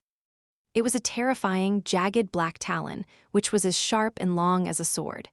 And then, another one fell near it, and another, and another. Eventually, 38 of these dark blades lay in a pile in front of Nephi's, 30 from the 6 front limbs of the spire messenger, and 8 from the 2 hind ones. Closing the bag, Nephi's put it on her shoulder and said, her tone dark and piercing, "Out there in the labyrinth, we have fought and slew one of the cursed messengers of the Crimson Spire. I bring you its claws as a gift to become your weapons." Stunned whispers ran through the crowd. The messengers were both a symbol of terror and a symbol of hope to the people of the Dark City. Terror, because of their horrifying power and appetite as well as their connection to the dreaded spire. And hope, because of the legends that once a long time ago, a group of powerful sleepers had managed to kill one. And now, the legend came alive right in front of their eyes.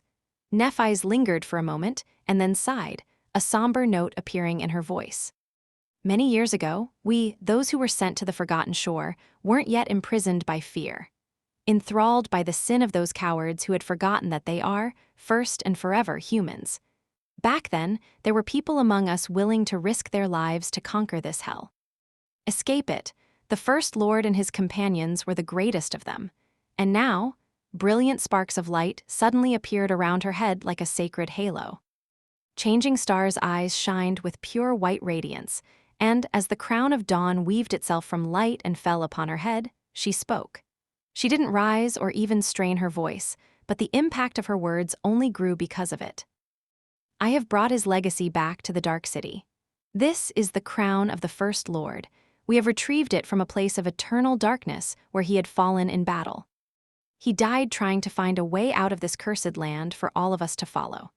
She paused for a moment and then said, her face illuminated by the brilliant white flames that burned in her furious eyes. On her forehead, the single gem decorating the dawn shard shone with that brilliance, too, almost like a third eye. And with it, we will finish what he started. Chapter 288, Progress Report. Some time later, they entered the stone lodge and found themselves in the middle of another, smaller crowd. Around 30 or 40 people gathered in the main hall of Changing Star's dwelling, making it look even smaller than it had before. However, these were not just any sleepers from the slum. Most of them were experienced fighters from the outer settlement, few hunting parties, as well as people who Nephi's had recruited into her faction during her time in the Dark City. Back when Sunny had been a part of the group, they were weak and hopeless young men and women who were barely surviving in the cruel reality of the Forgotten Shore. Now, things changed. Neph's little helpers were armed with makeshift weapons and wearing armors fashioned from a wide variety of scavenged materials, while some were even in possession of memories. They also held themselves very differently from before. Honestly, the difference between them and the hunters was not that big now. If Sunny didn't know which were which, he might have mistaken one for the other. Changing, Star walked through the crowd and approached the window that opened on the bleak view of the cursed ruins. She looked at it for a short moment and then turned around, a dark expression on her face. Tell me, the leaders of the hunting parties glanced at each other. One of them, a stocky young man with long, messy hair and 3 ugly scars running all the way from his forehead to his chin, spoke with a bit of uncertainty. Welcome back, Lady Nephi's. It is good that you are alive and well. She gave him a nod. The hunter paused, then continued, his voice somber. We, have followed your orders and advice for these past months. The militia you created has been reinforced and organized to protect the settlement from the attacking monsters. With the memories you and your cohort hunted for us in the ruins, the casualties were low both among the watchmen and among the civilians. Compared to before, I mean. Changing Star remained silent and just stared at him. The young man sighed. About the other thing, it went almost exactly how you told us it would. Members of the host came into the settlement shortly after your departure, demanding that Effie surrendered herself to be judged for the disappearance of those guards. When we told them that she was gone, they got violent.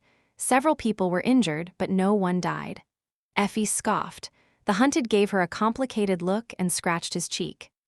After that, they would come again every week or so, hurt a few people and break things, always with the same demand. But we kept our cool and just, well, took it, like you told us to do. That seemed to only make them angrier, but they had no real reason to escalate things. In the end, they just settled for making our lives difficult and pushing people around. The tall huntress shook her head. What's with the people foaming at their mouths to greet me? What's that really about? The young man looked down in embarrassment and cleared his throat. Well, you see, the more the castle proclaimed that you have to answer for the murder of those guards, the more people in the settlement became, how do I say this, appreciative of you? Effie looked at him with a perplexed expression. Because I am beingly unjustly accused? He smiled sheepishly. No, actually the opposite. They really appreciate the fact that you had allegedly killed 6 guards. In fact, their only regret is that you didn't kill more. There are tales about how exactly you dealt with them, too, one more colorful than the other. The most popular one is that, the guards wanted to rob you of your honor, so that's why you had to teach the castle folks a lesson. The tall huntress blinked. My honor? Since when do I have honor? The young man grinned. Hey, don't look at me. I did not come up with this one, all right? Blame Park, it was his idea. Effie looked darkly at another hunter, who just shrugged. Lady Nephi's told us to do our best to make people in the settlement root for you.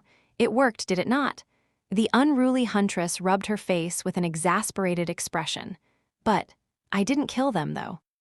The hunter looked at her with no humor in his eyes. Who cares? Effie opened her mouth to say something, but Nephi's interrupted her. Time is short. Don't waste it on useless chatter. Then, she turned to the hunter with scars on his face and asked, What about my last instruction? He frowned, then took out a small wooden box from a leather pouch tied to his belt. The young man held the little box like it was the most terrible nightmare creature. Handling it with extreme caution, he approached Nephi's and handed it to her. There were drops of sweat on his forehead. This is what the person from the castle brought. I don't know what they used to make Hyde create that thing, but the result was exactly as you wished, at least according to the note they left. He hesitated. The box and the note simply appeared on my pillow one day. I almost died of a heart attack when I read what that thing is supposed to be. Sunny stared at the box with interest. Hyde was one of Gunlog's lieutenants, a young woman in charge of the artisans. Her aspect ability allowed her to manipulate certain qualities of plants, which was of tremendous use here on the Forgotten Shore, where the food was scarce and monotonous. But what could Nephi's want from her that was so important? And why was the hunter so scared of the little box? Carefully taking it, Changing Star looked at the box for a few moments and then handed it to Castor. You know what to do. With a short nod, Castor walked toward the door and disappeared. Nephi's, meanwhile, turned to the hunters and said in a steady tone, You did well, thank you all. As wide smiles appeared on their faces, she took Effie's bottomless bag and opened it once again.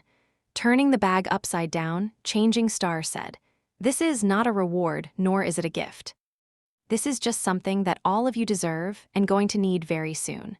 A moment later, a river of glimmering crystals flowed from the bag, scattering on the table's surface. There were hundreds and hundreds of them, each shining with subtle, alluring light.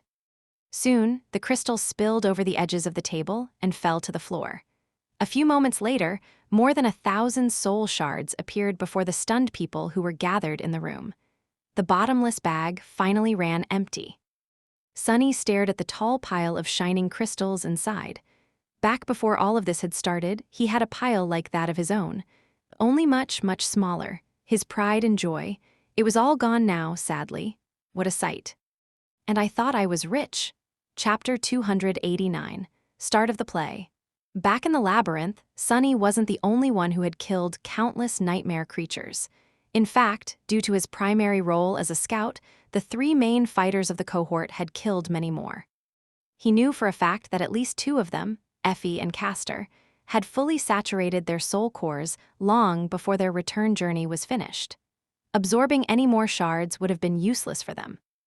At some point, Nephi's had begun to abstain from consuming her share of the spoils, too. Added with the shards that Sunny traded for the unwanted memories that the members of the cohort had accumulated, a truly incredible amount of the alluring crystals had been placed into Effie's leather bag. He had often wondered what Nephi's would use them for, and now he had his answer. The people gathered in the main hall of the hunting lodge, her most trusted subordinates, stared at the tall pile of soul shards in utter shock. Here in the Dark City, this was an inconceivable wealth. 1 shard was enough to buy a person a week of food, comfort, and safety behind the tall walls of the bright castle. Too many had died because they lacked these things. So, in a sense, the mountain of crystals in front of them was tantamount to 1,000 human lives. The scarred hunter slowly tore his eyes away from the glittering shards and looked at Changing Star, his face pale and his voice suddenly raspy. What is this, Lady Nephi's? She remained silent for a few moments, and then said in her even, reserved, strangely affecting voice, This is for you, to nourish yourselves and grow stronger.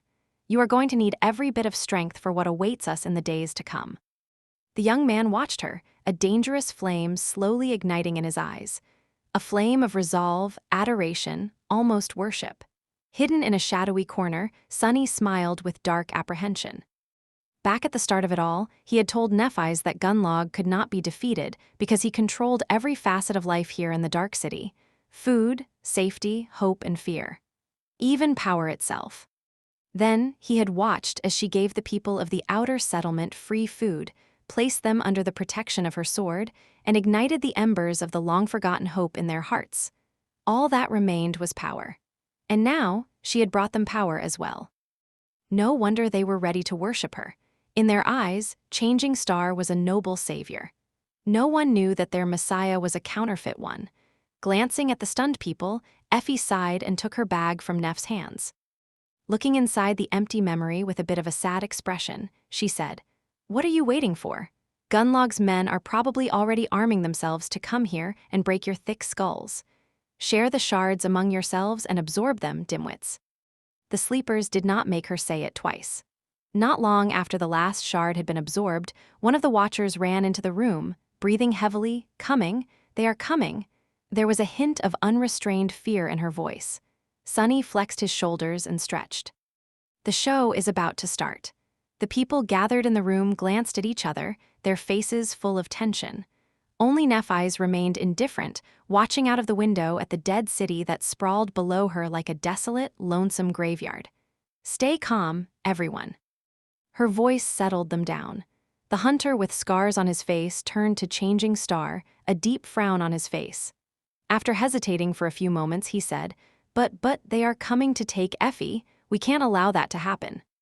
I'm done watching good people be taken into the damn castle and never return.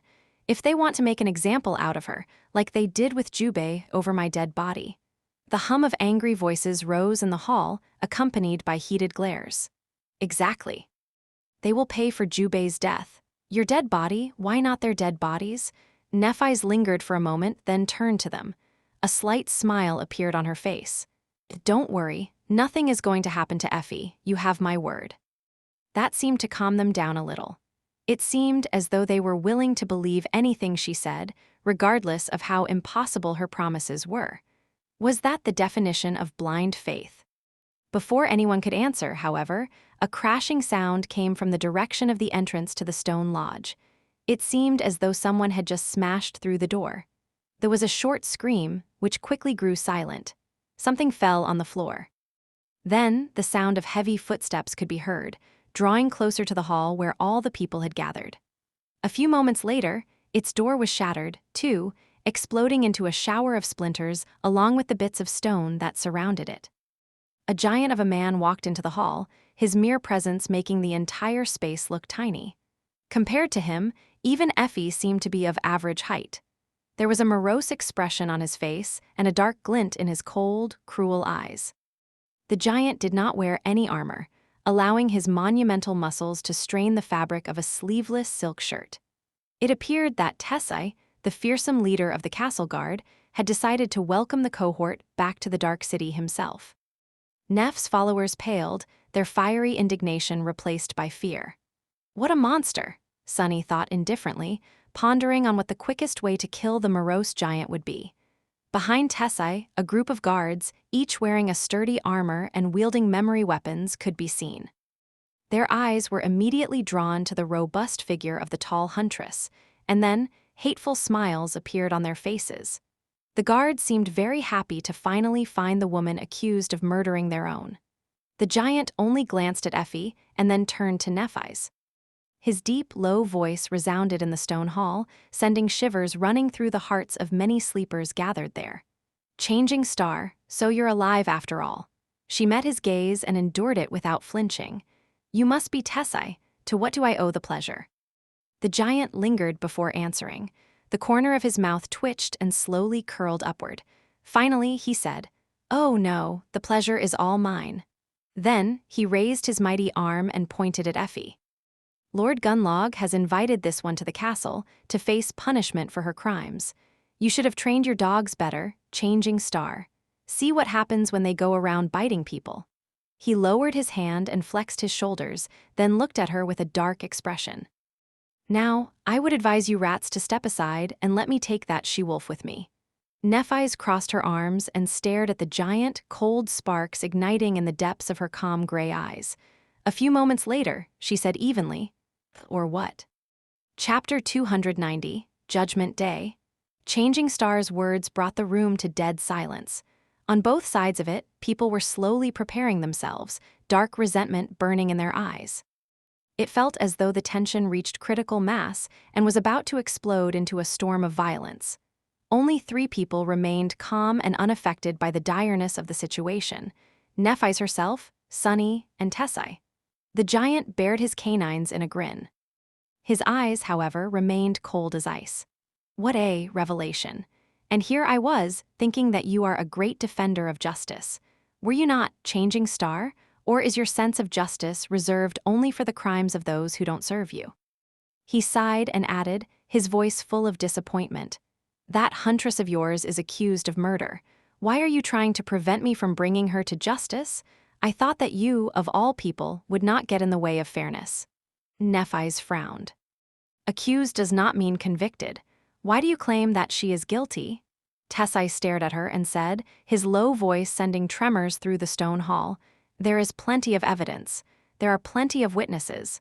So many people came forward to give a testimony. Her guilt is undeniable. How will you answer that, Changing Star? Sunny smiled slightly. How peculiar. So many people apparently saw Effie slaughter those fools. Did I imagine killing them or what? I was a bit crazy at the time, to be fair. Ha. Before Nephis could answer, Kai suddenly took a step forward and shouted, "That is impossible." However, she made him stop with a stern look.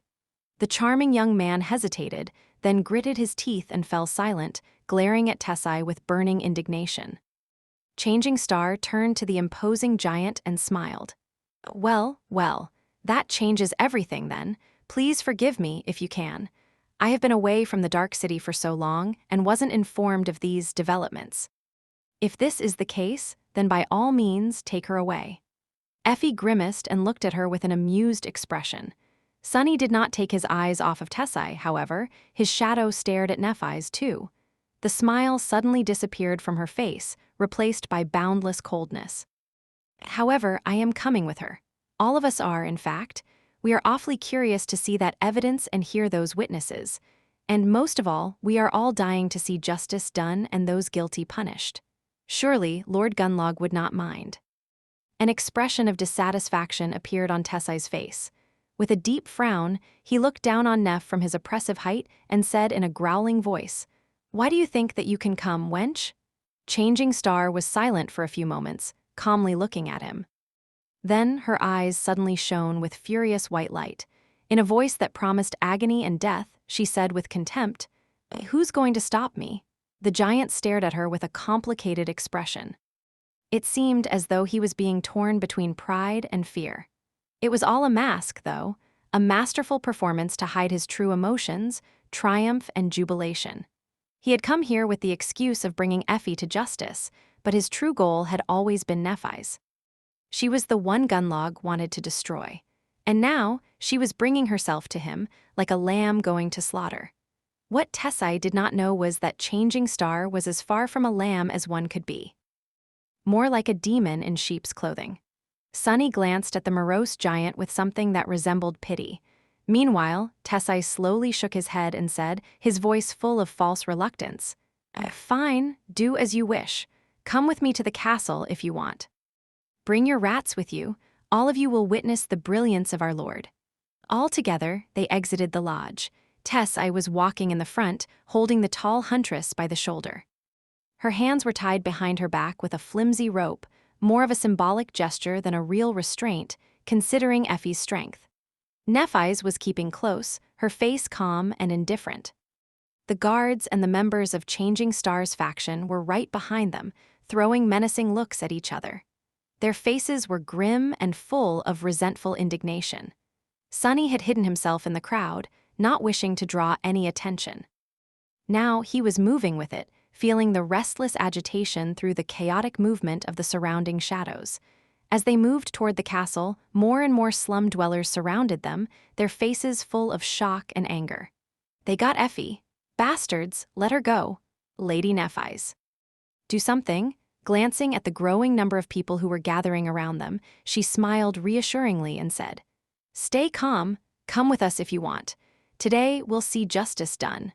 However, her appeal to remain calm had the opposite effect on the crowd. It ignited it instead, and soon a clamor of shouts rose above the outer settlement. "Justice! Justice!" However, at some point, the tone of it changed, an almost palpable sense of bloodlust finding its way into the people's voices. The word they were shouting was also replaced, and soon the crowd was chanting something else, calling not for justice, but for judgment. "Judgment! Judgment!" Sonny observed the raging beast of the human crowd with a troubled frown. A cold, familiar emotion grasped his heart. He knew this sickening feeling all too well. It was the same way he felt when facing frenzied nightmare creatures. Hell. As they drew close to the stairs leading to the entrance of the castle, almost 100 people were following them. The guards standing at the gates stared at the crowd with a bit of fear in their eyes. And at some point, Castor appeared out of nowhere and took position right behind Nephi's. The proud legacy looked pale and a bit disheveled, but it seemed that he had managed to complete the mysterious task given to him by changing star without receiving any wounds. A few moments later, they entered the bright castle. Chapter 291, Eye of the Storm. The crowd poured into the castle, their faces contorted with anger and resentment. However, as soon as the slum dwellers passed beneath the swaying skulls that hung above the gates, their fury turned cold. In the echoing stone halls of the bright castle, it was hard to forget that Gunlog's power was absolute. For as long as any of them remembered, he had ruled over the dark city with an iron fist, elevating those who bowed to him and destroying those who did not. Countless men and women had tried to challenge the bright lord in the past, great people, terrible people, and everyone in between. It was their skulls that now stared at the crowd, darkness nesting in their eyes. Finally, doubt and fear appeared in the hearts of the inhabitants of the outer settlement. Many of them stared at Nephi's, their faces turning dim and listless. Changing Star did not react to this sudden change in one way or another. Looking straight ahead, she calmly walked forward, an indifferent expression on her face. Her usual mask was in its place once again, preventing anyone from knowing her true thoughts. Trying to remain unnoticed, Sonny made his way to the front of the crowd to be closer to Nephi's, Effie, and Castor. No one paid him any attention. In the grand scheme of things, people thought of him as an insignificant piece, if at all. Just like he wanted them to. From his point of view, the atmosphere in the bright castle seemed to be a bit strange, and not because of the invading horde of slum dwellers. Its halls and corridors were too empty, too lifeless. He didn't see any people hurrying on their daily business, as they always would. Even the opulent desk in the entrance hall was empty, the clerk usually present behind it absent for some reason. "Where is everyone?" His question was soon answered. Entering the throne room, he saw hundreds of sleepers standing along its walls, waiting to meet them. It seemed as though the whole population of the bright castle had gathered here. There were the guards, the hunters, the artisans, the quiet handmaidens. Even people who paid tribute to remain in the castle were all there. Sonny noticed a few familiar faces. Stev, the large man in charge of the memory market, stood uncomfortably near the members of the host. There was also Aiko, the owner of the gambling den, and many others whom he remembered from his brief stay in the castle. The air was tense and heavy. It seemed that not all of these people had come to the throne room of their own free will. Many of them had troubled, frightened expressions on their faces. Others were relaxed and joyful, waiting for an entertaining show with dark fascination burning in their eyes. What disturbed him the most were the several figures of nightmare creatures standing among the humans. Those were the echoes belonging to the inhabitants of the castle, each one more terrifying than the other. Why are they out of their owner's soul seas? On the raised dais at the far end of the great hall, illuminated by the false stars that were carved into the wall of the dark alcove, the 4 lieutenants of the Bright Lord stood. There was Gemma, the leader of the hunters, Kaido, the chief artisan, and Seishin, who was in charge of the handmaidens. And Haris, of course. Sunny stared at the dreadful hunchback, who just stood there with his usual bored expression, looking at the wall. He was pretty sure that today, at least one of them was going to die. As if feeling his gaze, Haris suddenly turned and glanced at Sunny. This time, however, Sunny did not look away. He stared straight into the hunchback's glassy eyes, a calm and calculating expression on his face. I wonder how he killed all those people without being seen even once. With so many victims, somebody had to catch a glimpse of this butcher hard at work. What aspect ability does he possess? How do I counter it? Haris stared at him for a few moments, then tilted his head and smiled with strange amusement. A second later, he turned away and looked at the wall again, seemingly losing all interest. Meanwhile, Tessai walked to the middle of the hall and threw Effie down, forcing her to kneel on the floor. Then, he gave Nephis a dark look and joined the other lieutenants on the steps leading to the throne. The 200 or so slum dwellers were standing at one end of the throne room, their faces grim and full of dark apprehension. With the exception of those directly serving Changing Star, most of them were dressed in dirty rags, with only a few wearing a proper armor. Some were unarmed, some had memories or makeshift weapons hanging on their belts, and some even had swords hastily fashioned out of the talons of the slain Spire messenger. Opposite them, with their back to the throne, stood the people of the castle. Many of them looked like they didn't want to be here, but more had contempt and indignation in their eyes. Those were mostly the members of the host, who were more than 200 people strong. Each of them was clad in a sturdy memory armor and wielded enchanted weapons. They were strong, well-fed, and experienced in combat. The hunters, especially, were a formidable presence despite their comparatively small number. They were looking at Nephis with intense hatred, the memory of her killing one of their own in this very hall still fresh in their minds. Changing Star stood beside Effie in the middle of the empty space between the two groups, looking at the white throne. Her ivory face was cold and indifferent, and her silver hair glinted in the rays of sunshine that fell through tall windows. Sparks of light were dancing in the depths of her calm gray eyes. She was the focal point of everyone's attention and the target of the dark storm of emotions that raged between the ancient walls of the castle today. If it bothered her, she did not show it. And then, finally, the bright lord himself appeared. Sunny knew that Gunnalug entered the great hall even before seeing him. He knew it because of the sudden change in the people that surrounded him.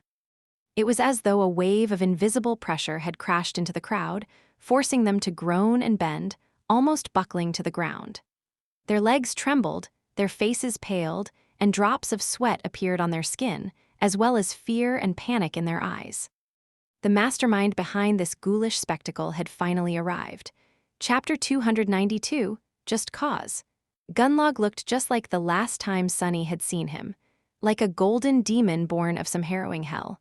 The bright lord was tall and had broad, powerful shoulders. His body was clad in a strange armor that seemed to be made out of molten gold. It was both solid and liquid, flowing over his mighty muscles and covering him from head to toe. Not even Gunnalug's eyes were exposed. In the place where his face should have been, there was nothing but a smooth and empty expanse of polished gold. The great hall of the bright castle reflected in it, and all the people gathered there did, too. As soon as Sunny saw the golden mask, he felt the oppressive aura that radiated from the bright lord. Even knowing what was going to happen, he couldn't help but shake a little and bite his lip. The mind assault of the golden armor was truly hard to endure. Even with the protection of the puppeteer's shroud, he felt it pressing on him, making it hard to breathe. Deep inside, a primal, bestial fear was clawing at his heart, but this fear did not belong to him. It was fake. With a dark grimace, Sunny strangled it and made it disappear. Walking out of the darkness of the alcove like a golden apparition, Gunnalug glanced at the mass of people below him and sat on the throne. His pose was relaxed and casual, as though he was here to leisurely resolve a trivial matter, not decide someone's fate. Hundreds of fates, perhaps. However, despite his laid-back attitude, everyone gathered in the great hall swayed a little, pressed down to the ground by the incredible force of his presence.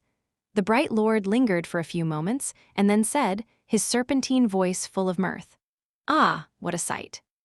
All my precious wards gathered here, united in the desire to see justice prevail. This dedication, this fervor for the rule of law, oh, it just makes my blood boil with appreciation. Don't you think it's wonderful? He laughed and turned his head slightly, peering directly at Nephi's. She lowered her head a bit, an almost imperceptible tremor running through her body.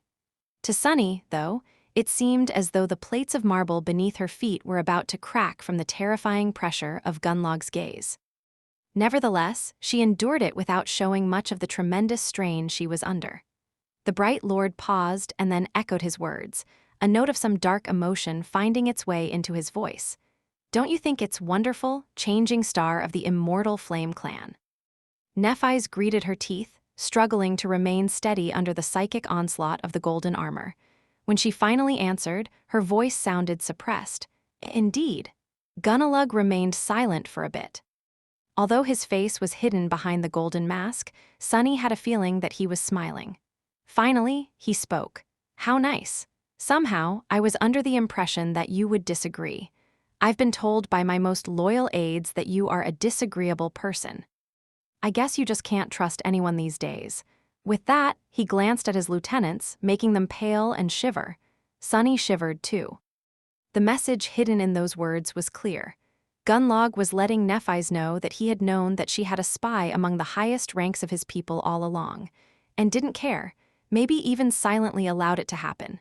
Damnation? How much did he know? Finally, the bright lord looked at Effie. After a few seconds had passed in tense silence, he spoke to her with a hint of sadness.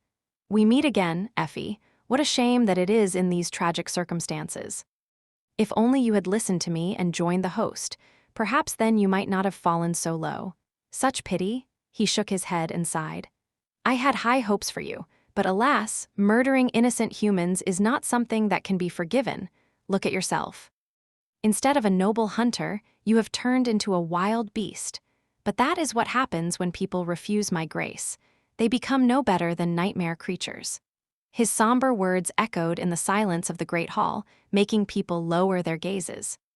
Effie trembled, pressed down by the force of his undivided attention. But then she grinned and answered, her raspy voice sounding relaxed and carefree. She only said 2 words, "Fuck off." Gunlog laughed and raised his hands in a helpless gesture. I rest my case. You all see how unrepentant this vile murderer is.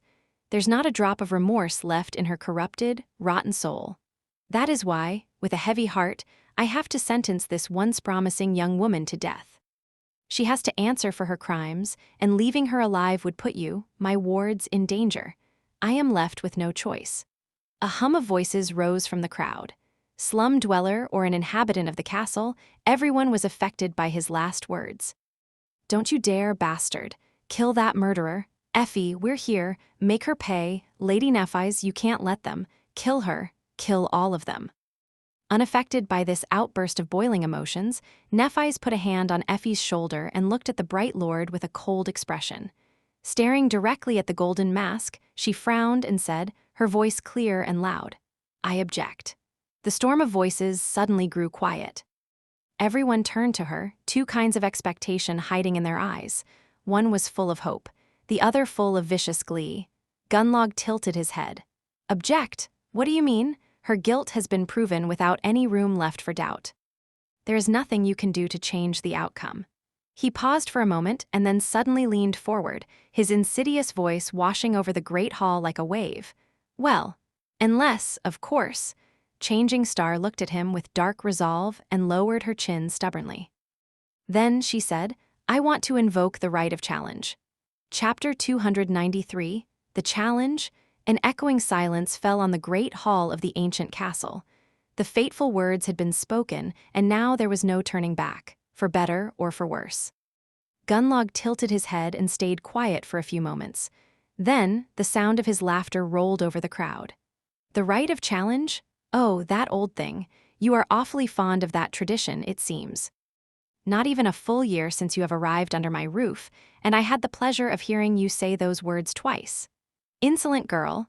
He paused for a few moments and then leaned forward. His voice suddenly turned cold, full of dark undertones. To be honest, I am very tired of your insolence, changing star. Before Nephi's could answer, the bright lord suddenly rose from his throne, towering above the crowd like a statue cast from pure gold. Then he took a leisurely step forward and began descending the stairs of the dais. With each step, the sound of his serpentine voice resounded, growing lower and lower, until it turned into a fiendish, wrathful growl. Your little games were fun at first, but the more I observed your clumsy attempts at playing the hero, the more disgusted I became. I couldn't believe how naive, self-righteous, and stupid you turned out to be. It made me sick. It made me want to do things that I promised myself to never do again. I expected better from the daughter of the immortal flame. To disappoint me so thoroughly? His growl reverberated through the great hall and then abruptly disappeared. A moment later, Gunlog suddenly threw his head back and laughed brightly. Oh, but then it hit me. I was such a fool. You fooled me so beautifully. Brilliantly done, changing star. Please do accept my compliment. After I saw the real you, it was such a joy to watch your performances. He left the stairs and stepped on the marble floor of the throne room. The crowd of the castle inhabitants parted in front of him, people hurrying to get as far away from the oppressive aura of the golden armor as they could. The bright lord sighed. It's such a shame that all of this will has to stop now. You see, while I can't help but applaud your effort in the end, you still turned out to be just another fool. He glanced at Effie and asked, his voice full of mockery. A challenge? I don't think it's your place to demand such a thing. You are not the one accused of the crime, after all. If someone has to invoke the right of challenge, it should be Effie herself. Don't you think?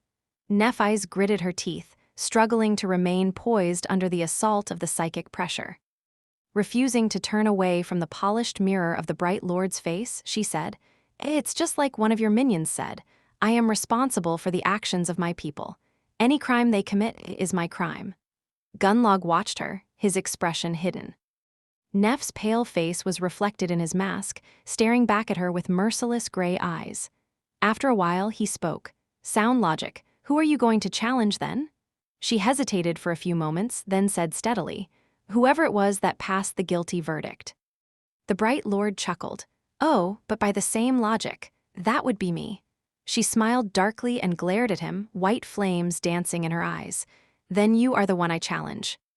Her words resounded in the great hall, sending hundreds of people gathered there into a state of stunned shock. So, this is it. Sunny looked at the crowd of stunned people, mentally separating them into two groups. Those who were going to be a threat, and those who were not. Regardless of how the fight between Nephi's and Gunlog ended, the small enclave of humans living in the Dark City was going to descend into utter chaos. If Changing Star was killed, her followers would make her into a martyr and go insane. The host would not just let them off, either. If the Bright Lord fell, no matter how much of a bastard Gunlog was, he was also the glue that held this whole place together. Without a tyrant enforcing some semblance of order, no matter how ghoulish, things would get really ugly really fast. Who was going to stop the nightmare creatures from wiping the humans out then? In any case, there was going to be a bloodbath. But he was done worrying about these matters. In the upcoming mayhem, Sunny's goals were very simple. Remain alive, protect Nephi's, make sure that she becomes the new tyrant of the Dark City, so that she could carve the way back to reality for a few lucky survivors. If she doesn't die right here and now, of course. In the silence that enveloped the great hall, the bright lord laughed and tilted his head, staring at Changing Star from behind his golden mask. Then he said, How audacious! I wonder what gives you the confidence to dare challenge me. Various people have tried to kill me, you know. I have a little hobby, actually, collecting their skulls.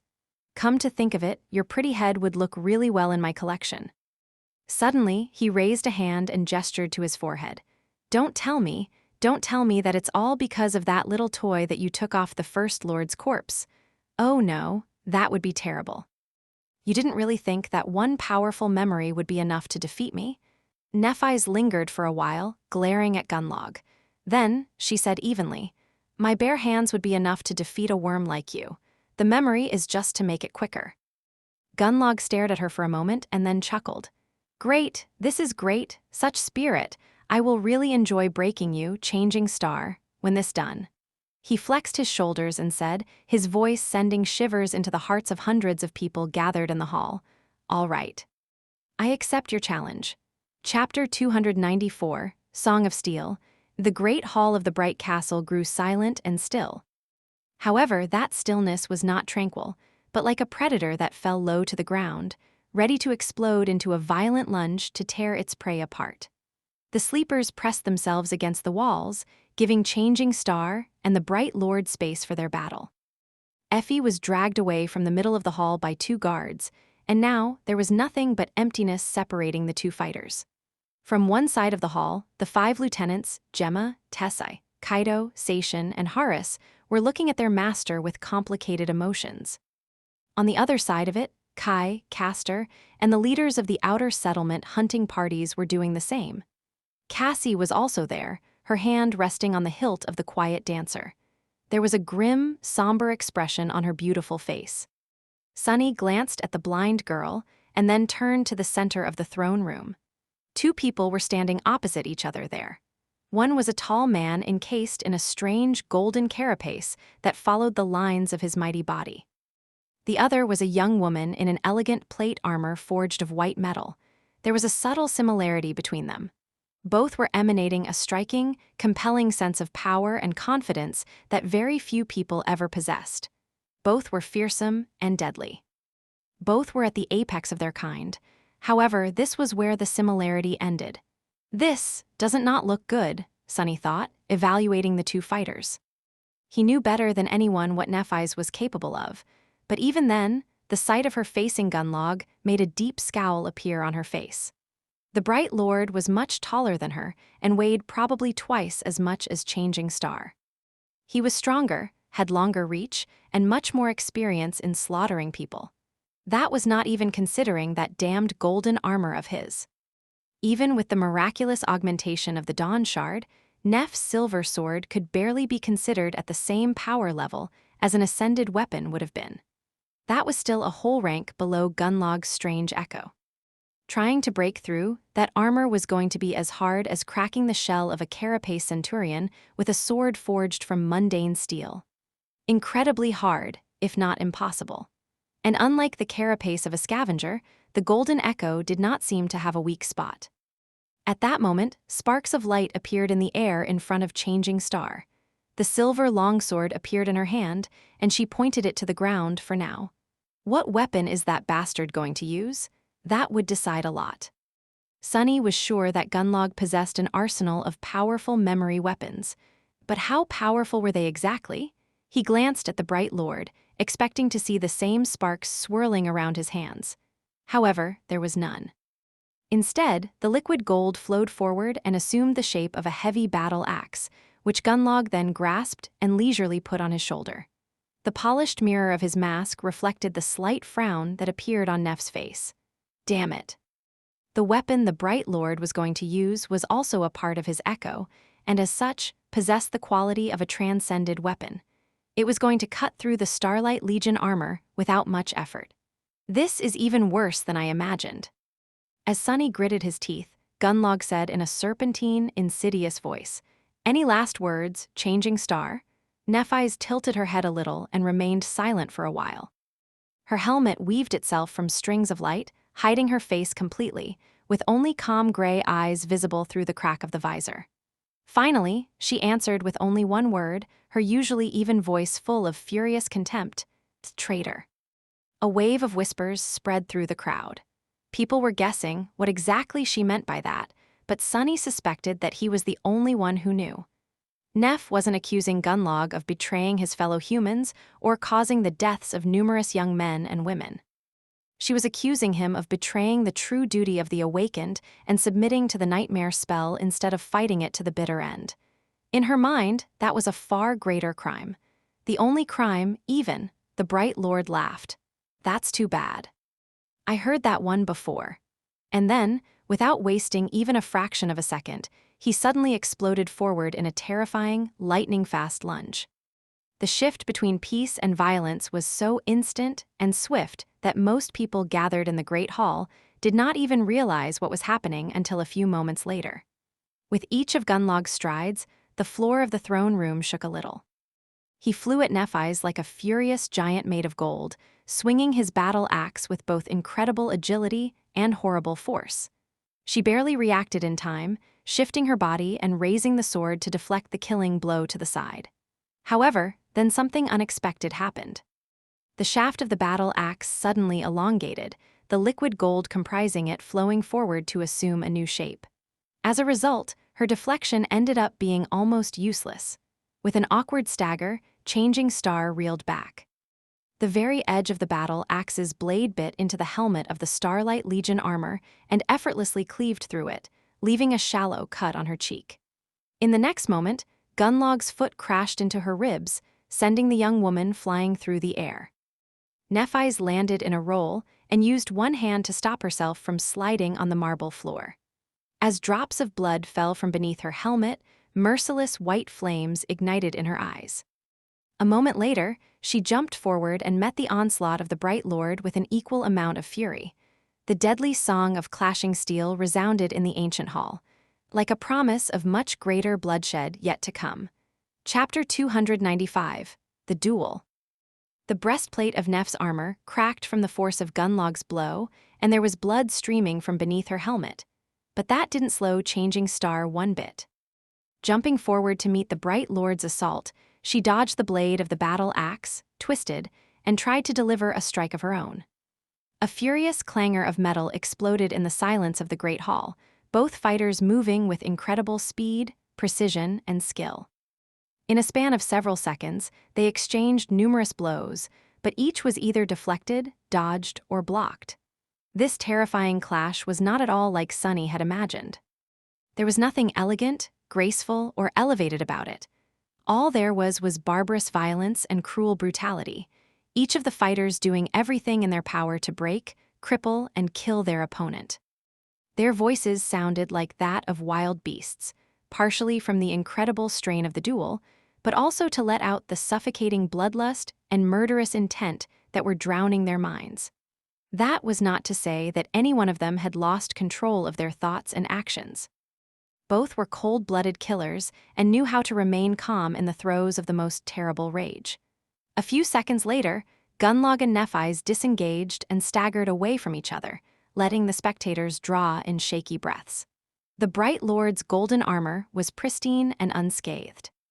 Nephi's, however, had several bloody cuts on her body, the black material encompassing it torn and ripped. Another crack appeared on one of her pauldrons. She glanced at it briefly and then indifferently turned back to watch her enemy. Everyone in the throne room, in one way or another, was thinking about the same thing, a cold and sickening feeling slowly spreading through their chests. How would they fare in such a fight themselves? The answer was simple: they would have been long dead, eviscerated in mere seconds by one of these awesome fighters. Everyone felt death breathing down their necks. Among all the people watching their fight, however, there were two who observed Changing Star's every move with a special kind of attention. They were Sunny and Castor. Their reasons were studying how Nephi's fought were entirely different, but also almost the same. Just a second of rest, and the two fighters lunged at each other once again. This time, however, their behavior was different. The first clash was just a test to gauge what the enemy was capable of. Now they were not holding anything back, throwing everything they had at the enemy. At least that was how it seemed. Changing Star's sword suddenly flashed with brilliant radiance. Removing one hand from the hilt, she grasped the incandescent blade with her armored gauntlet at the middle to better control its tip and raised it to shoulder level. With Gunlog's ability to change the length of his weapon at will and almost impregnable armor, this grip was more advantageous. The Bright Lord absorbed the battle axe back into his armor. Then, two straight blades grew out of his forearms, creating weapons that resembled long, heavy punching daggers. They clashed once again, this time with even more fury. The people pressing themselves into the walls of the throne room trembled. Nephi's seemed to abandon a lot of her defense, willing to take much bigger risks to obliterate the enemy. The reach of her sword was much shorter now, but the silver blade also grew much more agile and unpredictable. Gunlog's daggers were a true menace to resist, however. They flew at her from all sides, either in tandem or in a staggered rhythm, making it hard for the young woman to predict and deflect each blow. But she wasn't trying to. Changing Star seemed willing to receive many shallow wounds to get a chance to land a strike on her opponent. More bloody lacerations appeared on her body, the Starlight Legion armor barely holding together. But she achieved her goal in the end. Catching one of Gunlog's daggers between the blade of her sword and her body, she forcefully twisted the sword sideways and caused him to turn his torso. Then Nephi's sidestepped and suddenly appeared behind the Bright Lord, with a fraction of a second left before he could turn around and defend himself. Her incandescent sword finished its arc high above her head, and changing back to the standard grip, she brought it down with all her strength on Gunlog's shoulder. The radiant white blade flashed through the air and bit into the golden armor. And then it slid fruitlessly off its bright surface, not leaving even a scratch on it. Damn it all! In the next moment, Gunlog threw the sword to the side with one arm and delivered a terrifying blow with the other, his dagger aimed at Neff's face. She managed to turn her head at the last moment, avoiding instant death, but was still caught by the enemy's fist. The impact was so strong that Changing Star was thrown backward several meters. The helmet had shattered completely, revealing a pale, bloodied face with bits of metal piercing the skin. She rolled several times and came to a stop, then rose to her feet with some effort. The white flames dimmed a little, and there was a dark, disoriented emotion in her eyes. The gem of the dawn shard shone gently right above them, illuminating Neff's wounded face. A moment later, she dismissed what little remained of the helmet and stared at Gunlog with resentment, blood running from the cuts on her cheeks. The Bright Lord laughed and made a step toward Changing Star, his voice echoing under the roof of the great hall like a death sentence. What? That was all. Nephi's did not answer. Instead, she placed both hands on the blade of her sword, holding it with its hilt and crossguard up like a makeshift mace. The radiance of the silver sword spread to encompass all of it, but it didn't stop there. Sunny opened his eyes wide. What? The furious white flames spread from the sword to Changing Star's hands, her arms, and then devoured her figure completely. But they weren't burning in the white, cracked metal of the Starlight Legion armor. Instead, the brilliant radiance was emanating from her skin. Chapter 296, Creature of Light. Sunny stared at the shining figure in front of him, a myriad of thoughts appearing in his mind. With her skin emanating blinding white radiance, Nephi's looked beautiful and pure, as though untouched by the imperfections of the mundane world. Wreathed in light, she was like a heavenly angel that descended into the mortal realm. The sight of it was both breathtaking and terrifying. It was also eerily similar to the image of the radiant creature he had seen on the walls of the ancient mine. Especially with the gem of the dawn shard burning on Neff's forehead like a third eye. But that wasn't what gave Sunny pause. How is possible? But then, why wouldn't it be possible? At the start of their journey, he had guessed that Changing Star's aspect was of the divine rank, just like his. Her powers seemed to be able to either augment memories or heal, while his own could be used to scout, enhance memories, or augment Sunny himself. Because Nephi's had never used the white flames to achieve that last effect, he had assumed that she was incapable of doing so, and thus her aspect, while powerful, was less versatile. But augmenting herself was exactly what Neff was doing right now. Sunny knew it instantly. She wrapped her body in light just like he had wrapped his own body in the shadow countless times. With this enhancement, her physical prowess had to grow exponentially. Had she always been capable of doing so and hid that facet of her aspect intentionally? Or was this something she learned how to do only after growing more powerful and absorbing hundreds upon hundreds of soul shards in the labyrinth? That question was going to remain unanswered, at least for now. Because the battle between Changing Star and the Bright Lord was far from over. Just like Sunny suspected, with her body wreathed in light, Nephi's suddenly became much stronger and faster. If before she was visibly weaker and slower than Gunlog, even if not by much now, it seemed the other way around. She dashed toward the enemy, batted away one of the daggers, and delivered a crushing blow right to the polished mirror mask.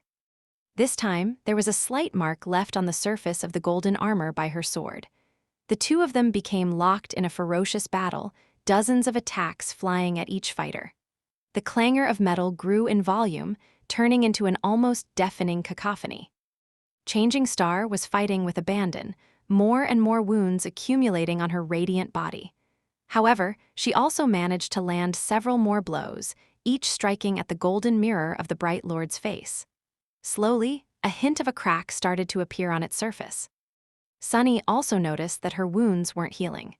It seemed as if Nephi's was only capable to support two effects at the same time, one augmenting her sword, the other her body. To summon the healing power of the white flame, she had to sacrifice one or the other. But she was unwilling to. A few moments later, it seemed as though Gunlog was slowly starting to lose ground.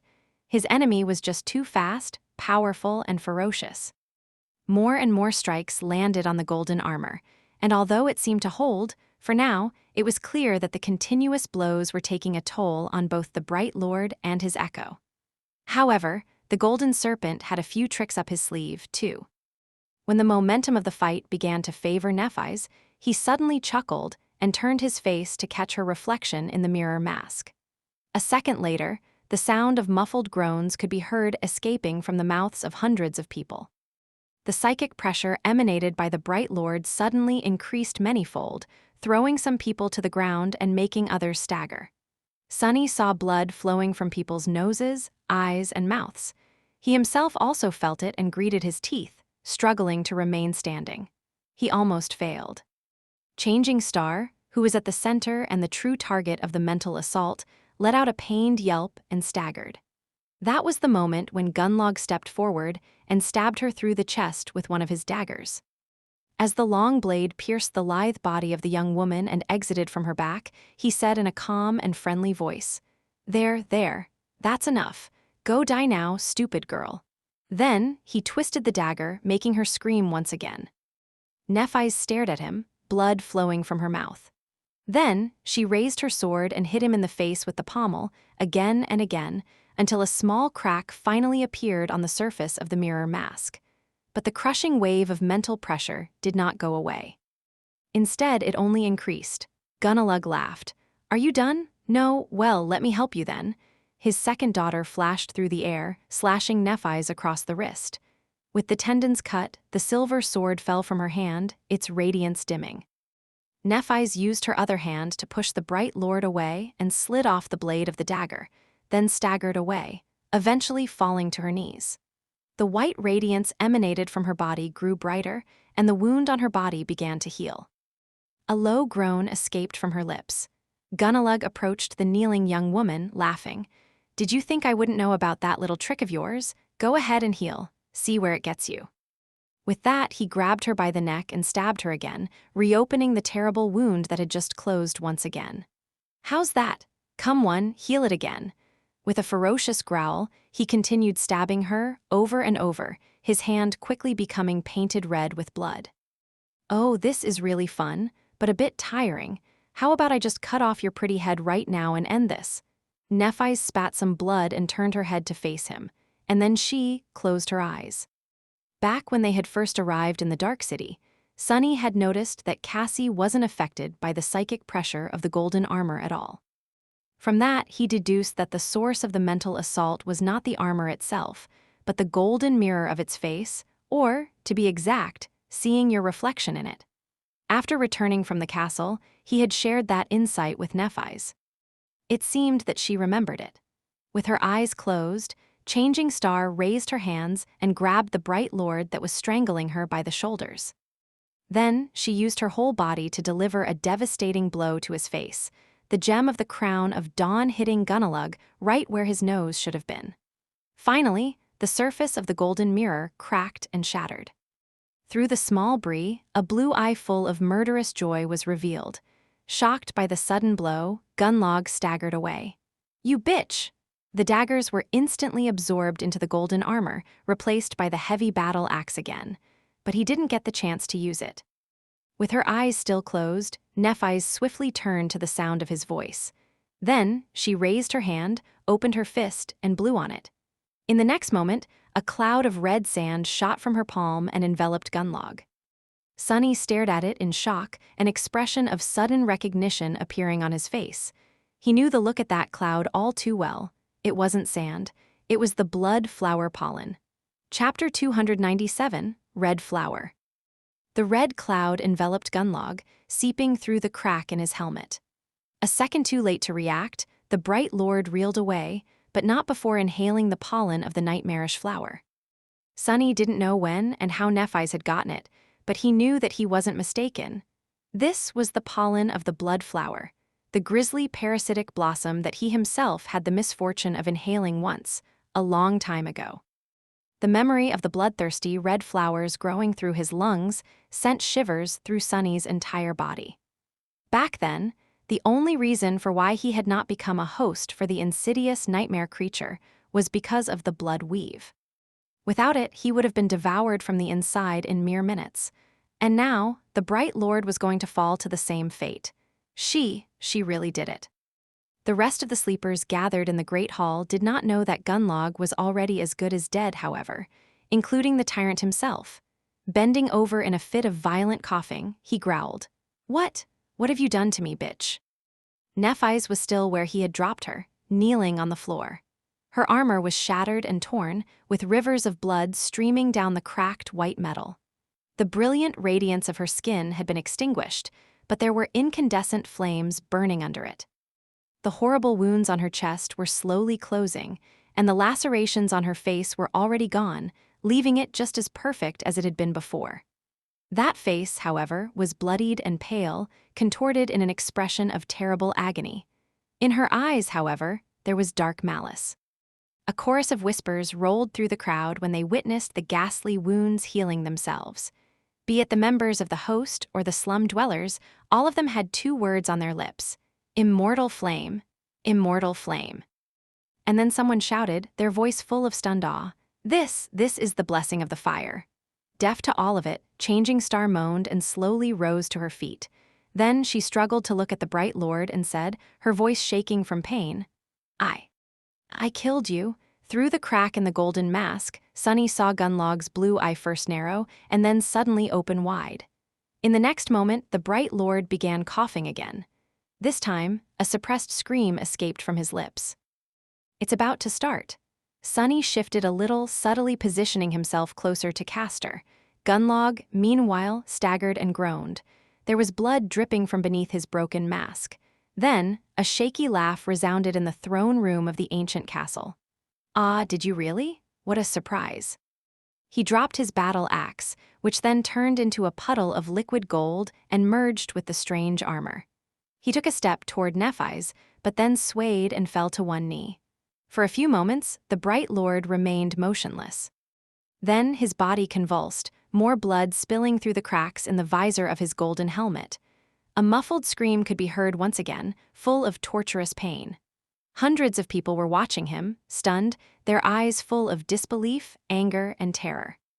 The bright lord raised his head and glanced at Nephi's, then hissed, "What a joke! I can't die like this." Changing Star looked down on him, her face cold and motionless. There was no triumph or gloating in her eyes, but there was also no mercy. Turning away, she hesitated for a moment and then said, her voice strangely gentle, "Rest easy now, your nightmare is over." Gunlog stared at her in disbelief and then suddenly laughed. There was a disturbing, gurgling sound coming from somewhere deep in his throat, as though he was drowning in blood. "Good, this is too good. Yours is only starting, though." With that, he slowly rose and then turned away. Swaying, the bright lord took one step forward, then another. The crowd watched silently as he arduously made his way to the steps that led to the throne of white marble and climbed them, blood spilling from the cracks in his helmet, his golden armor flowing and swirling around his body in a state that resembled panic. Finally, Gunlog reached the dais and fell on his throne, looking down on the great hall of the ancient castle with a strange, wistful expression. Then, he strained to say something, but became twisted in a violent coughing fit instead. In the end, he just whispered a few almost inaudible words and leaned on the back of the throne, his body relaxing. Sunny was perhaps the only one who had heard him, due to the fact that his shadow was hiding in the darkness of the alcove all along. Tried, in the beginning I really did. This was what Gunlog had whispered, and then he grew still. The bright lord of the Dark City was dead. Sunny knew it instantly because of the fact that the terrible psychic aura pressing him to the ground suddenly disappeared, letting all the people around him move and breathe free. Knowing what was about to come, he glanced at the far end of the Great Hall one last time. A corpse in golden armor was sitting on the throne, a beautiful red blossom appearing from the crack in his polished mask. A few moments later, the armor suddenly shined with white light and then disintegrated into countless sparks, revealing the man who had ruled this cursed place for many years with an iron fist. Gunlog was surprisingly handsome. Even though his face was covered in blood, it was easy to tell. He had a short beard and long blonde hair. One of his eyes was gone, eaten through by the blood flower, and the other was quickly turning glassy. What surprised Sunny the most, though, was how young he looked. It was hard to imagine the bright lord as anything but powerful and ageless, but in fact, he was no older than 27. Somehow, Sunny had forgotten that fact. Kids, all of us here are just lost kids. He didn't waste too much time thinking about that, though. Because in the next few moments, Tessai, who had been staring at his dead lord with his usual morose expression, turned around and looked at the crowd of slum dwellers, then at the members of the host. The giant lingered for a second and then said, his deep, dark voice reverberating through the ancient hall, "What are you waiting for? Kill them all." And then, everything descended into madness. Chapter 298, Fire and Blood. The first guard to follow Tessai's order lunged forward, summoning his weapon, and fell to the ground, a heavy kunai suddenly appearing in his eye. Due to everyone's attention being drawn to the bloodied figure on the throne, no one noticed as Sunny moved his hand slightly, letting the prowling thorn fly. He wasn't looking at Gunlog, though. His eyes were drawn to Nephi's, while his shadow watched Castor. When the bright lord died, something strange happened to Changing Star. Her eyes opened wide, losing focus, and then she swayed a little and fell to one knee. Her body was busy rearranging itself after absorbing a huge amount of soul essence, which made Nephi's vulnerable for a few moments. That was when Tessai had given his order, and that was when Sunny threw his kunai and killed the guard rushing to attack the slum dwellers. Someone screamed, and in the next moment, the great hall of the castle descended into chaos. Unnoticed by anyone, Castor suddenly turned into a blur. Not so fast. Sunny was thrown off his feet and awkwardly fell, his wrist screaming in pain. He had achieved his goal, though. Even while falling, he saw the proud legacy rolling on the marble floor, tripped by the invisible string of the prowling thorn. A second later, hundreds of sleepers clashed against each other, their suppressed rage, bloodlust, and murderous resentment finally exploding into a storm of violence. The white marble was instantly painted red with blood. The guards slaughtered indiscriminately, their powerful memory armaments and training giving them a vast advantage over the disorganized crowd of slum dwellers. But they weren't killing just those who came from the outer settlement. In the panic and havoc that engulfed the throne room, differentiating friend from foe was not an easy task. Sunny saw several artisan assistants fall to their blades, as well as a few unlucky people who had paid a heavy tribute in exchange for the promise of safety. With Gunlog gone, that safety was now gone, too. It almost seemed as though the guards didn't care who they killed, or were even glad to be let off the chain. Even if there were those among them who had preserved some vestiges of conscience, now it was utterly gone, devoured by the crowd instinct and the exhilaration of being free from all restraints. Their faces were contorted with ferocious grimaces, and their eyes burned with rage, hatred, and tenebrous joy. This was perhaps the most disturbing and frightening thing that Sunny had ever seen, and he had seen some of the most chilling horrors the dream realm had to offer. How can humans do this to other humans? But that question was moot and also hypocritical. Humans were indeed the most adaptable of creatures. When they needed to, they were easily able to devoid their victims of the status of a human being, thus absolving themselves of any guilt or sin. Why feel guilty for slaughtering cattle? Creatures worse than cattle, even hateful pests. Sunny had practiced that simple mind trick himself in the past. These thoughts only took him a fraction of a second. Jumping to his feet, Sunny summoned the midnight shard and dashed toward Nephi's. The slum dwellers, meanwhile, came to their senses and met the assault of the host with as much fury and bloodlust. Even though they were less experienced, well-fed, and armed, their resolve and exalted fury made up for that. Protect Lady Nephi's, kill the bastards.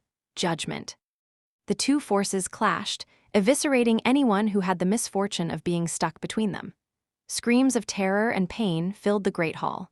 The floor turned slippery with blood, and dead bodies piled on it, staring into emptiness with wide eyes. Sunny saw the scarred hunter from before dive under the strike of a young guard, and drive the tip of his sword into the enemy's throat. He saw several hunters of the host lunge at Effie, who had easily tore the rope that bound her arms and met them with a ferocious grin, the beautiful bronze spear weaving itself from sparks of light in her hands. He saw Tessai crushing a random sleeper's skull with a heavy mace. The poor youth was only guilty of getting in his way. He saw people screaming in fear as they tried to flee the hall. Many fell on the floor and were then crushed under the feet of the panicking crowd. The problem was, he didn't see Castor.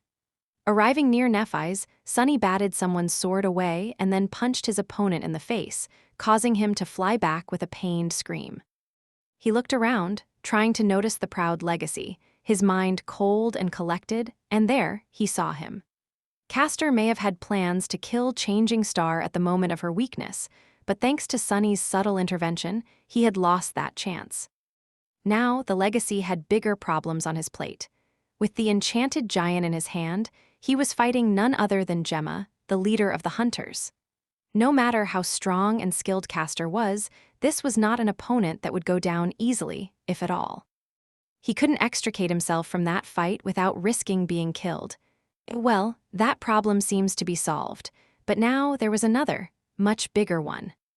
Back at the steps leading up to the white throne, Horus was standing with his back turned to the slaughter below, a strangely disoriented expression frozen on his face. Sunny could see his face because the shadow never left the darkness of the alcove, watching the dreadful hunchback's every move. Horus was staring at Gunlog's dead body, his glassy eyes confused and empty. But then, slowly, a hint of a dark and deadly emotion appeared in them. Turning around, he studied the great hall, not disturbed even a little by the bloody chaos, the clangor of steel, and the scores of people dying in front of him. And then his gaze fell on Nephi's. Crap! At that moment, both Kai and Cassie appeared by Sunny's side. Turning to them, he gestured to Changing Star and yelled, "Protect her!" At the dais, Horus tilted his head, piercing Changing Star with a murderous gaze. Slowly, his face contorted, turning bestial and terrifying. Pure hatred and insanity burned in his eyes, making anyone who accidentally glanced in his direction shudder. With a low growl, the hunchback took a step forward and outstretched his hand, ready to summon a weapon. But in the next moment, someone crashed into him at full speed. Even though Horus had dodged the flying blade at the last moment, the force of the impact was such that both men flew back, into the darkness behind the throne. Breaking through a wooden hatch that was hidden there, Sunny and Horus rolled down a long flight of stone stairs and left the havoc of the great hall behind. A few moments later, they landed on the floor of a wide corridor and were thrown away from each other. Sunny twisted his body to regain his balance and used the midnight shard to stop himself from sliding even farther away. Then, he rose to his feet and looked darkly at Horus, who were similarly just standing up. A cold glint appeared in his eyes. Just like Sunny had expected, today one of them was going to die. Chapter 299, Twisted Reflection. Out in the great hall of the ancient castle, the air was full of screams and clangor of steel, with rivers of blood being spilled on the white marble floor. But in the wide corridor Sunny and Horus had found themselves in, the havoc that reigned above seemed muffled and distant. It was just the two of them here. Picking up the midnight shard from the cold stones, Sunny flexed his shoulders and looked at the hunchback. There was a dark, icy fire burning deep within his eyes. How wonderful, we are finally alone. The hunchback tilted his head and stared at him with his glassy eyes, not saying anything. A slight smile appeared on Sunny's lips. What, no reaction? Well, fair enough. Allow me to introduce myself then. My name is Sunny, and I've been craving to kill you for a long, long time." Harris remained motionless, looking at him with the same indifferent, bored expression. A hint of anger appeared on Sunny's face. Taking a subtle step sideways and slightly turning his torso, he said in a casual tone, "To tell you the truth, Harris, I have killed many monsters. Some of them were nightmare creatures and some were men. I killed a person or two as well. But I have never done it out of malice. I've never enjoyed it too much." He paused and then spat, his voice shaking, "But I will enjoy killing you." Sunny grasped the hilt of the midnight shard with both hands and took a step forward, piercing the hunchback with a furious gaze. "You embody everything that I despise. The mere fact of your existence offends me. You sicken me, and for that reason alone I am going to end you. You don't deserve to live." Harris blinked and continued staring at him, motionless. Sunny stopped a few meters away and snarled, frustrated at the lack of response. "Do you have any idea what I had to do, what I had to sacrifice? How many things I had to let go of to save myself from becoming someone's slave? And here you are. Living as one of your own free will. Bastard, what gives you the right? Who gave you the idea that you can breathe the same air as I do?" The hunchback finally showed a sign that he had heard Sunny. With a slightly irritated expression, he shook his head and said, "Talk, talk, talk, you talk too much, little worm." Sunny grinned, a dangerous spark appeared in his eyes. "Yeah, well, what are you going to do about it?" Harris smiled too. His smile was cold, unnatural, and frightening. "Break you apart, you will have to die anyway, all of you will." Sunny raised his eyebrows. "Oh, really? Why is that?" The hunchback shrugged and outstretched his hand. Weaved from the sparks of light, a heavy chain appeared from the air, wrapped around his arm from wrist to elbow. Then, he grimaced and straightened his back as much as his deformity allowed him. Before, he seemed to be of the same height as Sunny. But now, Harris towered above him almost as much as Tessai had, his twisted figure radiating a sense of vicious, bestial power. As two menacing lights ignited in his pale eyes, he growled, "Because this is the will of the Lord." Sunny laughed. "Lord, the bright Lord. I don't want to disappoint you, fool, but your Lord is dead." Harris stared at him with sincere confusion. Then, a corner of his lips curled upward. With something that almost resembled pity, he said, "Poor worm, you don't even understand what loyalty means, do you? Alive or dead, it doesn't matter." Sunny snarled, "You're right, I don't understand." Finally, he raised his sword and prepared to attack. "You know, I spent so much time trying to learn what your aspect ability and flaw are, but now I am glad that I don't know. I don't want to kill you using a trick, I just want to obliterate you." Harris listened to him. A mocking grin appeared on his lips. And then, Sunny suddenly became blind. A moment before, Sunny was looking at the hateful figure of the fearsome hunchback. Then suddenly, his sight was gone, replaced by nothing except for boundless darkness. Almost immediately, a monstrous blow sent him flying back. Sunny hit the wall of the corridor and then fell to the floor, leaving a trail of blood on the cold stones. His bones groaned, but held together, if barely. Harris, who had hit him in the chest with a fist, the heavy chain wrapped around his knuckles, lunged forward with terrible speed, aiming to crush the enemy's skull under his boot. His movements were swift and utterly silent. To his surprise, though, the little wretch somehow managed to roll away and jump back, avoiding death by a hair's breadth. Sunny slid backward and rose to his feet, blindly swinging the midnight shard in a wide arc in front of him. The blade of the takai missed the murderous hunchback entirely, but bought him a second to gather himself. Not that it was going to help. He was still blind. Of course, it all makes sense now. Sunny finally unraveled the mystery surrounding Harris. He understood why so many sleepers, no matter how skilled and with no regard to the might of their aspect abilities, had been somehow rendered powerless and easily slaughtered by Gunnalug's executioner. He also understood why there were no witnesses to the countless murders that Harris had committed. No one had ever seen him killing his victims. Their bodies were always found only after the slaughter was over. It was not because the terrifying hunchback was able to move like a ghost or possessed such great power that no one could even try to resist it. It was because his aspect ability could literally make people not see him, or anything, for that matter. It didn't matter how skilled or mighty his opponents were. Once they were blind, all their technique and abilities were made useless. Killing a blind person was an easy task. It also did not matter if someone was there to see Harris kill. As long as he wanted, he would remain unseen for as long as he wished. That's how the legend of the horrifying butcher was born. People were always more afraid of things that they couldn't see, after all. Sonny spat a mouthful of blood and grimaced. It was nice to reveal another secret.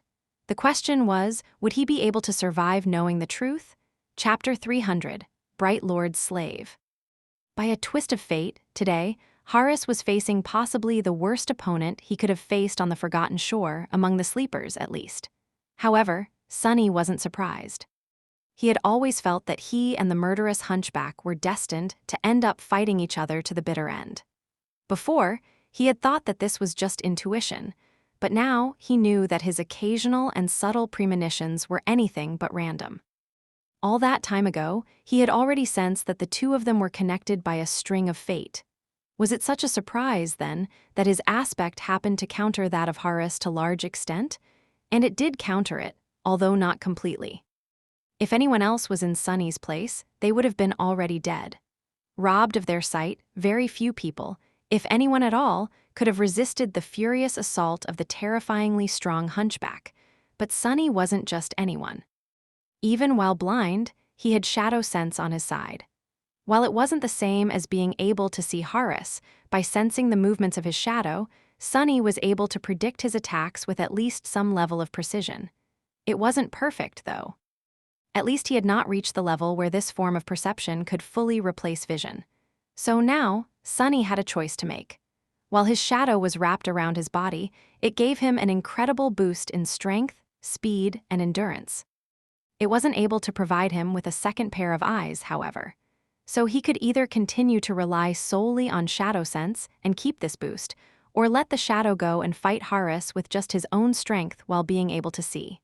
Decisions, decisions. Sensing the hunched shadow of the murderous butcher lunge forward, Sonny dodged left and heard something whistle past his temple with terrible speed.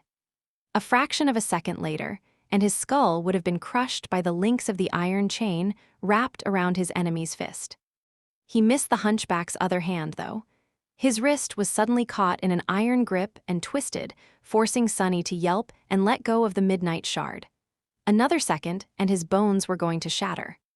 Following the direction of the twist, Sonny performed an aerial cartwheel to save his arm and reluctantly ordered the shadow to slip off his body. As he landed on the stones, Sonny was finally able to see again.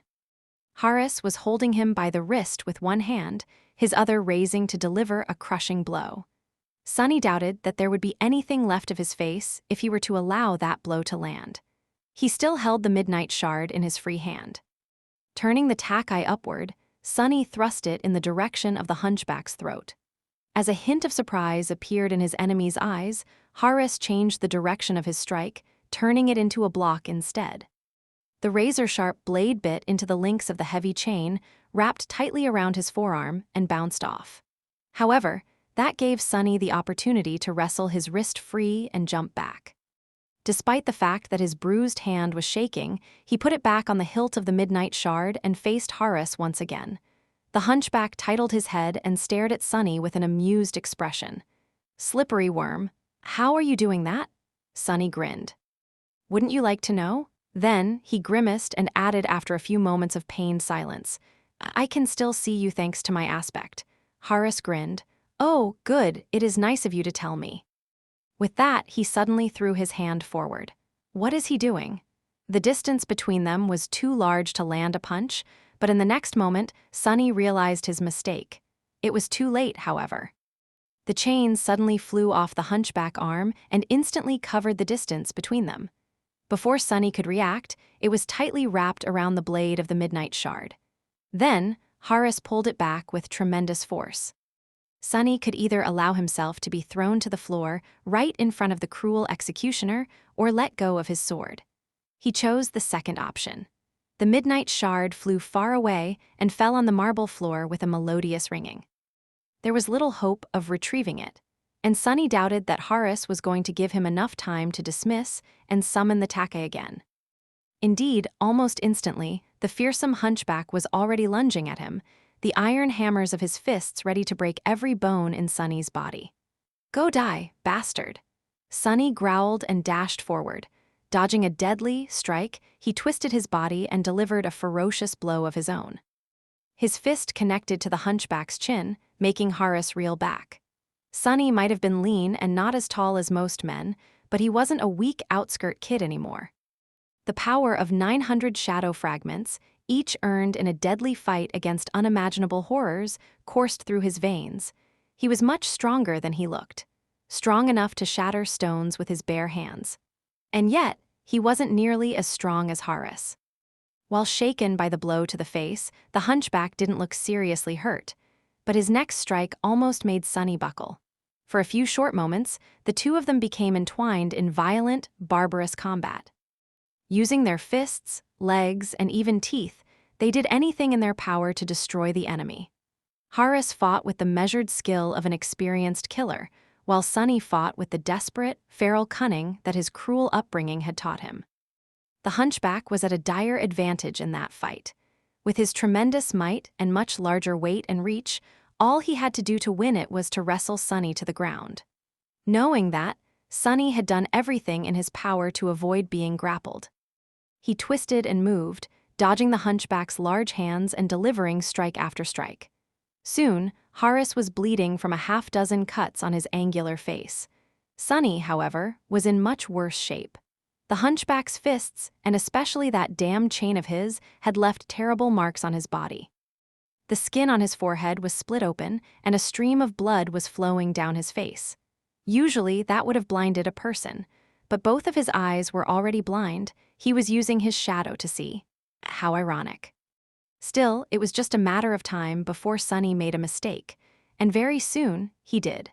Sunny was only a fraction of a second late, but it was all Horace needed to land one of his wide palms on his shoulder. Then he gripped it with enough strength to make Sunny's bones groan, thus robbing the enemy of his only advantage, mobility. As Sunny's eyes opened wide, the hunchback grinned. "It's time to die, little worm." With that, he threw him against the wall, making a net of cracks streak through its stone surface. Hurt and disoriented, Sunny felt something cold and inevitable grip his neck.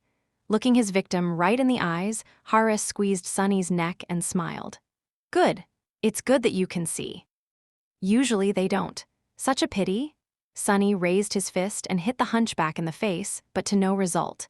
He couldn't find the proper purchase or move his torso to deliver a proper blow. Regardless, he tried again, then again, then again. The skin on the face of his strangler split, letting more blood flow, but Horace just continued smiling, looking at him with fascination. "Good, good, this is so good, so good." Sunny weakly raised his hand again, but lingered, hesitating before trying to hit the hunchback again. With what little air remained in his lungs, he wheezed. "Hey, bastard, do you remember how I told you that I didn't want to use a trick to kill you?" Horace simply grinned. "Well, that was a trick." At the same time, he struck the hunchback in the face again. Knowing that these punches were not strong enough to change anything, Horace didn't react. But this time, a ghostly blade suddenly appeared in Sunny's hand at the last moment. Unlike normal memories, this one weaved itself from nothing and almost instantaneously.